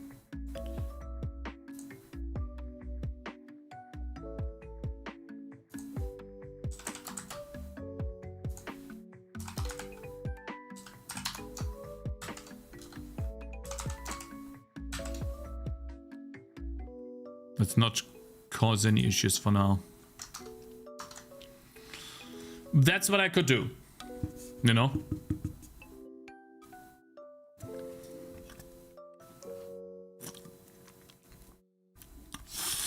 Anyways, let's see. I wanted to check this out earlier, but I didn't get to it.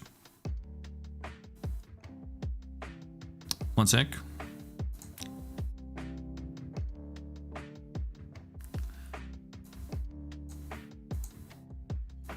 It's a 7-minute video, is it? Or is it too long? 6. Yeah, that's perfect. Everything you need to know about The Witcher 3. I mean, Geralt has gotten a bit younger. He has black hair now. He still has, I think, the yellow eyes. Looks good, not gonna lie. Yeah, let's see. Alright. Rebel Wolves. Maybe this is the good part of, you know, maybe this is a good part of the team. We don't know, because the other team is still making Witcher, and they're making good updates. Maybe they all just are good people. I don't know. Maybe there was never a good or bad part.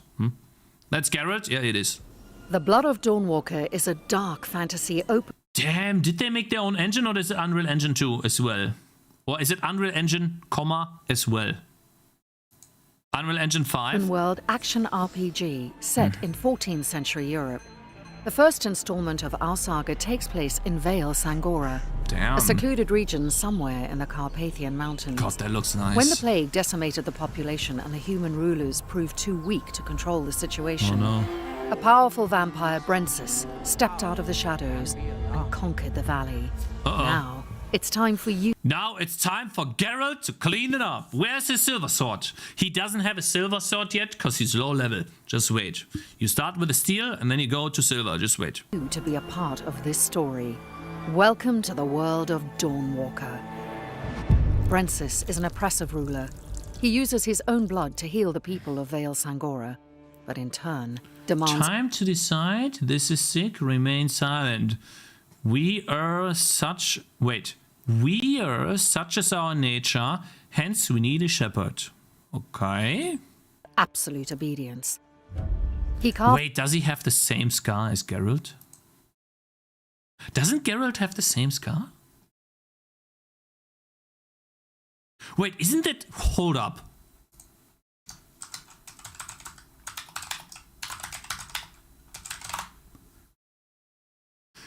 I mean... Hold up. That's awfully similar. Why does it have to be this side, bro? No way. In turn, demands absolute obedience. He carved the valley into 3 separate dominions and gave them to his 3 vampiric officers.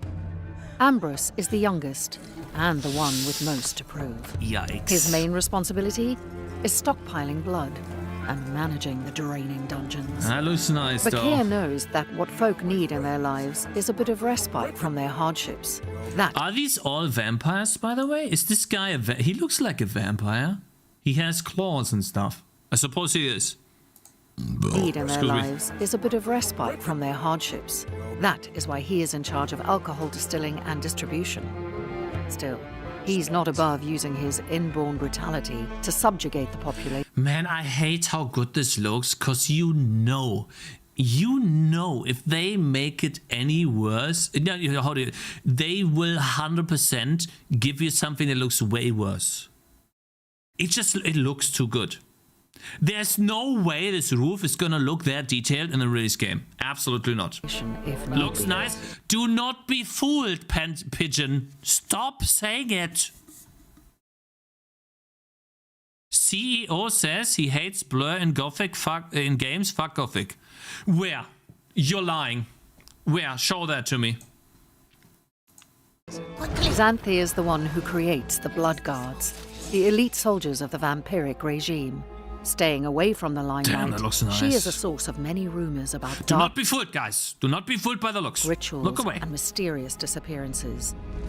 These powerful vampires won't sit idly while you dismantle their operations. You know what that was? That was nanite in action. So it was lagging because all of these have a bazillion triangles because nanite. 30 FPS. That was like a lag of 10 FPS or something. Idly while you dismantle their operations. No, it has to be. With your every victory, Brensis' court will react with new edicts that will make Cohen's life a bit harder. Interesting. Hold up. So that's the... What is this? What is that? Bro, that looks like a... what you call that? That looks like one of those... You know, the battle passes that you have to... Okay. Interesting. A bit harder. But who is our protagonist exactly? You play as Cohen, a young man living under the vampiric regime. Okay. A series of tragic events led to your family being kidnapped. Not gonna lie, it's quite laggy. Wonder why they would decide to show that. Interesting. Kidnapped by Brensis, and you becoming a Dawnwalker, a human by day, a vampire by night. Now, you must rescue your loved one. Wait. We are a vampire too? As a human, you can learn the dark secrets of witchcraft.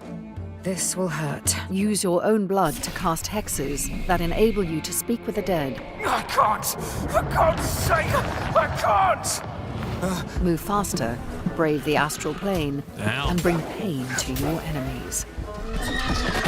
Learning new spells requires finding knowledge in arcane texts and obscure tomes. At night, you transform into a vampire.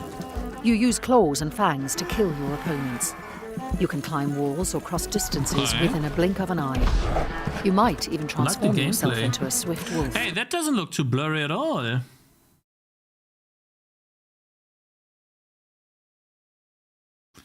So where's this it's from Polish press, so you don't have like a translated version of that? Go on. Oh man, like, remember, is that really the, oh my god. Is this the freaking, is this nanite in action? Is it really that bad? It's so laggy. And we had better faces 10 years ago. But that a vampire is... So this is not 30 FPS, this is laggy. Always hungry for blood. Drinking it unlocks new abilities, but in the process, you will corrupt yourself. Whether you stick only to one path or mix them, exploring Vale Sangora is always exciting. It doesn't look blurry and at will all. reward you with unique items, weapons... Stop, Cakez. Don't get fooled. This is Unreal Engine. It's not gonna look as good. It's gonna be blurry anyways, and then they tell you to turn on DLS, and then all of a sudden it's blurry and it's poor performance. Don't get fooled! Don't do it. Stop. And sets of armor. Just remember that time waits for no one. Shit. God, it's looking good. From the moment your family is kidnapped, you have 30 days and 30 nights to rescue them. And what if the I coronation. don't? It's in 30 days. Is that 30 real days? And if you don't play the game, they die. Imagine, guys, that would be crazy. See you there. Oh my god, it's actually time in the game. Oh, I wanted to do such a feature in my Gothic remake. Like, so, no joke. I actually wanted... Listen, guys. This is not going... I wrote that down. I'm not showing it to you yet. Because it contains secret information, you know, but I wrote it down. So I'll give you an example. I wanted to have like a quest where, think about the old camp in Gothic, right? And the new camp in Gothic. The new camp would always raid the old camp's caravans between the mine and the old camp, right? So the new camp would come in, raid the caravan and come back. And so there would be a quest in the game that tells you, hey, in 3 days, we're going to be at night. If you're at this spot, we're going to be raiding the caravan from the new camp, from the old camp. Because we know they're running it at night to evade us.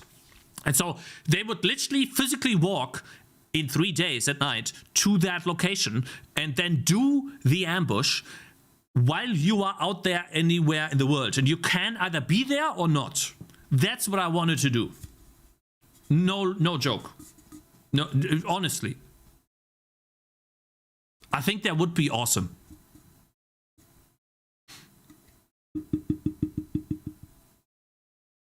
Well, it's been done. Ja, toll. Freut mich. Happy birthday. It's been done. Nothing new. But still cool, man. It's still cool. I'm not saying that that's not never been done before. I'm just saying that I wanted to do it and that it's cool. Still, there is no real time clock.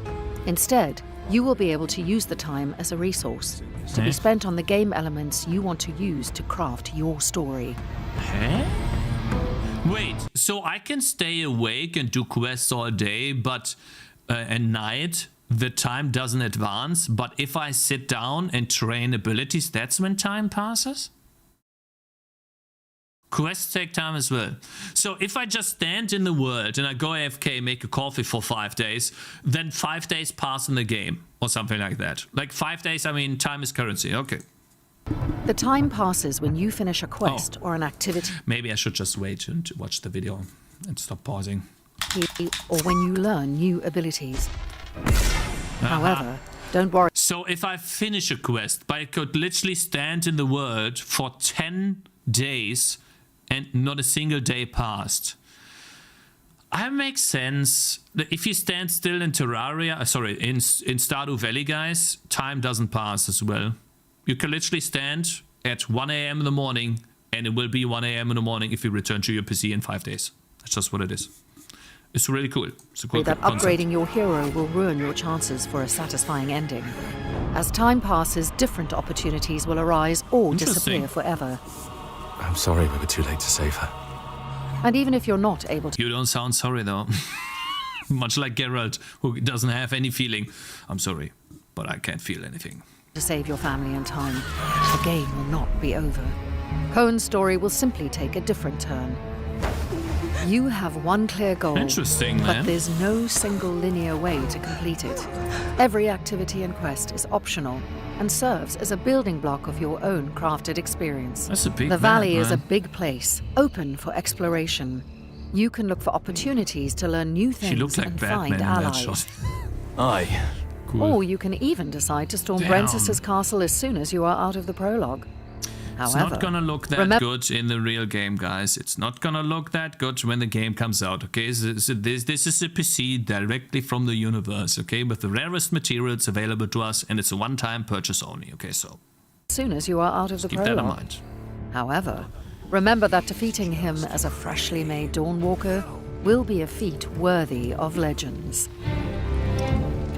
We designed the Blood of Dawnwalker to be fun and adaptive to individual preferences.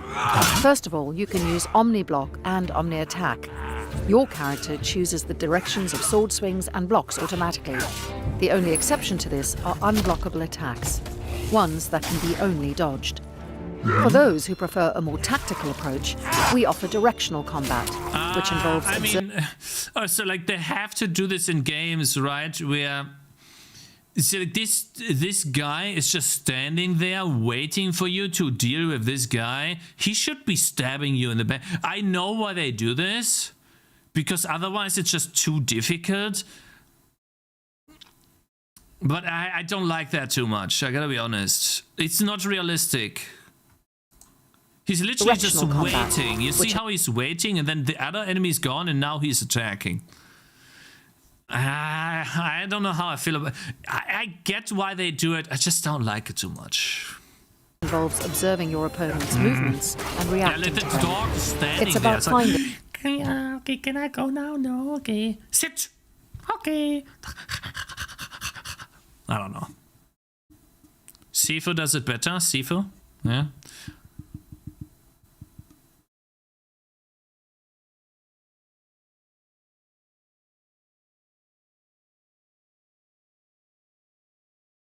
You should try it first. Maybe the gameplay loop feels nice because it's this way. Yeah, sure, right. I'm not saying it's bad because it is like that. I just don't like it too much because I just find it unrealistic, man. A certain rhythm and using it to defeat enemies. Whichever style you choose, this guy's literally standing there. active abilities are an integral part of combat. With them, you can deal more damage, heal yourself mid-combat, crowd control your enemies, or simply interrupt their attacks. All this is just a taste of what the Blood of Dawnwalker has to offer. Interesting. Whether you roam through lush forests, a bustling city, treacherous swamps... It looks really nice and it's not blurry, but you're not getting me with this, okay? Your StarForgeSystems.com PC is not gonna... I don't have that. Okay. Hiding long-forgotten mysteries or mountain peaks. There is always something to discover. Carve your own path and shape your own story, while walking the thin line between your humanity and embracing your vampiric nature. The Blood of Dawnwalker is coming. Geralt of Rivia?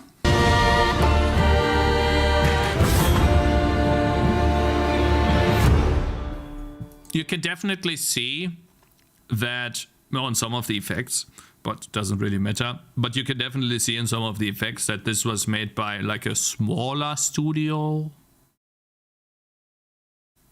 than CD Projekt Red, right? But doesn't really matter too much as long as the gameplay is good. Ex-CD Projekt, yeah, they are from CD Projekt Red, right? There's ex-developers. Though, I gotta be honest, I like the new... Well, I haven't seen it yet, right? So I can't say if I like it. But I like the idea that they are releasing a new Witcher 3. Because I love Geralt. And as long as it's not some slop, It's gonna be great because it's Geralt, right? Because it's Geralt.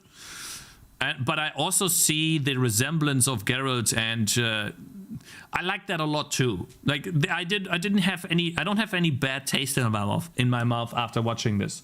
Apart from that, the game's not gonna look the way it looks right now. It's just not gonna happen. You know, I'm not getting debated. I do. You do? Really? Then you're one of the 74 people out of 178k that watched this. Is this Witcher 3 DLC? Yes, Geralt looks different now. Yeah, he's a vampire now. He's no longer, how do you call it? Not a witch hunter. A witcher. It's AA with AAA pricing. You gotta be honest, bro. What do you mean AA? But yeah, if you can find the article or whatever where they say, or where the CEO says that he hates blurry games, I want to see that, man, Mr. Enex. If you actually can find that. Because I only believe it once I see it. Like, this doesn't look blurry at all, which is really cool. This looks very sharp, and that's what I want in my games.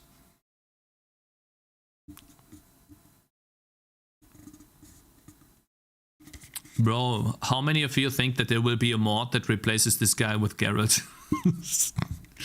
100% there will be a mod, right?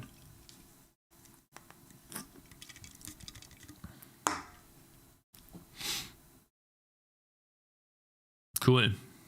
Rescue your family. 26 days left. Very nice. 120%. That's supposed to be 120. Pepperwood's live, guys. Let's go watch Pepperwood's. Nice. Okay, guys. I think I'm good for today. I have a game plan for tomorrow. Good progress today. Very happy. I managed to finally fix the issue with the stupid enemies. I think what I'll try to do off stream, guys, if I get the chance, is put the towers on the GPU. Put the code on the GPU. And then each projectile references a tower ID or some source of damage ID. That whenever I spawn a tower, I increment, and then at 16,000 I loop back to the beginning. There will be a mod that will replace him with CJ next day.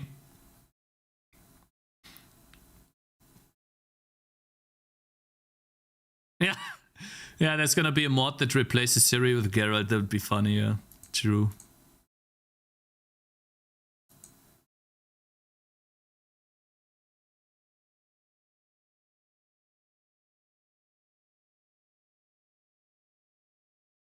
Oh!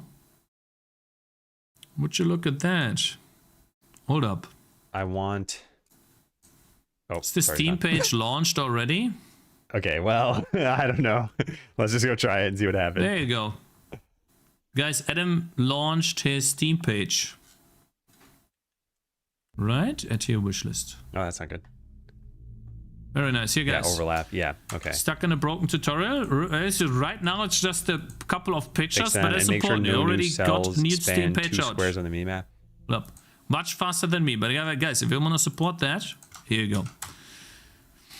We've been following Adam Learns Live for a long time. It's very cool to see. Awesome. Yeah, I'm gonna send you over to Lana Lux today, though. Though I should probably send you over to Adam, right? Let me send you over to Adam.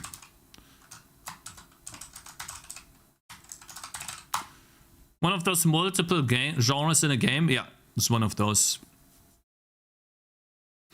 Fuck cakes. Okay. Well, see you. 5 minutes. It's very, very, very, very good of you. You know? Did you know that? Yeah! Tschüss. Anyways, guys, W straight. W straight. What the fuck? Thank you very much for joining. Hello, Mr. Cakez. Appreciate it. Bathroom count, please. Appreciate it. Clean peel. Yeah, so you gotta put the egg, guys, into cold water immediately. Then you get a clean peel. That's when you don't put it in cold water. And you need to use running water while you peel it. Then it's clean. Tested it out. Works every time. Anyways, guys, see you tomorrow. W. Tschüss. Thank you very much for all the support. I appreciate it very much. See you guys tomorrow. Bye bye. Bye bye. Bye bye. Tschüss. Tschüss. Tschüss. Good tip. Yeah, this is important.